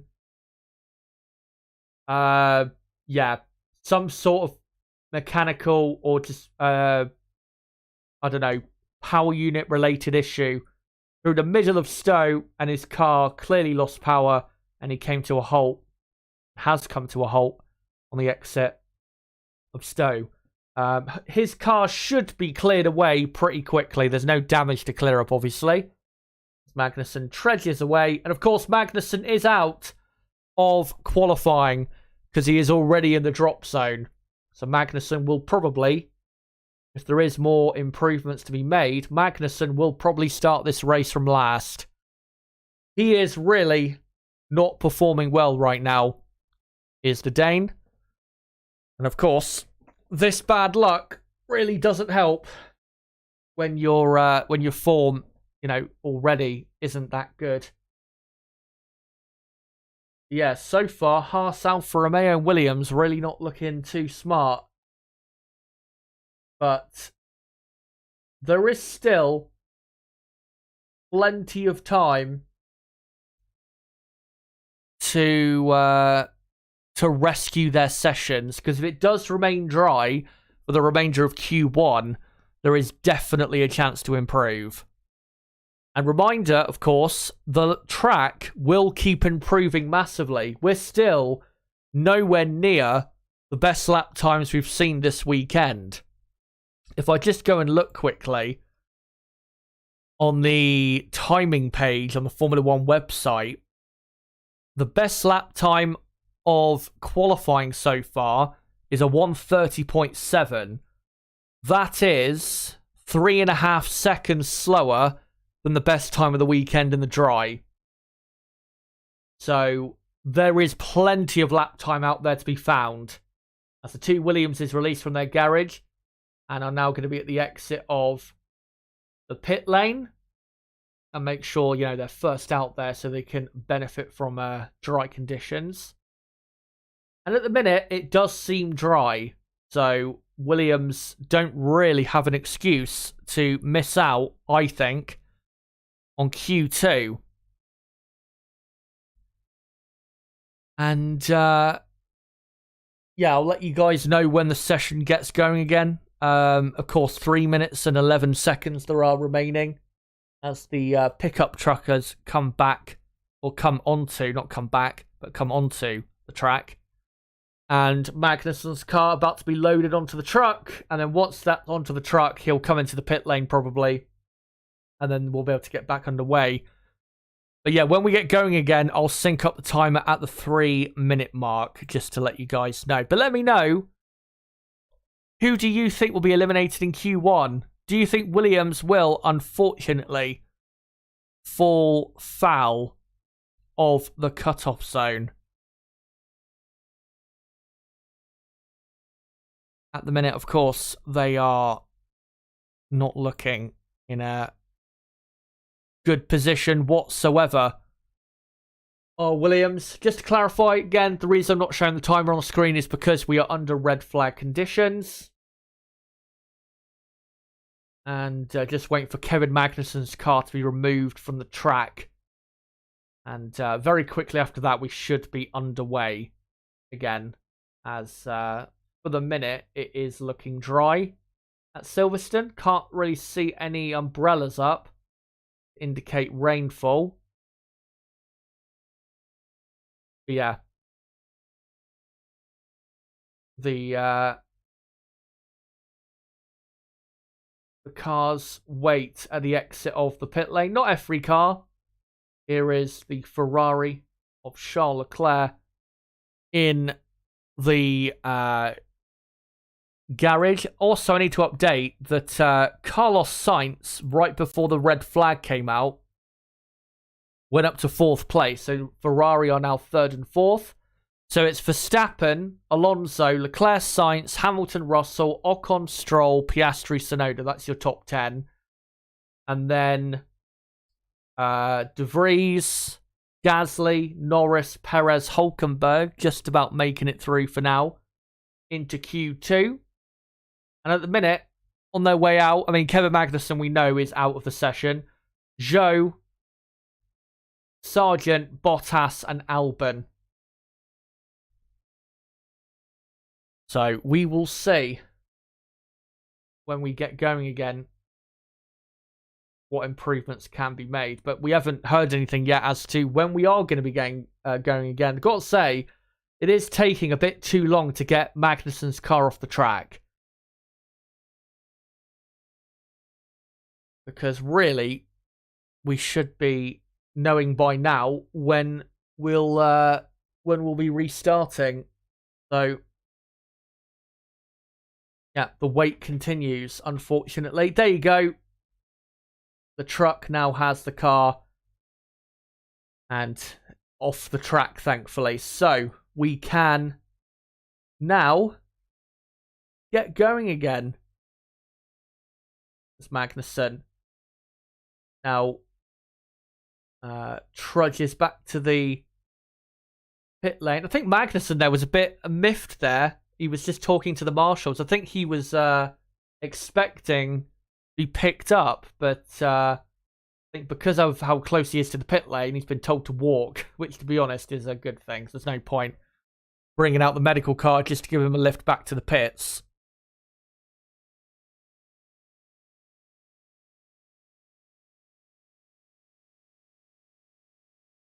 And still no word officially on when we are resuming.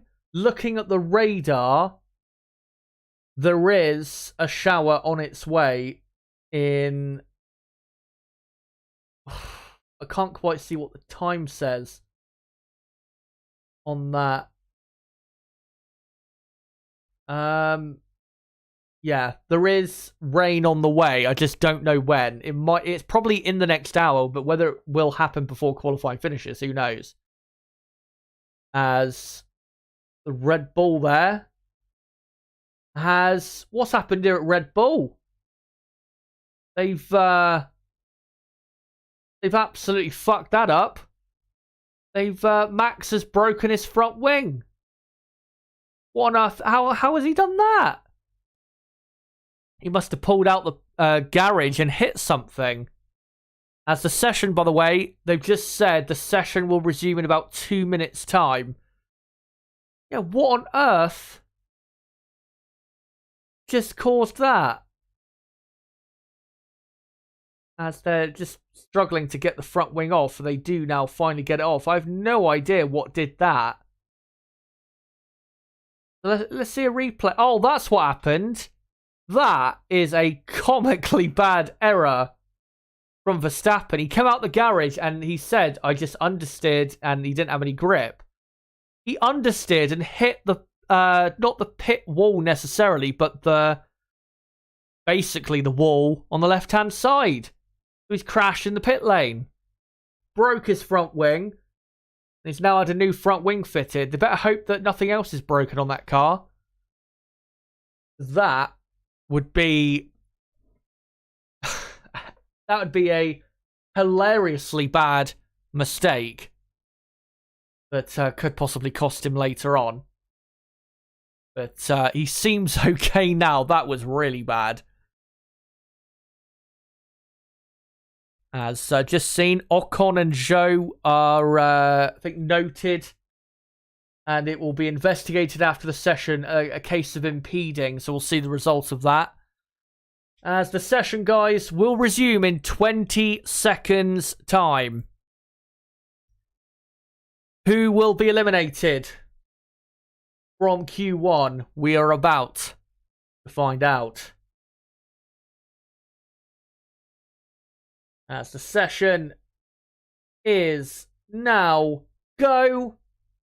And Perez thunders out onto track. Of course, Perez in 14th. He's not really set any good time so far, Perez. He has to get in a good lap, really, if he's going to make sure he gets through to Q2. As I've missed, by the way, the syncing up point, so I'm going to have to sync up the timer at the 2-minute mark. Apologies for that. Yeah, 2-minute mark, I'll get the timer synced up as we've got 40, just under, or about now 40 seconds to go until we get to the 2-minute mark. As Verstappen, new front wing fitted. And Red Bull will be hoping that's the only mistake made by anyone at the team this weekend. As there's Adrian Newey in deep thoughts, as usual, such a smart man. And he's designed another absolute monster like he has in the past. And, yeah, almost every car now on an outlap. There you go. 2 minutes to go in Q1. Let's find out who's going to miss Q2. As, yeah, pretty much every car now on track, except, of course, that Kevin Magnussen is out of the session. And it does appear to be dry. So everyone will get one final attempt. That's what it's going to come down to. One last attempt. And because, guys, of the track evolution we're going to see in this session, as Verstappen and the Mercedes, they're very close to one another. As Perez starts his final lap, if even Max Verstappen in first, if he doesn't improve on his time and everyone goes 2 seconds quicker, or even quicker than that, even Max Verstappen could be eliminated from Q1 because of the track evolution. As I've noticed, for some reason, DRS is not enabled. I don't know why they've not enabled DRS. I really don't understand. Unless Perez, for some reason, just doesn't have it working. I have no idea. But Alexander Albon in 20th has just done a purple first sector. As Perez flies now through Maggots, Beckett's, and Chapel as well. And Perez onto now the Hangar Straight. This is a much better lap from Perez. Just needs to have a good final sector, and I think he'll be all good. As through Stowe he comes. Looks fine through there. Both Williamses looking very quick. And Perez through the final couple corners. As the timer clicks down to 0. And Sergio Perez goes quickest. And now that's what you're going to see is track evolution as Alex Albon now goes quickest for Williams. As Logan Sargent goes second, it's a Williams 1-2 for the time being. This is going to be a mental end to Q1. Albon quickest. Bottas is up to second. Sargent has gone third.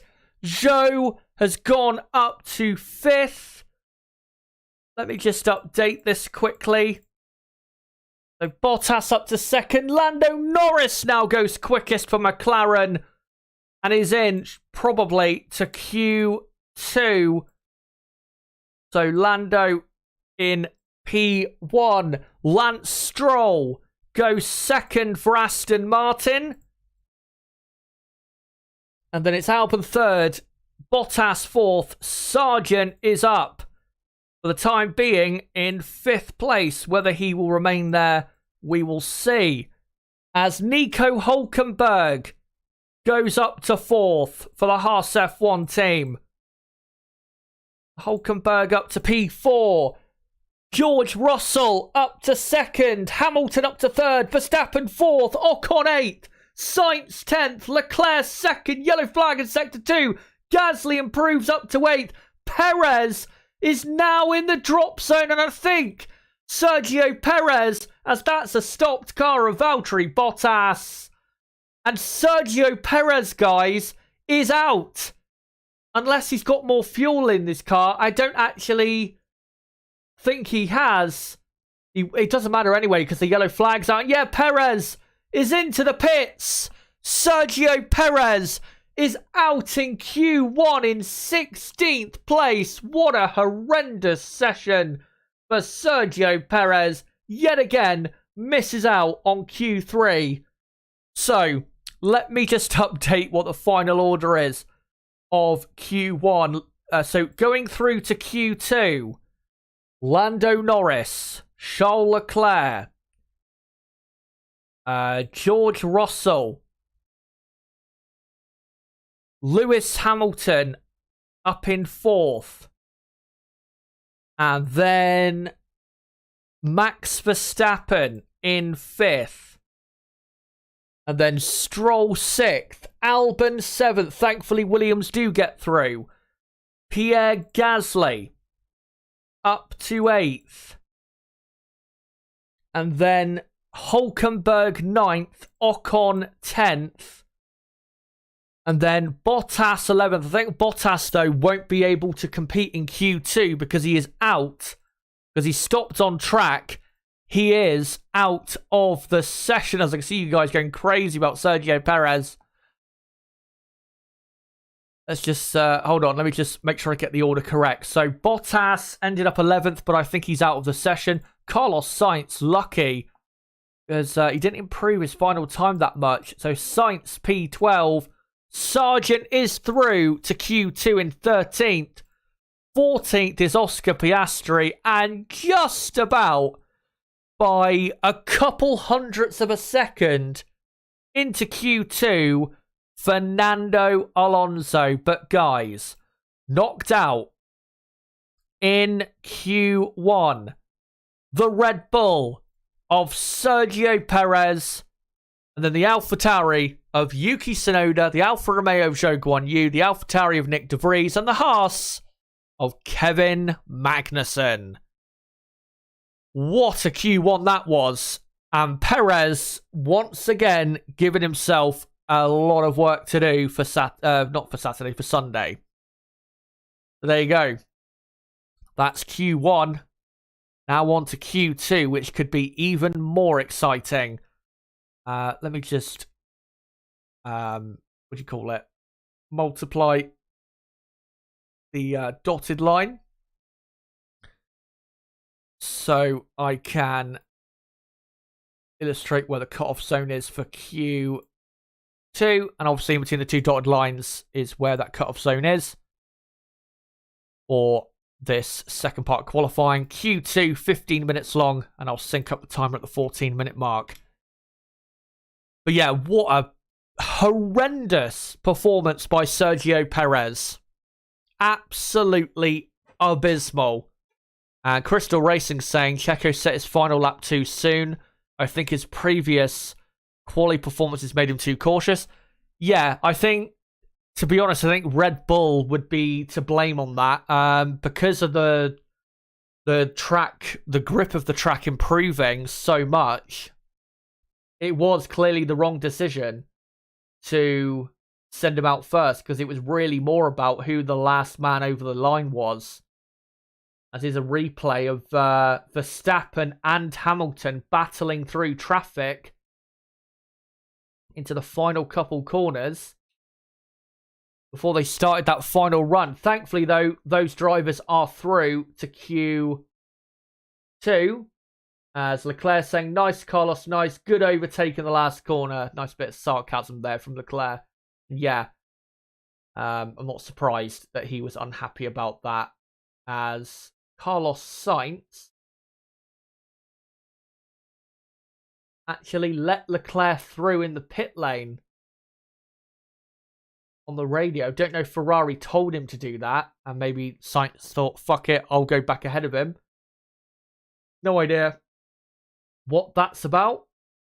And here's a replay what happened to Bottas, and yeah, clearly a problem with his car. And, well, just no drive is the issue. Well, he has a slight bit of drive, but yeah, ended up stopping on track. So there will be a delay to the start of Q2, which could make things obviously a bit more exciting, because that could bring the rain forward to a point where it really spices things up.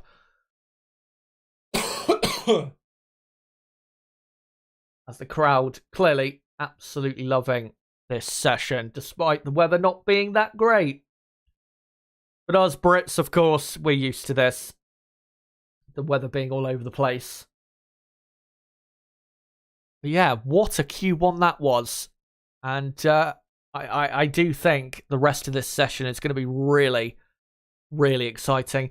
Just wanted to say, before we get into Q2 and the rest of the session, if you are new to the channel, don't forget to subscribe for more content like this, because we do qualifying and race watch-alongs for F3 Grand Prix, and I will be live tomorrow 2 hours before the race starts at 1 PM UK time for the race preview and race watch-along for the British Grand Prix. And as well, for everyone watching, if you haven't already, smash that like button. We're on 86 likes right now. Let's get up to 100 or more by the end of qualifying. That would be great if we could do that. So yeah, if you haven't hit the like button, smash the hell out of it. Obviously does help the channel grow, helps the channel and the algorithm. So it'd be great if you guys could do that. So we're just looking at an onboard of Lando Norris's lap that saw him go P1. Very impressive from Lando. And he's looking good, Lando, I think, for whether it's dry or wet, for a really high grid position. Lando did qualify 5th here, I think it was, last year in the very wet session we had. 2021... Lando was, I think, 5th on the grid as well for the after the Friday qualifying session, because obviously that weekend in 2021 was actually the first sprint weekend in Formula 1 history. So, yeah, would be great if Lando could keep up that run of top 5 qualifying results here at Silverstone, of course, his home Grand Prix. And Lando at his absolute best right now in a McLaren car that is really, really quick. And there you go. Over 100 likes now. 101 likes. Thank you guys so much. Massively appreciated. And yeah, thank you guys, obviously, a lot for the support. And yeah, we still not even halfway through qualifying. Still got 2/3 of the session left. That is a replay of when the cars were released on the TV broadcast, a replay when the cars were released at the restart the session. And yeah, I thought Verstappen and Hamilton got close to one another in down to turn 6. But maybe it wasn't as close as it looked from the angle they showed it live.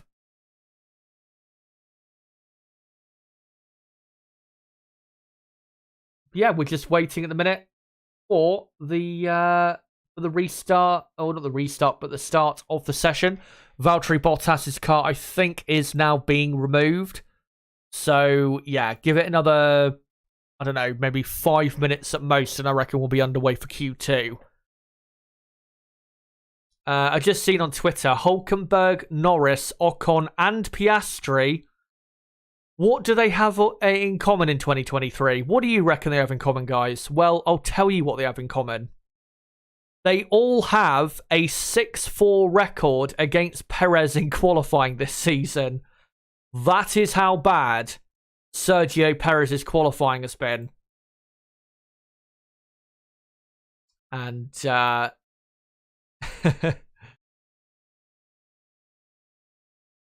seeing some Ricciardo praise on the Twitter. It's, of course, it has been continuously rumoured more and more that maybe Ricciardo could, step into that Red Bull. As Q2, guys, just seen, is underway in 5 seconds. Now 3, 2, 1, and the sun now comes out at Silverstone. And F1 on dry tyres. And the reason they're all coming out now is because there is rain in the area still, and you cannot take a risk. As Ferrari there, I think of Sainz doing the same thing he did at the end of Q1 there, letting Leclerc through in the pit lane. As, yeah, looks a lot better condition now. Remember, guys, again, the quickest time of the weekend so far, I think, was 27.4 in practice 3. I don't know what lap time Lando did in Q1, but I don't think it was that quick. But just watch out for that in terms of the lap time these cars do to really understand who has done a really good time and who hasn't. As I'll sync up the timer in 2, 1, and there you go. 14 minutes to go in Q2.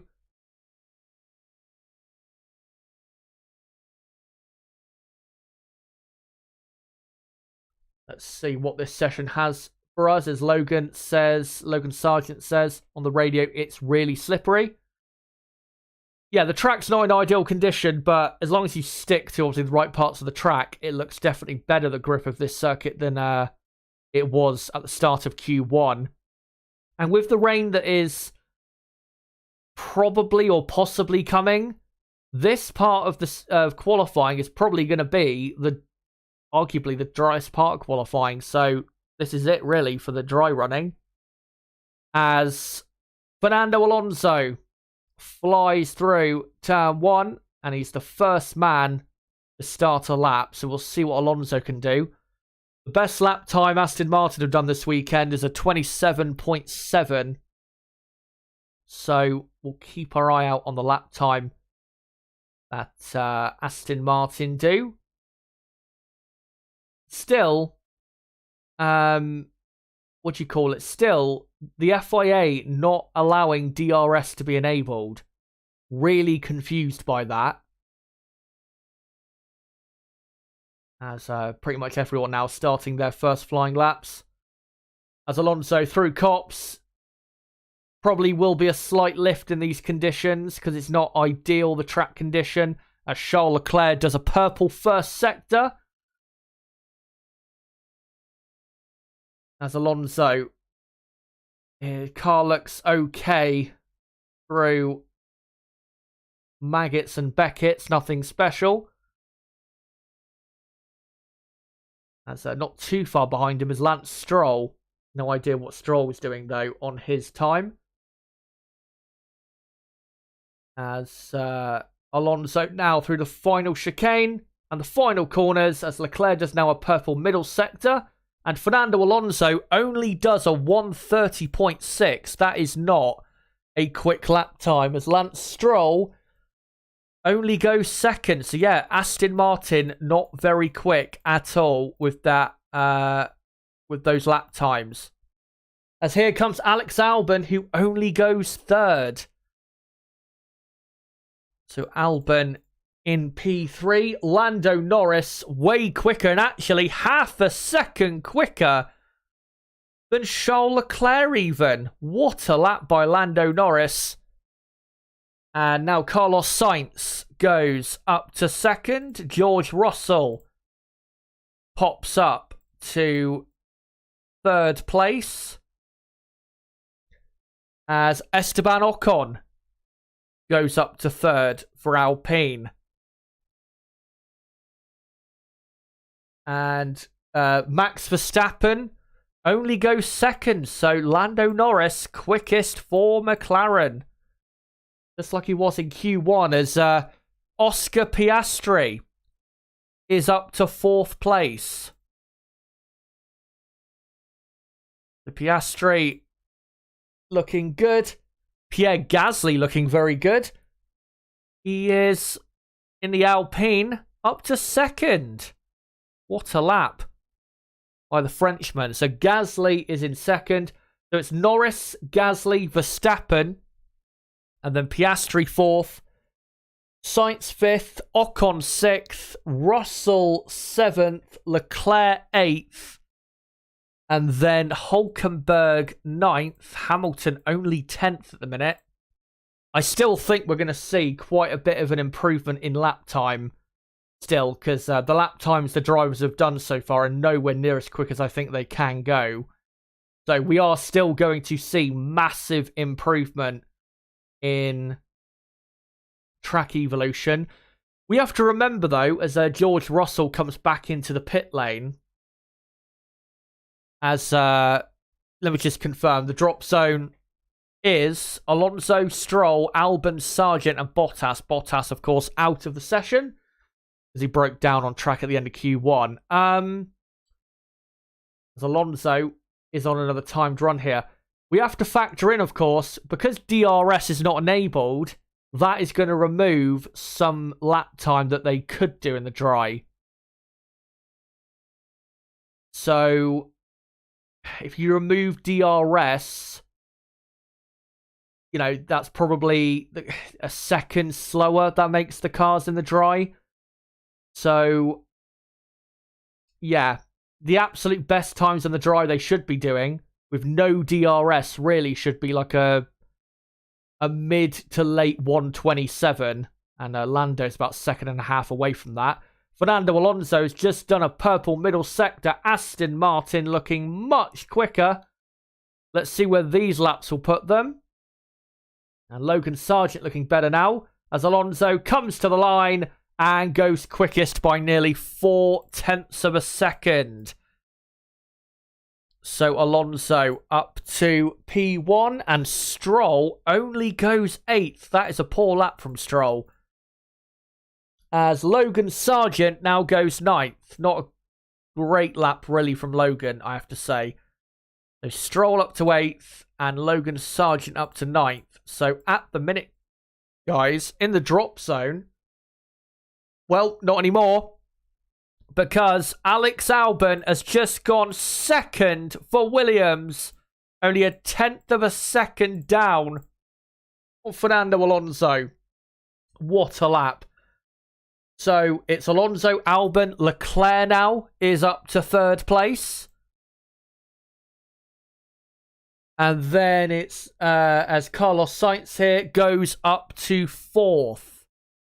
So third and fourth for Ferrari, and then Norris fifth, Gasly sixth, Verstappen seventh, Piastri eighth, Ocon ninth, Stroll in 10th. So in the drop zone right now, guys, is as Logan Sargent had his time deleted for track limit violations, I think again. We're in the drop zone. Russell, Hülkenberg, Hamilton, Sargent, and Bottas. So at the minute, obviously, both Mercedes heading out of qualifying 2. We knew it was a risk as Lance Stroll was at his time deleted, so Russell is now back into the top 10 vitally. So Stroll now down to 13th. But we knew this was a risk with Mercedes. Their car just isn't working like the other cars they want to compete with. your Ferraris, Red Bulls, Aston Martins, McLarens. They're just, car's not working. But will it come a bit more alive with this run from Lewis Hamilton and also George Russell? Both Mercedes drivers on an outlap. As looking at the sky, it is now mostly blue at Silverstone, so the track should just get quicker and quicker. And I gotta say, again, why are the FIA not enabling DRS? It is bone dry out there. Yeah, I have no idea what they're thinking. Just enable the DRS. And plus, the DRS zones, it's not like you've got to turn whilst having the DRS open. The DRS zones are, exactly straight, really. As Hamilton does a purple first sector. Yeah, the FIA need to just enable the DRS because it's really stupid, I have to say. As Max Verstappen now goes quickest for Red Bull, half a second quicker than Fernando Alonso onto a 1:28.5 and is beaten by 0.003 of a second by Oscar Piastri. What a time for the young Australian. Obviously, the Australians enjoying England for sports at the moment. And Oscar, who is a big cricket fan, I think, having a good time out there as George Russell has done a purple first sector now. Now Lando Norris has. So constant late lap times improving as Lewis Hamilton rounds the final corner and does go quickest by only a couple hundredths of a second. But that is not, I have to say, that impressive of a lap time, given that the track is improving as quickly as it is. And Hamilton will fall down pretty quickly once the others improve. As George Russell through the final chicane and the final corner. And Russell only fourth. That is not a good lap for Russell. Because like I said, the others will improve on this track that is getting even grippier now it's bone dry. One man that should improve is Lando Norris, who has done a much improved lap so far. And Norris now through the final chicane and across the finish line now goes quickest by half a second. What a lap time by Lando Norris. He's on fire this weekend. And he's now up to P1 on a 1:28.0, which, to be honest, in dry conditions without DRS is really close to, I think, the best they can do. So that is a really great time from Lando. As we're now looking at the Ferrari here of, I have no idea, it's Charles Leclerc. Ferrari currently 8th and 9th. They've got to put in a good final run here, Ferrari. Because if they don't, they'll both be out in Q2. That's how close it is. But in the drop zone, guys, with nearly 2.5 minutes remaining, Ocon, Hulkenberg, Stroll, Sargent, Bottas. Bottas is out. So really, it's between Ocon, Hulkenberg, Stroll, and Sargent as to who will get out of Q2 and into Q3. As Charles Leclerc begins what is probably going to be his final lap of Q2. He might be starting this lap a bit too early, to be honest. We'll see what time he does. As he comes through turn 3 and 4. Car looks absolutely glued to the track as Hamilton, Piastri, Verstappen, Alonso, Gasly, Ocon, Hulkenberg, Stroll, all on outlaps at the minute. As Leclerc does a decent first sector, but it's not a great first sector. For what I was expecting, at least. Sainz's first sector a lot better.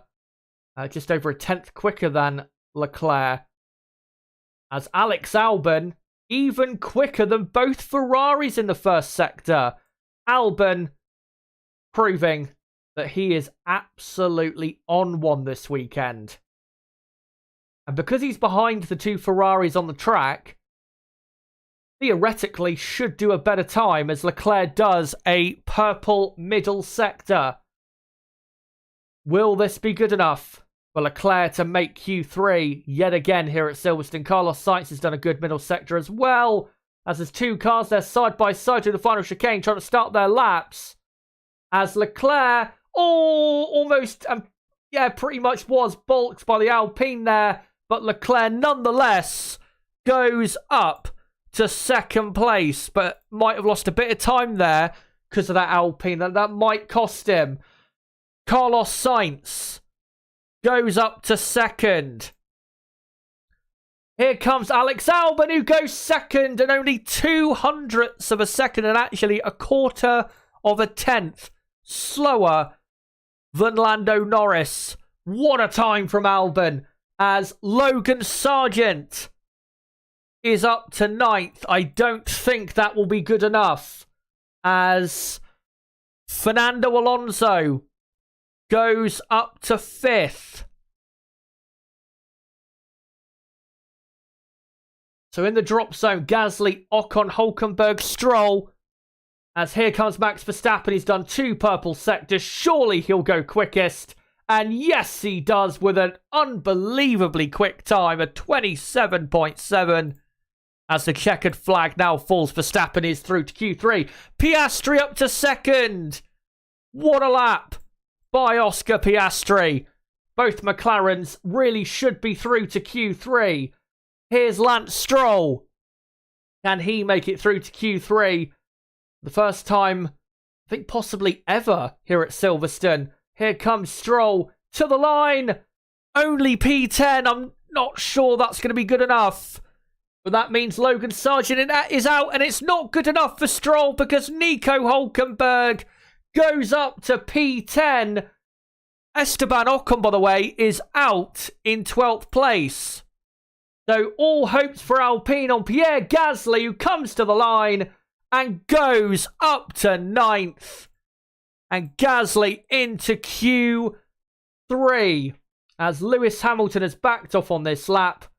And George Russell, well, doesn't need to... And yeah, he's coming into the pits as well.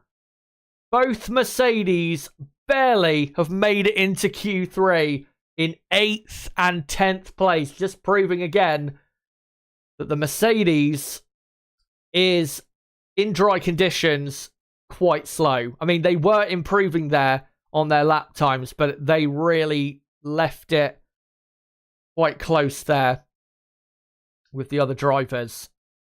So, that's Q2 done with, guys. Let's go through the names who will make it through to the top 10 shootout. Max Verstappen, Oscar Piastri, Lando Norris, Alexander Albon, 3rd Q3 appearance in a row. And that's what happened to Ocon. He overtook the Aston Martin there of Stroll into the final chicane and then went too deep and went off the track. And then that's why he ended up getting a bit in Leclerc's way. And Ocon, yeah, what a shocking session he's had. So, yeah, into Q3, Max Verstappen, Oscar Piastri, Lando Norris, Alexander Albon. What a brilliant job to get through to Q3 for the 3rd race in a row. Carlos Sainz, Charles Leclerc, Fernando Alonso, Lewis Hamilton, Pierre Gasly, and George Russell, meaning that knocked down Q2. Nico Hülkenberg, Lance Stroll having a poor session, really. Esteban Ocon having a terrible session. Logan Sargent in 14th. And Valtteri Bottas in 15th. Q3, guys, will be underway in about 3 to 4 minutes from now. Obviously, it'll be a 12-minute long session. And I'll sync up the timer at the 11-minute mark. Yes, Stroll, Ocon, and I would say Logan Sargent as well were poor there in Q2. Hülkenberg did well to get as high as 11th, really, today. Because I don't think Haas really were quick enough to be in the top 10. So that was a really good performance from Hülkenberg. Great pace from McLaren. Alex Albon and Williams legitimately are very quick. And yeah, we will see what happens to Ferrari, Aston Martin and Mercedes and even the Alpine of Gasly.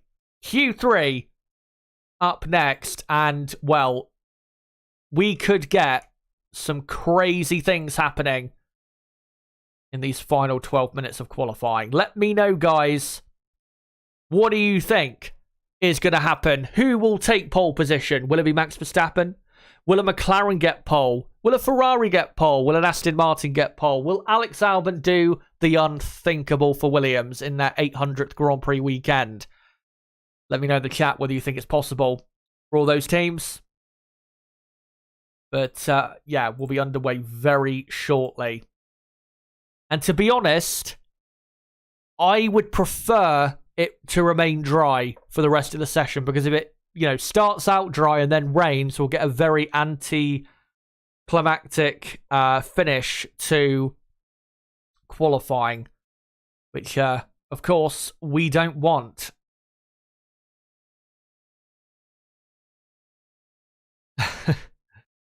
I can tell you that a certain Australian is absolutely loving this qualifying session, seeing Piastri up in second, and also is pushing the Daniel Ricciardo to Red Bull propaganda very hard now, which I don't blame him, to be honest, because Sergio Perez is performing very poorly.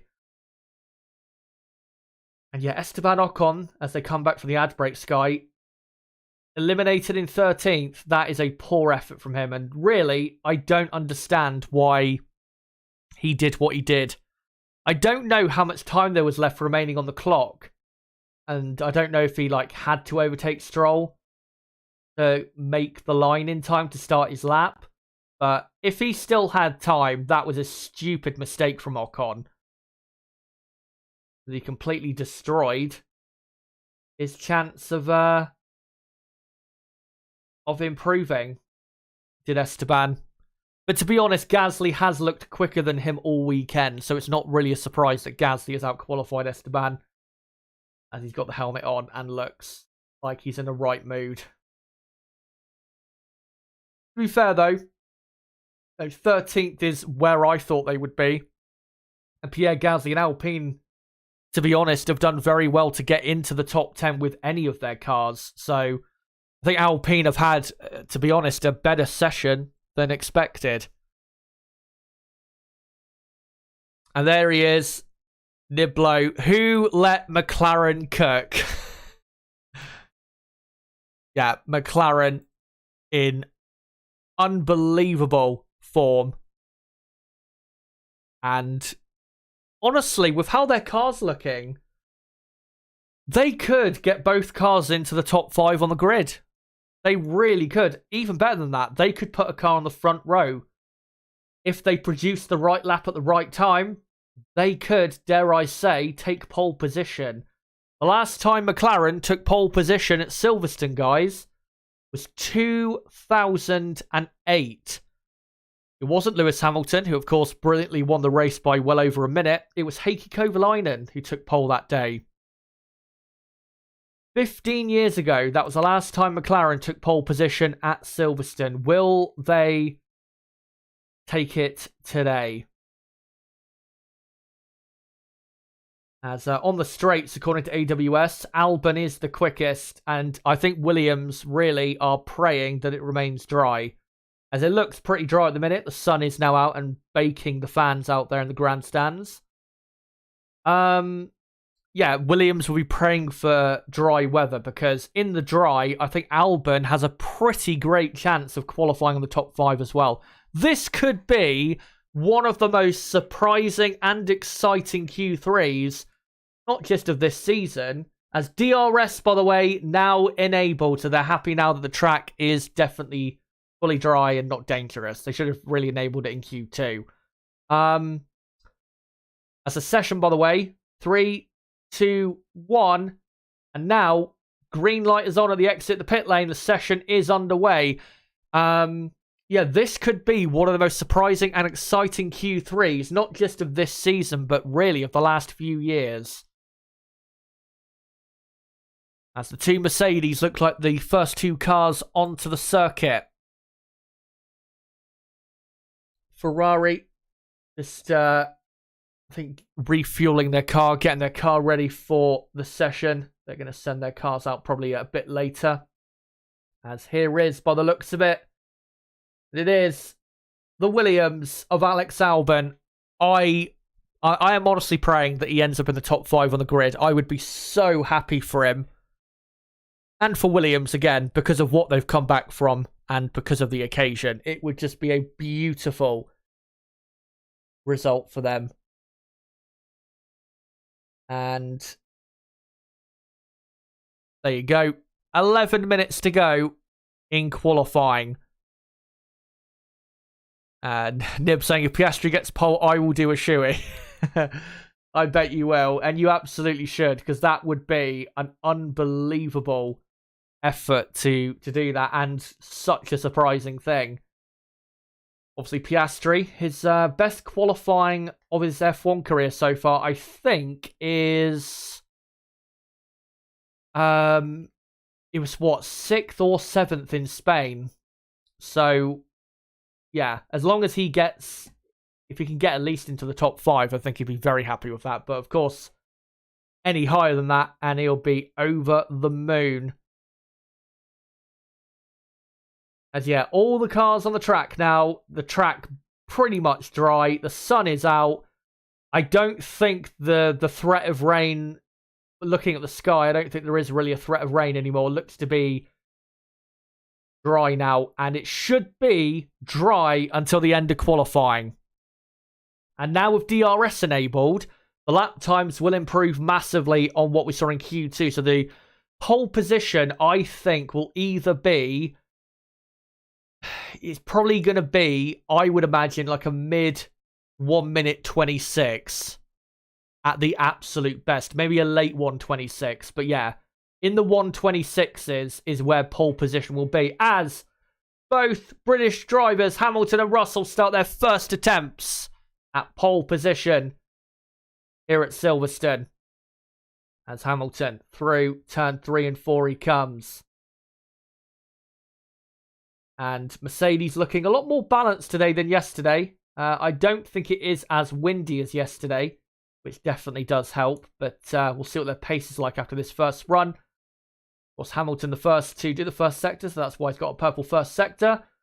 Only slightly quicker than Albon by, I think, a few hundredths of a second. The first sector is not the most important sector. The middle sector is really what is important, the most important at this track. As Hamilton already has flown through Copse Corner, now into Maggots and Beckett's.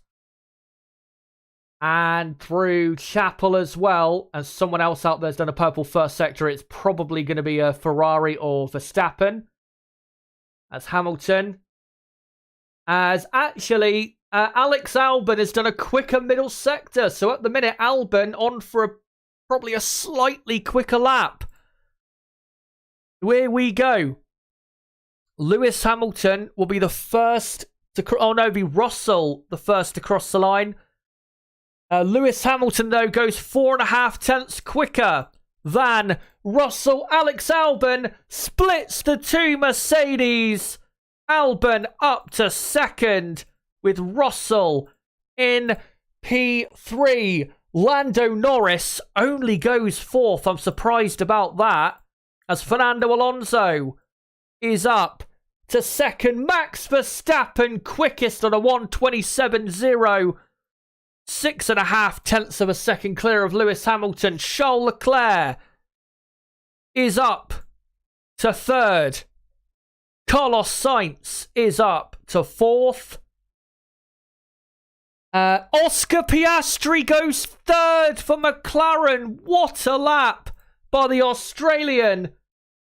So Piastri 3rd, and he's only 0.04 of a second away from a front row start at Silverstone, and we've still got one final run to go. So Verstappen on provisional pole by 6.5 tenths. Going to take something special to knock him off pole. Hamilton second. What a lap by Hamilton, by the way, to be nearly half a second quicker than Russell. Hamilton proving why he is still one of the absolute best of all time. And, well, for me, the best of all time, producing a unbelievable, unbelievable lap in what is a not very quick Mercedes car. So yeah, Hamilton in P2, Piastri third, Charles Leclerc fourth. Is Piastri telling McLaren, check the floor, I went off at turn 13. Turn 13 would be, I think, the entry to Chapel Corner. Yeah, Oscar Piastri third, Leclerc fourth, Sainz fifth, Alonso sixth, Albon seventh, Gasly 8th, Russell 9th, Lando Norris, very surprisingly, in P10. What a mental top 10 that is, except really for where Max Verstappen has ended up. But again, one final run to go. You just never know what could happen. With 5.5 minutes to go. Of course, they're not going to do another run on these tyres they've just done on, because Silverstone, of course, you do wear out your tyres a lot on a qualifying lap. So the port of call now is a fresh set of boots. But yeah, Russell and Norris need to step up in this final lap. Probably Ferrari as well, I think, need to step up as well, because 4th and 5th is not good enough. It's nowhere near as good as what they can do. With DRS now enabled in Q3, that lap from Charles Leclerc of I think a 127.6 or possibly a 126 a 127.7 it might actually be, is actually slower than he went in practice 3. I know the conditions are not ideal, but Verstappen has gone way quicker than he went in practice 3. So there is definitely more in the tank in that Ferrari. There is no doubt about it. Probably more in the tank for Alonso as well. And I'd say Albon as well. I think he's probably got a bit more he can show. And obviously Russell and Norris as well. So yeah, this is going to be such an epic conclusion to qualifying. Dane says Albon driver of the day for this qualifying session. Let's hold off on that. He's been really great. I'm not going to deny that. But if Oscar Piastri puts it on the front row, or even better, then it would have to be him. And remember, Piastri does not have the full raft of updates. He has the new side pod and floor that Lando ran in Austria, but Lando has the new front wing, and Oscar does not. So if Oscar outqualifies Lando, just that on his own would be unbelievable. And then, yeah, if he does any better than third, or even stays third, again, that would be one of the best laps of the season. We saw it back in Saudi Arabia. Oscar does have lots of talent, lots of speed, and now the McLaren car's improved a lot. He's now getting the chance to show what he can do. And really, if you look at Formula 2 and the drivers that have come through Formula 2 since probably the start of 2019, once George Russell, Lando Norris, Charles Leclerc, Alex Albon, once they had made their way to Formula 1, Oscar Piastri is, I would say, the best driver that's been through Formula 2 since the start of 2019. He was truly awesome in 2021. And he's had a good season so far in Formula 1. And this really would, I think, awaken people to that fact that Oscar has had a good debut season. This really would get things going. As everyone now on an out lap. So everyone will have one final attempt in Q3. Let's just pray for no red flags or yellow flags, because I cannot wait to see the outcome of this. As we now enter the final 2 minutes. The Mercedes here of Hamilton, I think it is. Got Ferrari right on his tail, looking to overtake. Still, though, with the way the track is improving and the track evolution, I still think it's probably best to be the last person to do their lap and be the last one to cross the line. Because I think you probably will gain just a tad more. lap time compared to the others. So now we're in the final 90 seconds, and here we go. And Charles Leclerc has already started his final attempt at pole position. Ferrari looking very quick through turn 3 and 4. He's never had pole here, Leclerc. He's always been super quick here, but he's never got the pole position. Can he get it here in the final minute? As he does a purple first sector, nearly 2/10 quicker than Max Verstappen. That is exactly the start he needed. Carlos Sainz goes quicker than Verstappen in the first sector, but it's not as quick as Leclerc. Russell actually quicker in the first sector compared to Sainz. As Leclerc flat through cops, flat through maggots, and unbelievable grip from the Ferrari and unbelievable commitment and drive through from Leclerc. And he's just 1/1000th of a second up on Verstappen after the first 2 sectors. This is gonna be so close as he comes through Stowe Corner. Wasn't the greatest Stowe Corner, I've got to say. And where will Leclerc end up as he comes through the final corner now? And it's only P2, half a tenth down of Verstappen. What will the rest do in response? Carlos Sainz through the final corner. And third it is with a purple final sector as George Russell improves up to 4th place. As Fernando Alonso goes 5th. Lewis Hamilton only 5th. He's been out-qualified by his teammate Lando Norris. Pole position. Pole position for Lando Norris out of nowhere. In the McLaren, Verstappen comes to the line though on his final lap and snatches it away with a 1:26.7. Verstappen on pole, Norris second, Piastri up to 3rd. Here comes Alex Albon, who only goes 8th. But oh my, what a session that was. I cannot believe what we have seen. Let me just read out your top 10. If my PC will not freeze. Right. So, your top 10 for the 2023 British Grand Prix. It is Max Verstappen on pole. Lando Norris on the front row for McLaren. And just behind in 3rd, Oscar Piastri. 2nd and 3rd for McLaren. McLaren are now back to where they belong.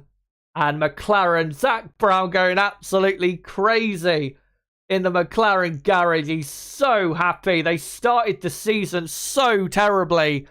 And now they're one of the best teams on the grid. And we will have a Brit on the front row. It will then be Leclerc 4th, Sainz 5th, Russell 6th, Hamilton only 7th, and behind his teammate. That was surprising. Alex Albon 8th. Do have to say, that is still a good result for Albon to split Hamilton and Alonso on the grid. We have to be realistic here. And then Alonso only 9th. Aston Martin with terrible qualifying session with Pierre Gasly in P10. And the rest of the field, Hulkenberg, Stroll, Ocon, Sargent, Bottas, Perez, Tsunoda, Zhou, De Vries, and Magnussen. But it will be Max Verstappen on pole. But wow, what a session here at Silverstone. And I cannot wait for tomorrow's British Grand Prix. Don't forget, guys, I will be live 2 hours before the race starts at 1 p.m. UK time to build up to the race and do a watch-along to the race as well. Would be great to have you guys come along for what could be another 9 out of 10 or even a 10 out of 10 British Grand Prix. I'm just going to set up a poll in the chat right now. And I want to ask you guys, Who is your driver of the day for qualifying today at the British GP? And the options will be Verstappen, Norris, Piastri, and Alex Albon will be the last option. My driver of the day? Let me just check quickly how close Piastri was to Norris.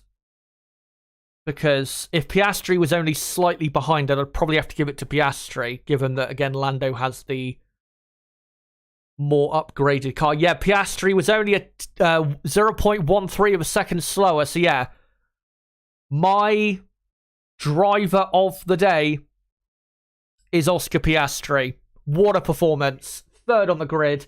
Second for Norris. And McLaren, oh, yeah, they're back. They are absolutely back. I think McLaren drivers, they're joking with each other. They just cannot believe what's happened. And even Max is laughing and smiling. It's just so great to see, isn't it? McLaren, second and third. Remember, guys, where, we were back in Bahrain, where it was just doom and gloom. McLaren, they had one of the worst cars at the start of the season. They were truly horrendous. And look, just 10 races in, they're now second and third on the grid. And they're not there because of luck. They're there because their car is genuinely quick enough to be, up in the top 5 on the grid. Obviously, Perez being 16th, does kind of skew things. But that is genuine pace from McLaren right there. That is not anything to do with luck. And I cannot wait to see what those two, Lando and Oscar, can do in tomorrow's British Grand Prix. It's going to be an epic race at Silverstone. Oh, right, let's see what you guys have to say in the chat. And I'm just having a look to see what your final what do you call it? I'm just having to look see if what you guys' live reaction was.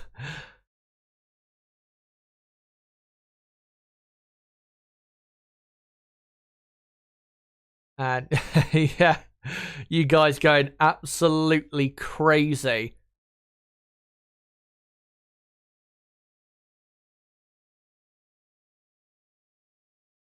And yeah, just wow. What a qualifying. Like I've said, this season, qualifying has been the highlight of the race weekend. That qualifying session might be the best, one of the best, maybe not as good as Monaco, but it's definitely one of the best qualifying sessions of the season. It's just unbelievable what we've seen today. So many surprises. And once again, a really mixed up grid.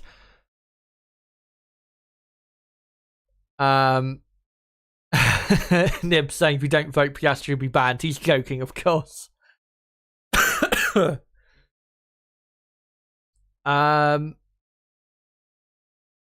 Crystal Racing says, where did all that speed come from for McLaren? I thought they'd be quick. I didn't think they'd be that quick. I thought they'd be probably, one car in the top 6 and then Piastri probably, I don't know, back end of the top 10. I never expected this. I don't think anybody did. I don't even think McLaren did. Because Ferrari, going into the session, were really confident of their pace. But ultimately, when it mattered, Ferrari didn't have the pace. They will be disappointed, Ferrari. But there is still tomorrow to correct the record.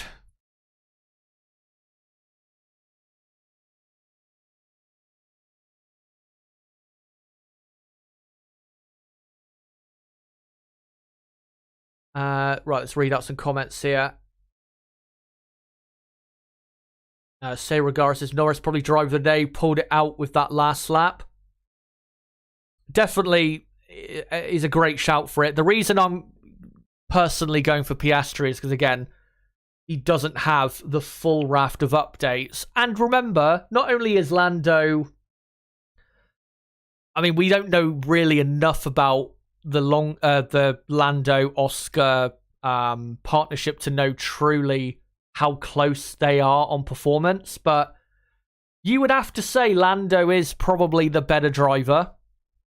So for Oscar to get that close in qualifying, considering all of that, and of course it's Lando's home race, is so impressive. It really is.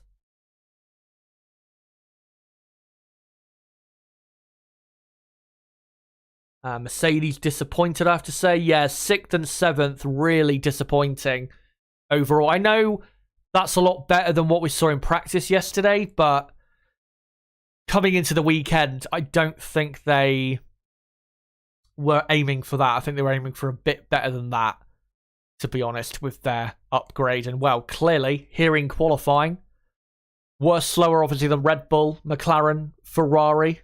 And to be honest, if I just look on the timing to see how close Albon was in 8th place, Albon didn't do a great lap in the end.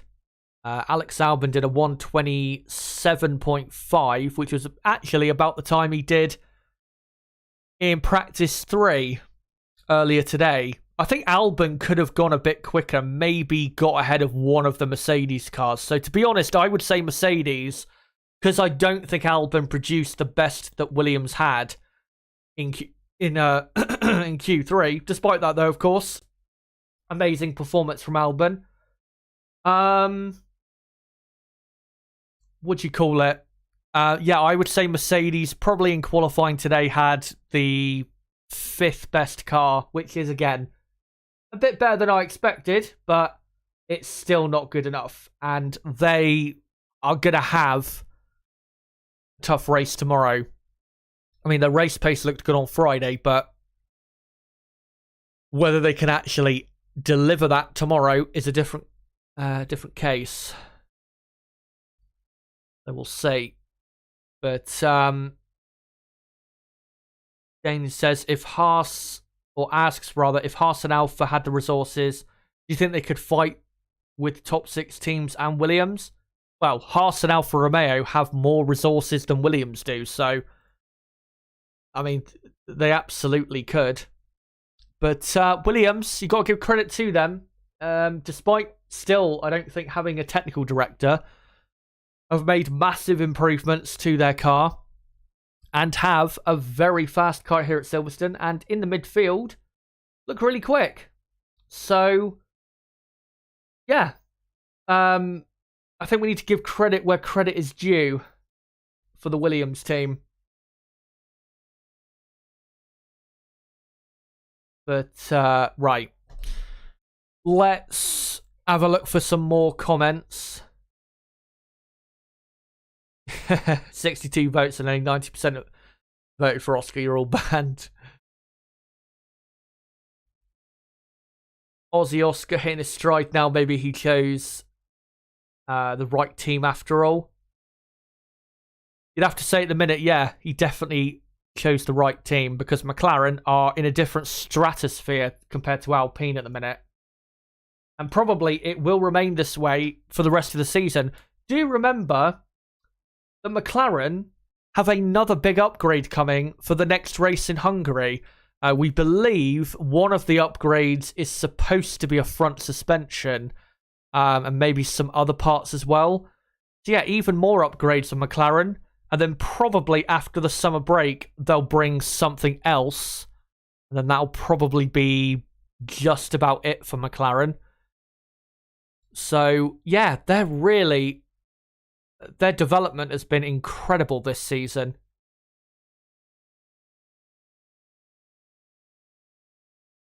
Crystal Racing says Alpha 8th and Haas 9th, exactly where they belong. Yeah, you'd have to say.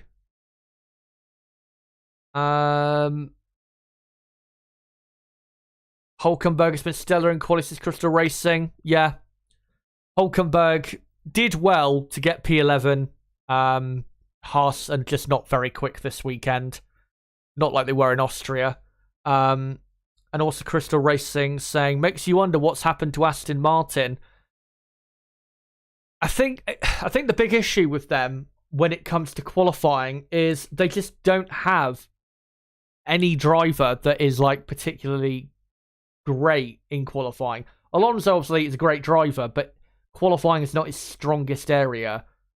So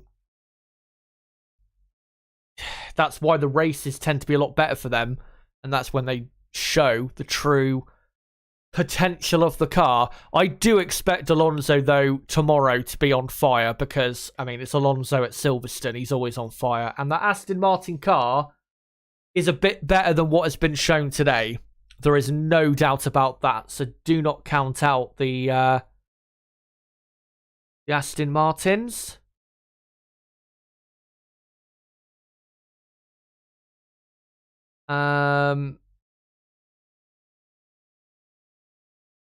Robert Perkle says, Max living the dream, Hamilton facing reality. Let me see if I can find probably, a couple more comments and then we'll probably come to the end of this stream because I have been live for 5 hours and 15 minutes. And I haven't had a break. So, yeah. Couple more comments and then we'll complete the stream. Dane says, unpopular opinion. Mine is Hulkenberg because P11 in a car that should not have been there considering these car in at Silverstone is not great. Yeah, you could argue it to a degree, but I think it's not as spectacular as what we saw from the others included in the poll, I would say. Maybe, I think you could probably argue Hulkenberg was better than Albon today. But, yeah. 5 hours live, you're an idiot. Well, to be honest, I'm not that. I'm so used to it now. I'm not even that tired, which is probably not a good thing that I'm not that tired from streaming for that long. I've enjoyed today though so much. What a day we've had. Very exciting day, and let's hope that it's capped off with a really great race tomorrow. Brabham says Piastri getting that close as a rookie is pretty good. It's more than pretty good. It's really good. Rook saying hardest working man in show business. Stop. But Vince is saying I think Albon showed us everything he has. 8th isn't bad. I'm just saying. I think he could have done a better lap time. Like I said, in practice 3, he did about the same lap time. So. And everyone in qualifying 3 went quite a bit quicker than what they did in practice 3. So I think he could have gone quicker. Maybe he wouldn't have gone any higher position-wise. But yeah, lap time could have been at least probably 3/10, 4/10 quicker. But still, like you said, 8th on the grid. That is brilliant. Nobody expected that this weekend. But there you go, guys. That is your qualifying day at Silverstone. Thank you guys so much for coming along. And let me just end this poll. Nearly 100 votes. And I asked you guys, who is your driver of the day for qualifying today at the British Grand Prix? And you guys voted with 41% of the vote. Lando Norris just ahead. Max Verstappen. Piastri 3rd. And Albon 4th. Thank you guys for voting. Still, my pick is Piastri, but I can understand why people have gone for Lando Norris. Now, quickly, just a reminder before we get to the end. Next 2 pieces of content on the channel. Tomorrow, I will be live 2 hours before the race starts at 1 PM UK time for the race preview and race watch along, and of course, a reaction after to whatever happens at Silverstone. And then on Monday night, no matter what happens in the race, I will be doing a weekend review for the British Grand Prix. Yeah, Monday night, 8 PM UK time. Make sure to come along to it. There's still plenty of content coming your way. But guys, that's it for qualifying. Now on to the race. Thank you guys so much for coming along for today's stream. Again, don't forget to subscribe for more content like this. Don't forget to smash a like button before you go. I think we're on like over 130 likes now. That's absolutely brilliant to see. Let's try and get even more if we can. And if you want to keep up the content on this channel, make sure to follow me on Twitter at ChazHD5 And you can join my Discord server. There's a link below in the description and probably in the live chat as well, where if you want to join our community, then we would love to have you. And of course, it's a great place to Discord for notifications to my videos, streams, and just any channel announcements that I do put out there. But until the main event of the weekend, race day for the British Grand Prix of 2023 at Silverstone, it has been me, Shazza HD. Goodbye.